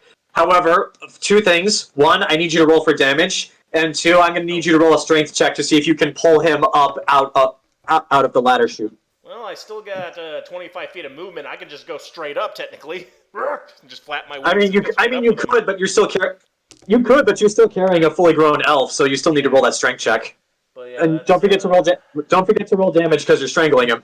Gotcha. Okay, so that's plus 2, so it's 3 plus 2, so that's 5, and then plus. Was that it? Oh yeah, plus. So that's 10 damage, and I'm just gonna. And I got a strength. He said. Yes. Yeah. Strength. He's not gonna roll to compete with you. This is just to see if you can even do this. So 13.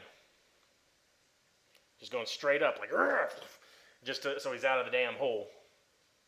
Unfortunately, 13's not quite enough. He is resisting and holding on to that ladder with dear life. You can use your last attack to try one more time. Yeah, because get him out of the way. Come on, you bastard. Mm-hmm. Okay, 19.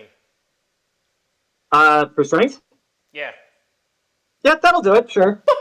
Don't forget to roll. Don't forget to roll for damage because you're strangling him still. Well, technically biting into his damn neck. Yeah. Oh, okay. Yeah, it is. So 8 plus 2 is 10, and then so it's 15 damage, and I got him out of the hole, and now he's basically hanging from a noose made of like serrated metal, and I'm up in the air flapping my wings, and I'm just gonna look at Burchill and I'm like, get in there. All right.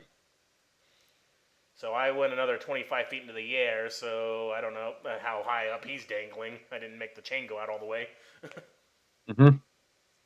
So it is now the archer. I've got a pinata for you if you want. All right, it is now the archer's turn. This archer has been on fire for the past few turns, so he's burned to death. Oh, okay, good. And this archer, upon being face to face with a flame elemental, is going to run up the stairs to the 2nd floor. So, Temme, you get an opportunity attack. Hells yeah.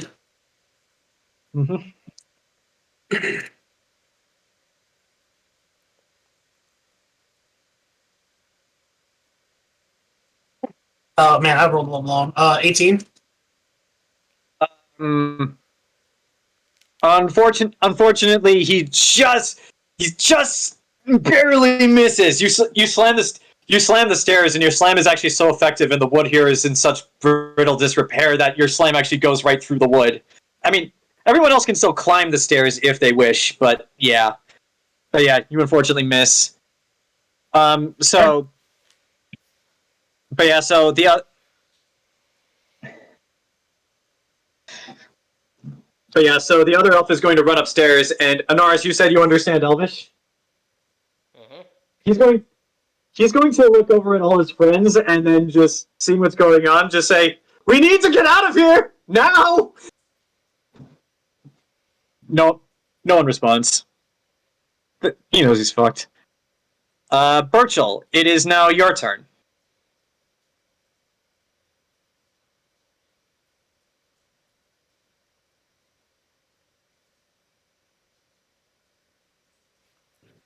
Is anyone even left to fight? There are people inside, but none that you can see on the roof.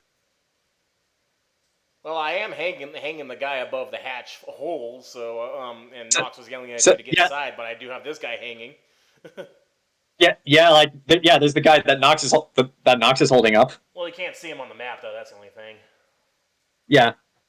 Where is he? It's this guy, the one who's right next to him. Actually, you know what? Just for the sake, so we can tell who's who, I'm just gonna put you two right there. Gotcha. Okay. So, but yeah, he's hanging below me. I'm basically strangling the guy, and I was pointing at the hole. Mm-hmm. But yeah, you can see the hole in the roof. You know where the remaining enemies are. I guess I'll have Horse land on the roof, dismount, give him scritches, and then go up down the hole. All right. I will say it is a free action to give Horus scritches. Okay. Now, so yeah, like you dismount. You still have your own movement, and so yeah, you drop down the hole where you see three. Actually, no, you see two more remaining elves. One looks okay. One looks pretty beat up, and actually, yeah, I'll put you down here. And you, because I know you've seen this guy, you immediately recognize the traitorous face of Sylar. Sylar, one of the ones that's conscious? Yes, he is one of the ones that's conscious, and he's currently holding up a sword. However, unlike the other fighters, he seems terrified, like he's actually shaking. I've been using nothing but the crossbow this whole time, so since he's still conscious and I recognize him, time to pull him closer to me with the beat scorpion. So, roll the hit.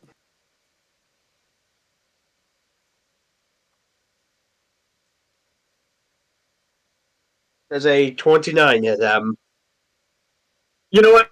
He's started as a civilian, so how do you want to do this? Like, what do you want to do? He's a civilian?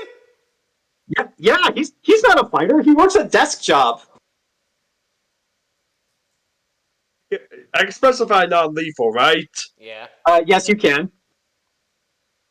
I guess he's there terrified that suddenly a harpoon goes right through his abdomen, and I just start reeling him in.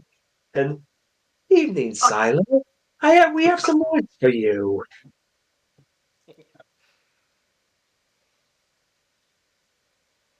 I mean, he'd love to issue you a response. Unfortunately, there's a massive harpoon through his gut, so he's passing out. not really in the mood to say anything. Yeah. So, no response to being pulled closer to me like a fish. Mm-hmm. Well, it's probably gasping like a fish, like. Mm-hmm. Okay, you know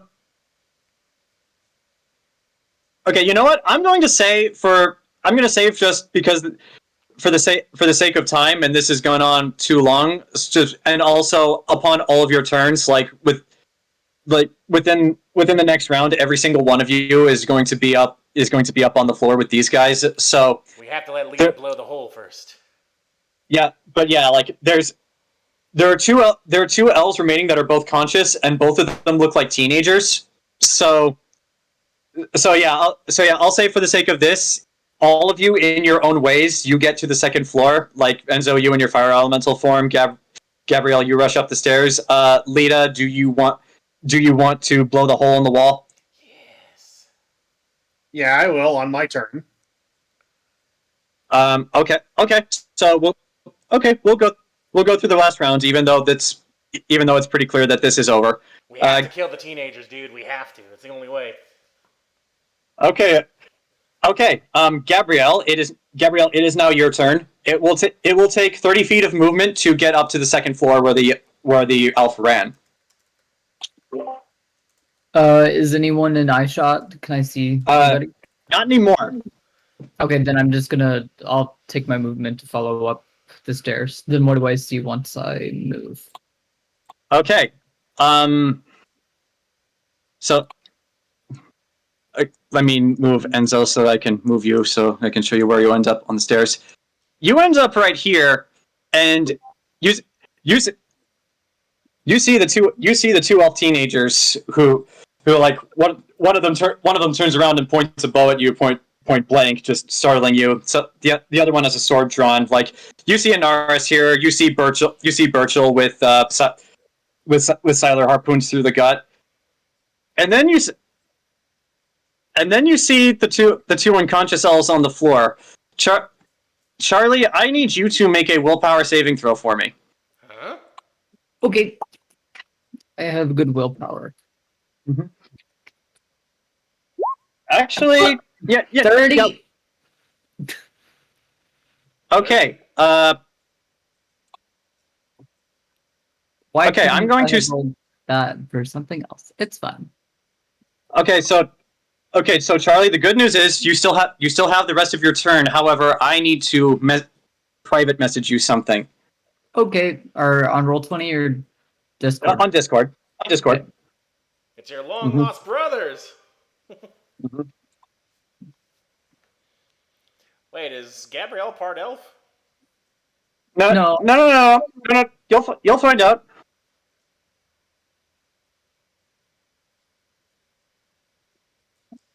I see typing.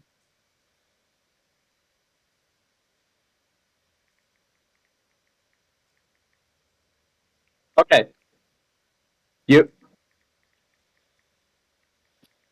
So yeah. Oh, is okay. Damn. So yes, you see that. The good news is you succeeded your saving throw, so you still have the rest of your turn. And there are only two elf teenagers remaining who are conscious. What do you want to do? I wouldn't want to kill teenagers. I also don't want to get shot point blank with an arrow. I'm going to try to cast Dominate Person on the one who is closest to me. That is also the one who is serene. So okay. He'll be serene. He'll be serene and dominated. There's no rule that says he can't be both. Okay. Well, he's the one pointing the bow and arrow at me, right? Yes. He could still hurt me even though he's serene, so I'm also going to cast Dominate Person on him. Good. Okay, so let me roll the saving throw for Dominate Person. That's a natural 1. So yeah, it's cake. It's like taking over. It's like taking over the mind of a child. You have him. Okay. I tell him to turn around and protect me. But he doesn't, not by like actively firing, just by like pointing the weapon at someone else who looks like they're going to attack me. Is the goal. Unfortunately, the only other person left alive in this room is his friend, and like being dominated by you and just receiving your order, he just turns and points his arrow at his friend, and his friend just says, "Legolas, what are you doing? What are you doing, man? I thought we were friends." Gabrielle's just like, "Don't move, or I may be forced to make him shoot you." She says, do you want to make that an intimidate check? Sure. Okay, roll for my intimidate. Hold on, control F. It's a charisma based check. I know the rules say it's based on strength, but fuck that. It's a charisma check. Okay. 14. All right, let's see how he does. Unfortunately, he does not appear to be that intimidated. But is he gonna rush forward at me and his friends? Not. We'll find out on his turn. Okay. He must die. Uh, He's stupid. Anaris, it is now your turn.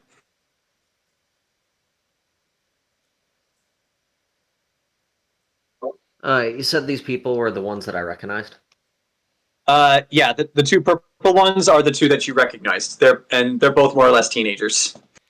Okay, I'm going Gabrielle to dominated one. drop down right here, basically right in front of the guy, and be like, "Ah, I remember you. I stole from you a while ago when I was a lot smaller and younger. Right there, I took the stone from you, and then I got scolded for it."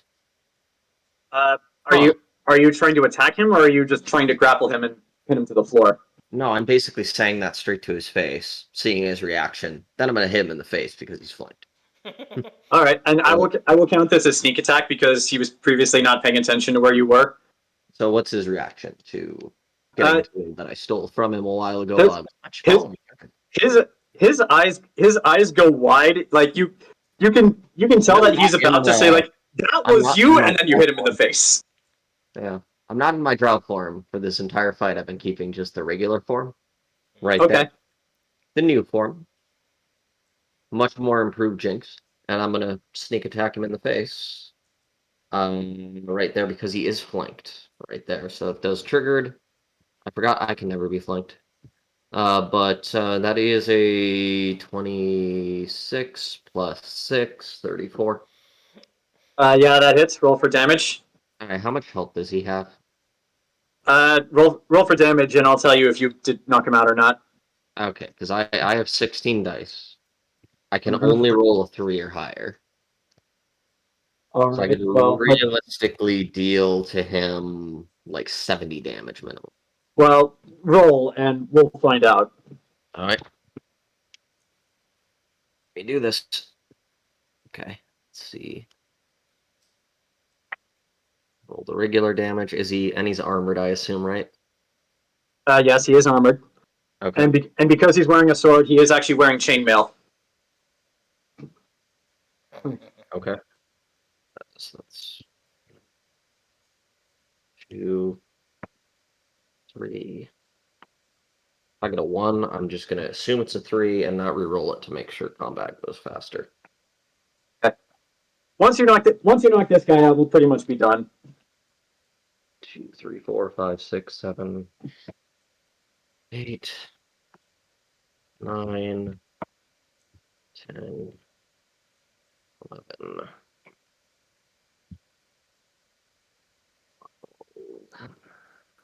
13, 14, 15, 16. Okay. That's 16 plus that. So give me the total, Google. That's 98 damage. How do you want to do this? Looking at his face, I'm just going to kind of just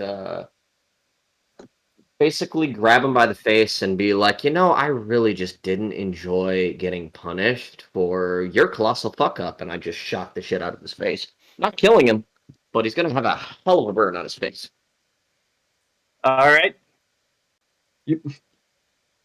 His reaction from what you said to him before, his eyes go wide. He looks like he's about to say, "That was you," but then you just grab him by the face and shock him, and there is now a handprint burned onto his face, and he is now knocked out because you can only do non-lethal damage. And a paladin in Zack setting.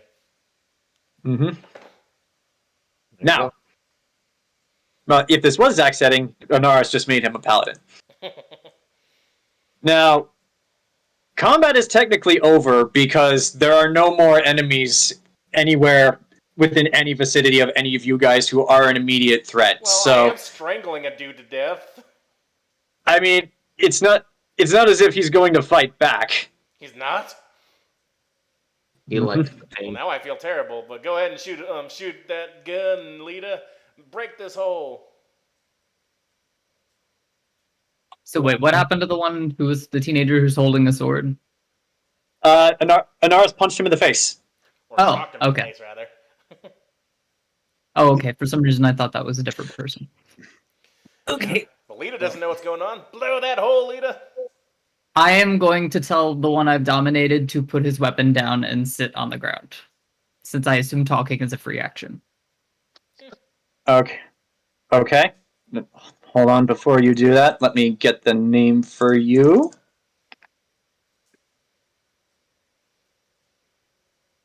Well, if combat's technically over, then Nox, you got that sending thing, right? Well, yeah, but I don't know it's over. I'm strangling a guy outside the hole up on the roof, and you're still like a mile away shooting holes. So, as far as I know, they're still fighting down there. I'm just strangling a dude next to Horus. That's why I asked, just because I don't want to interrupt the order. Mike still has like one or two more. Mike still has 2 more attacks, but there's no one left here. So if he just wants to say his turn is over, you can blow a hole in the wall. Well, yeah, then yeah, it's up to Mike. Yeah, I look over at Charlie. What's your character's name again? I forgot right there. I haven't written it down. Charlie. Gabrielle. Basically look like Gabrielle. Do you want me to take this guy out, or do you want to use him as your plaything right here? The teenagers? Yeah, the one that you've just mind controlled right there. You hacked his brain. I hate to kill anyone so young. I would just send them home. That's the problem. You see, he's directly involved in a past event that caused me trauma right there, so boink. Unfortunately, he is aware of you, so this does not count as a sneak attack. He is flanked. Oh! Oh! You know what? Just for the sake of simplicity, 'cause I can see how much health he has right here. You knock him out. It doesn't matter what you roll. You're gonna knock him out. Bonk. She's just gonna. Gabrielle doesn't seem mad or anything. She just seems distracted, and she keeps looking at the blonde elf. Do you know Alright. him, or what's going on? Before you can answer that, Gabrielle, Lita. Do it. Well, question, Do you- Nox, you're on the roof, right? Yep, strangling this dude next to Horus, and I'm assuming they're still fighting down there. Because after I saw a bird jump down the hole. Well, if once I we're on chains, though. Siler at this point is pretty much just gone limp and is like a wet noodle. I know the token is Sylvester Stallone, but he's not nearly as tough as the real Sylvester Stallone, so yeah. There's the real Sylvester Stallone. Oh, there you go. But yeah, I'm flying up in the air, and I got this guy hanging by his neck from a serrated chain, and he's dangling above Horus. 2 things. One, the only reason why the real Sylvester Stallone looks so tough is because of all the damn steroids he does, and 2, I think my mother is taller than Stallone. How tall is he? Well, 5-something, isn't he? Yeah, my mother's like 5'4". I think Stallone's like 5'3". He is 5'10". Yeah, well, he's taller. So I'm taller than Stallone. I'm taller than Stallone. I'm taller than He's the same Stallone. height. I'm Spartacus. I am the same height.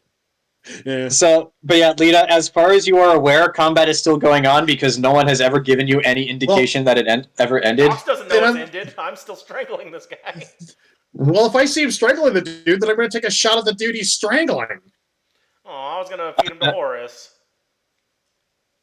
Nah, fuck it. I'll shoot the hole. Make a hole. I'm going to make a hole in the side of this building for the hell of it.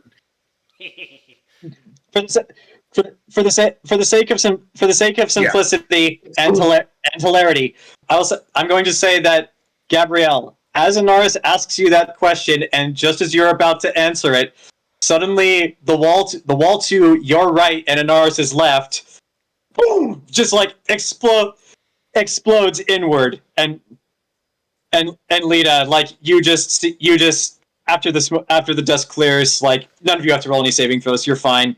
But yeah, after the dust clears, Lita, you see that everything's more or less taken care of. They're all either knocked out or dead. Who blasted And the door? Was it Lita or I blew the hole. yeah, Lita blew a hole in the wall. And Enzo, I'll also say that as you make your way up the stairs in your fire elemental form, you see that everyone's knocked out. The danger has passed. Here, Horace. Here, take him before he gets off the chain. What'd you Horace. say, Mike? look over at Lita and be like, "Who the fuck do you think you are? Atom Smasher or something? Just smashing through walls?" Oh God. Do you yell that You at want her that because name she's right quite a ways there? away? Doing that? Well, yeah, I'm like 100 feet away, so I'm imagining she's yelling that at me, and I just look at Anaris and kind of go, Kind of go, what? You just see me cock the gun. Yep, actually, I'll turn my camera back on since. All right. Yeah, you see Lita do this, Mike. Just reload. All right. And now, Grant, as for you, you can actually talk to Horace, right? Yeah. Hearing what you're saying, Horace is just going to go, "Oh yeah!" And he's going to fly up and just bite around the guy's torso, and he's going to attempt to pull it away from you like a dog. Good boy. Good boy. He's like, do you try to resist, or do you just let him have it? Well, I'm gonna keep it taut, so it's like we play tug of war. Well, I bring this up because if you keep this up, Horace is literally going to rip him in half. And this guy was trying to kill Anaris Okay, if you- downstairs. All right, if you want that to happen between you and Horace, you literally rip this man in half. Well, actually, I'd probably take his head off while Horace gets the rest, because the chain was only around his neck. But no, you rip him in half. I have spoken. All right, I'm like, good boy, good job, Horace. And then I go to the hole. All right, how's it going down there? Oh yeah! All right. How's it going down there? I'm So, like, but yeah, okay. like Enzo, like I said, as you reach the top of the stairs, you see that the danger has passed. Do you stay as a fire elemental? Look around for a moment, and I do, and then as the fire basically whisks itself away as my body kind of re-apparates from the center of the huge fire elemental. All right, let me put your token back on this screen there. Token layer, That and always feels weird. we'll get rid of the fire elemental. One of these times he's gonna shrink back down, but he's still gonna look like the elemental, and it's like, oh God, I got it stuck. Okay, so if I'm reading what has happened correctly, you have one unconscious Philavandrel from The Witcher, one unconscious Matthew McConaughey, two unconscious elf teenagers, and one unconscious. I believe he was an archer. Yeah, he was an archer, and one unconscious elf archer at the entrance. What do you guys wish to do? Horace, dinner time. Wait, We need to interrogate. Yeah, I know. is the blonde one awake? Which one is he again? The blonde one is this guy here. His token is the character Philavandrel from the Witcher, but yeah, you never answered Anaris' question, did you? No, I did not. And so you said, is he awake or is he knocked out? He's passed out. He's knocked out. Anaris was very thorough in her blow to him. Okay. Gabrielle doesn't answer, but just kind of walks over and kneels down and looks at his face and doesn't say anything. His face is the exact same as you remember it. Literally nothing has changed. Uh-oh.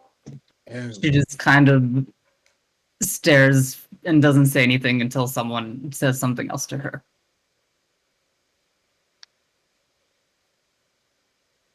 Hello? She shakes her head and realizes that where she is, and she's just sort of takes a deep breath and said, I knew him a long time ago. I wish I could say I was surprised to find him here, but part of me was always afraid he'd wind up somewhere like this. Ah, so he's always been a fuck up. She gives kind of a annoyed look, but then just stands up. We can leave them here, I guess.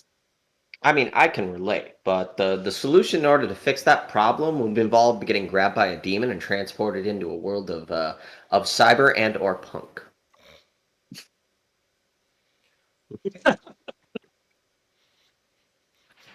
Nox I'm is gonna make my way to the hole.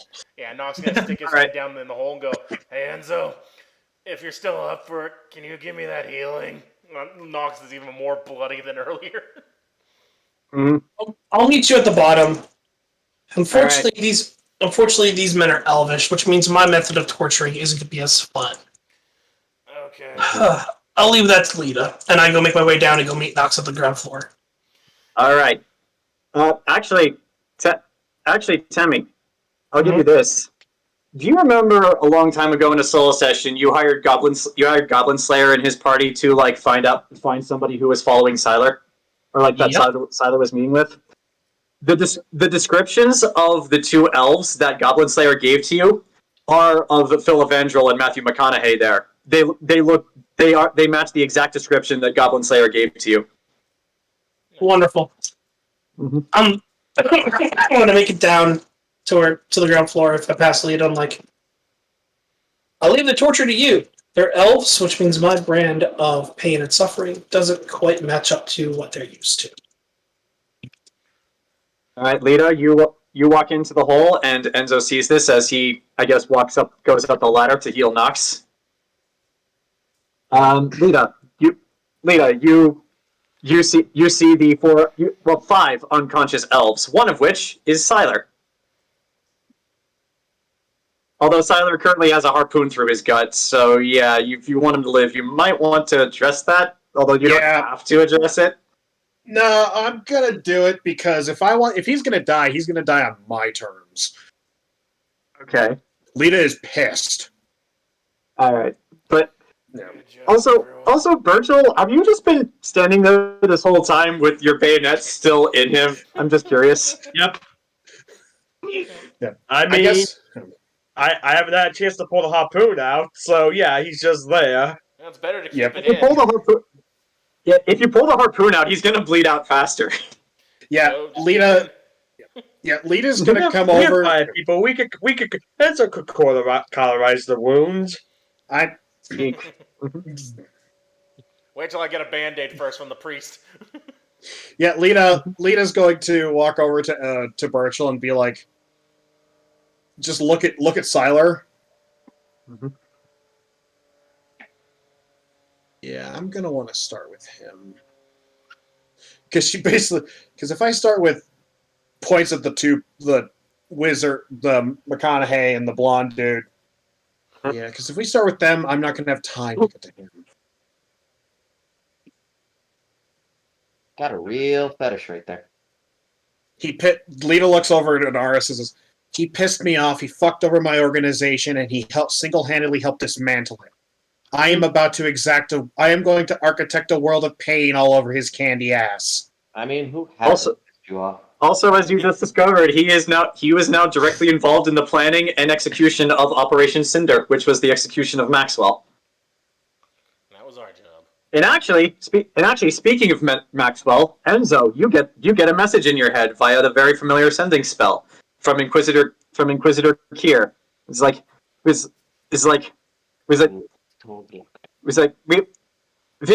ran into some trouble at your home, and it is a bit of a mess. I'm sorry. However, I must say that Rowan is an excellent swordsman, and he has ensured that Maxwell lived. We are out of the city and on our way to Embersol as we speak. Wait, does that mean Rowan's going to Umbersol? Yeah, he is. I need a way to get Rowan out of the game until Jayson gets back. Oh. Rowan's going with the Inquisitor. I'll say Gabrielle turns to Lita and motions to the blonde one, and she says, "If we're questioning them, I should question this one. He might actually answer my questions." By all means.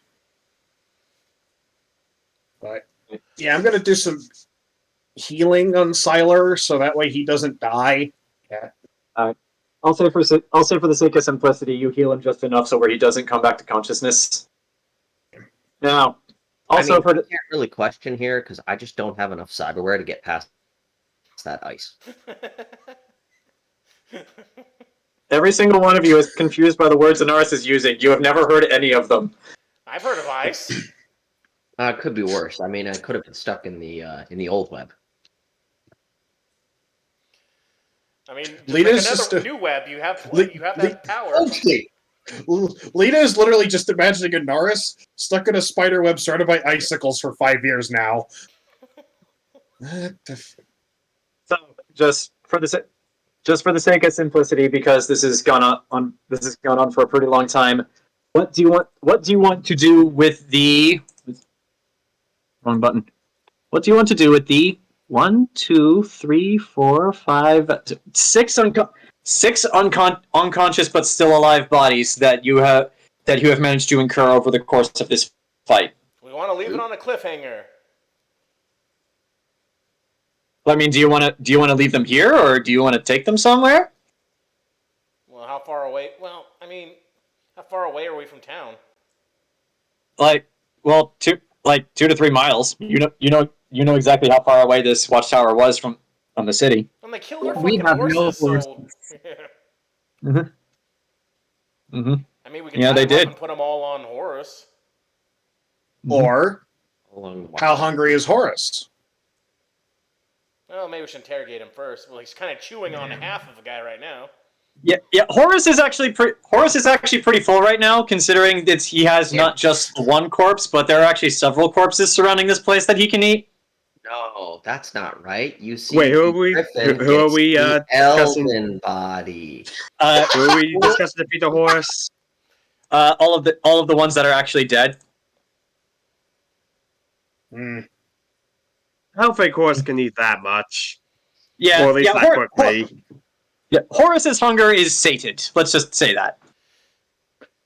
Well, we tie him up, and how many horses do we have left? None. None. They all blew up. Oh, fuck. Also, I'd like to remind everyone there's still torrential rain, so all those corpses are going to get soggy really fast. The torrential rain is only in the city. It has not moved. Oh, okay. I thought it was... Wait, where... It didn't follow you. It just stayed where it was. Never mind. It's all sunny, but far away, people are flooded. The only one we need to... I mean, do we need to bring any of them other than Sila? I mean, he was kind of the leader here, so... Well, I'm pretty sure we don't... And, we can intimidate from information and bring him in, we praise his heroes because we caught Sila. well, we also need the blonde and McConaughey, the McConaughey-looking motherfucker. Okay, so the 3. So we tie them up, we put them on Horus's back, and then we kind of... What about the all the down teens, though? Or like, well, they didn't go down without a fight. Hold on one second. We could actually tie him up and just stake him to this place Wait a minute, and send the guards. Or Anaris can make a net, right? And Horus could carry that. And we put all the bodies in there. That would take too much time. Ken, what's Horus's strength score? You're the one that has the sheets. That's right, I do. Hold on, looking it up. I'm just saying. We stake him here, tie him up, and we send the guard to take care of this mess. Or we bury him alive, mob style. With Anthol, a heavy load for Horus is up to 690 pounds. So yeah, like however many of these elves goes up to 690 pounds at max, Horus can carry that much. I mean, It will be considered a heavy load, so it'll have reduced speed. But Ken gave him Anthol, so he can do it. They can. They're probably. We could tie them up, leave them here, send Burchill out to fly back in the city, get the guard, and come back. Yeah. And then, because it's going to take him some time to go get the guard, so then that gives us ample time to stand here and interrogate these people. Because once we get him back into the city, the guard are going to snatch him, and that's donezo. Okay. So you want to interrogate these guys right here. Yeah, because there's no overseer, there's no, the guard aren't going to, the guard aren't going to basically be in the room with us, so we can basically like maybe have to improvise some stuff. Oh yeah, but... I also want to mention they had a demon with them with a sword. She fucked me up pretty badly, and then I set her on fire with science and sent her back to hell. I mean, demons aren't really that hard to take down. I mean, I've already killed like 2 or 3. Nox just coughs up blood. Joel You can still maybe has a try lingering that. taste of sulfur in his mouth from weeks ago. Okay, so if I understand, that wizard might be able to summon demons. all right. So if I understand what's happening correctly, you guys want to interrogate them right here, and you want to send Burchill off to get the city guard. You know, based on the distance, it would take Horus to get back there. It would probably take him like an hour to get back to the city. Like a little bit, like maybe another hour to actually get the city guard and get them organized to come here, and another hour to get back. So here's what we'll do.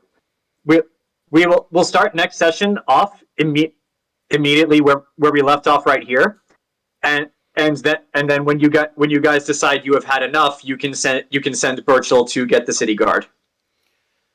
Please heal me. Please heal me those. Temme. Enzo, I can heal you. All right, how much are you healing up in for Nox? But yeah, does that sound all right to everyone? Yeah, it sounds good. It is late. 8. Okay. Because I was talking about me being sent off, but at one point am I being sent off? I suppose we will have to decide that next time. We're going to interrogate all of them, Ken, and then once we've figured out they've given us enough info, we're going to send you off to basically get them, and then we have like 2 hour, like basically like 3.5 hours of like extra time. So yeah, like once, yeah. I just thought it'd be more time efficient to send Burchill out while you interrogate, unless you think that'd be enough time to interrogate them. Yeah, it depends on what. It depends how much you want to get out of them before you decide. Okay, we've had enough. We can get the guard, because once you send Burchill to get the guard, you have 3 hours and the clock will be ticking. Because yeah, Lita is right. Also, these are the leaders of the Sanctuary Insurgent Cell. It's not just the city guard that's going to want these guys. It's the witch hunters, and it is everyone of the highest authority. Well, here's a thought for when we interrogate them. Lita wants to interrogate the shit out of Sylar. Mm-hmm. Gabrielle wants to interrogate the blonde dude. Mm-hmm. So we could. The Watchtower is big enough. I am like. How many party members? Let's see. Nox, Anaris, Enzo. Also, little less than halfway to my regular health. I was down to 16 because I lied Lita. before, Temme. I wasn't up to nearly 5 whole health. I was still a little low. I don't know. I think I need some health. I'm only at 97. I was at 16. Also, just really quick, does anyone want to mention to Enzo that Matthew McConaughey is a mage so that he can prevent him from using magic? I did. I pointed down. I'm like, yeah. That wizard can summon demons. Like when my head was in the hole. He came from the moon. Enzo, he is unconscious. You don't have to roll to hit him. You have to hit him with that rod, right? Yeah. The stamp? I thought the stamp was just there to remove people from their divine god. Yeah. No, the Brand of the Heretic prevents people from using magic. Any magic. Oh, yeah, then yeah, just... God, arcane magic, druidic magic, holy magic, and any type of magic is canceled out as long as the brand is on them. Jesus. Then yeah, no, I'm gonna pull the pant down, stamp it on his cheek, and then put it in, and pull the pants back up. There we go. Now he wants it removed. He's gonna have to do it the fun way. And now for the sake of hilarity, I will say that the intense pain from having that done to him is enough to shock Matthew McConaughey back into consciousness. Ah, my ass. End scene. We will pick up next time. Ooh. Okay. I was down to 16 health, so thank you, Temme. Now, the thought I was having was, the tower is big enough, Gabrielle could be interrogating the blonde dude, while Lita's interrogating Sylar, and so that way, basically, we don't, if one of them takes longer than the other, we're not pressed for time. And we just throw tiny Works for pebbles me. at Matthew McConaughey the whole time, right? Yeah, Max? I would like to do a Batman of you think you could scare me? Drop him, break his legs. Oh, God. Yeah, we'll let you Doing it. interrogate McConaughey. We'll let you take McConaughey. Yeah, I mean, this watchtower is 60 feet high. It's not high enough to kill someone by dropping them. But it will break his legs. Well, Yeah, And well- he can't run. Though. All right. So next time we'll pick up immediately where we left off, and you guys can ask your question.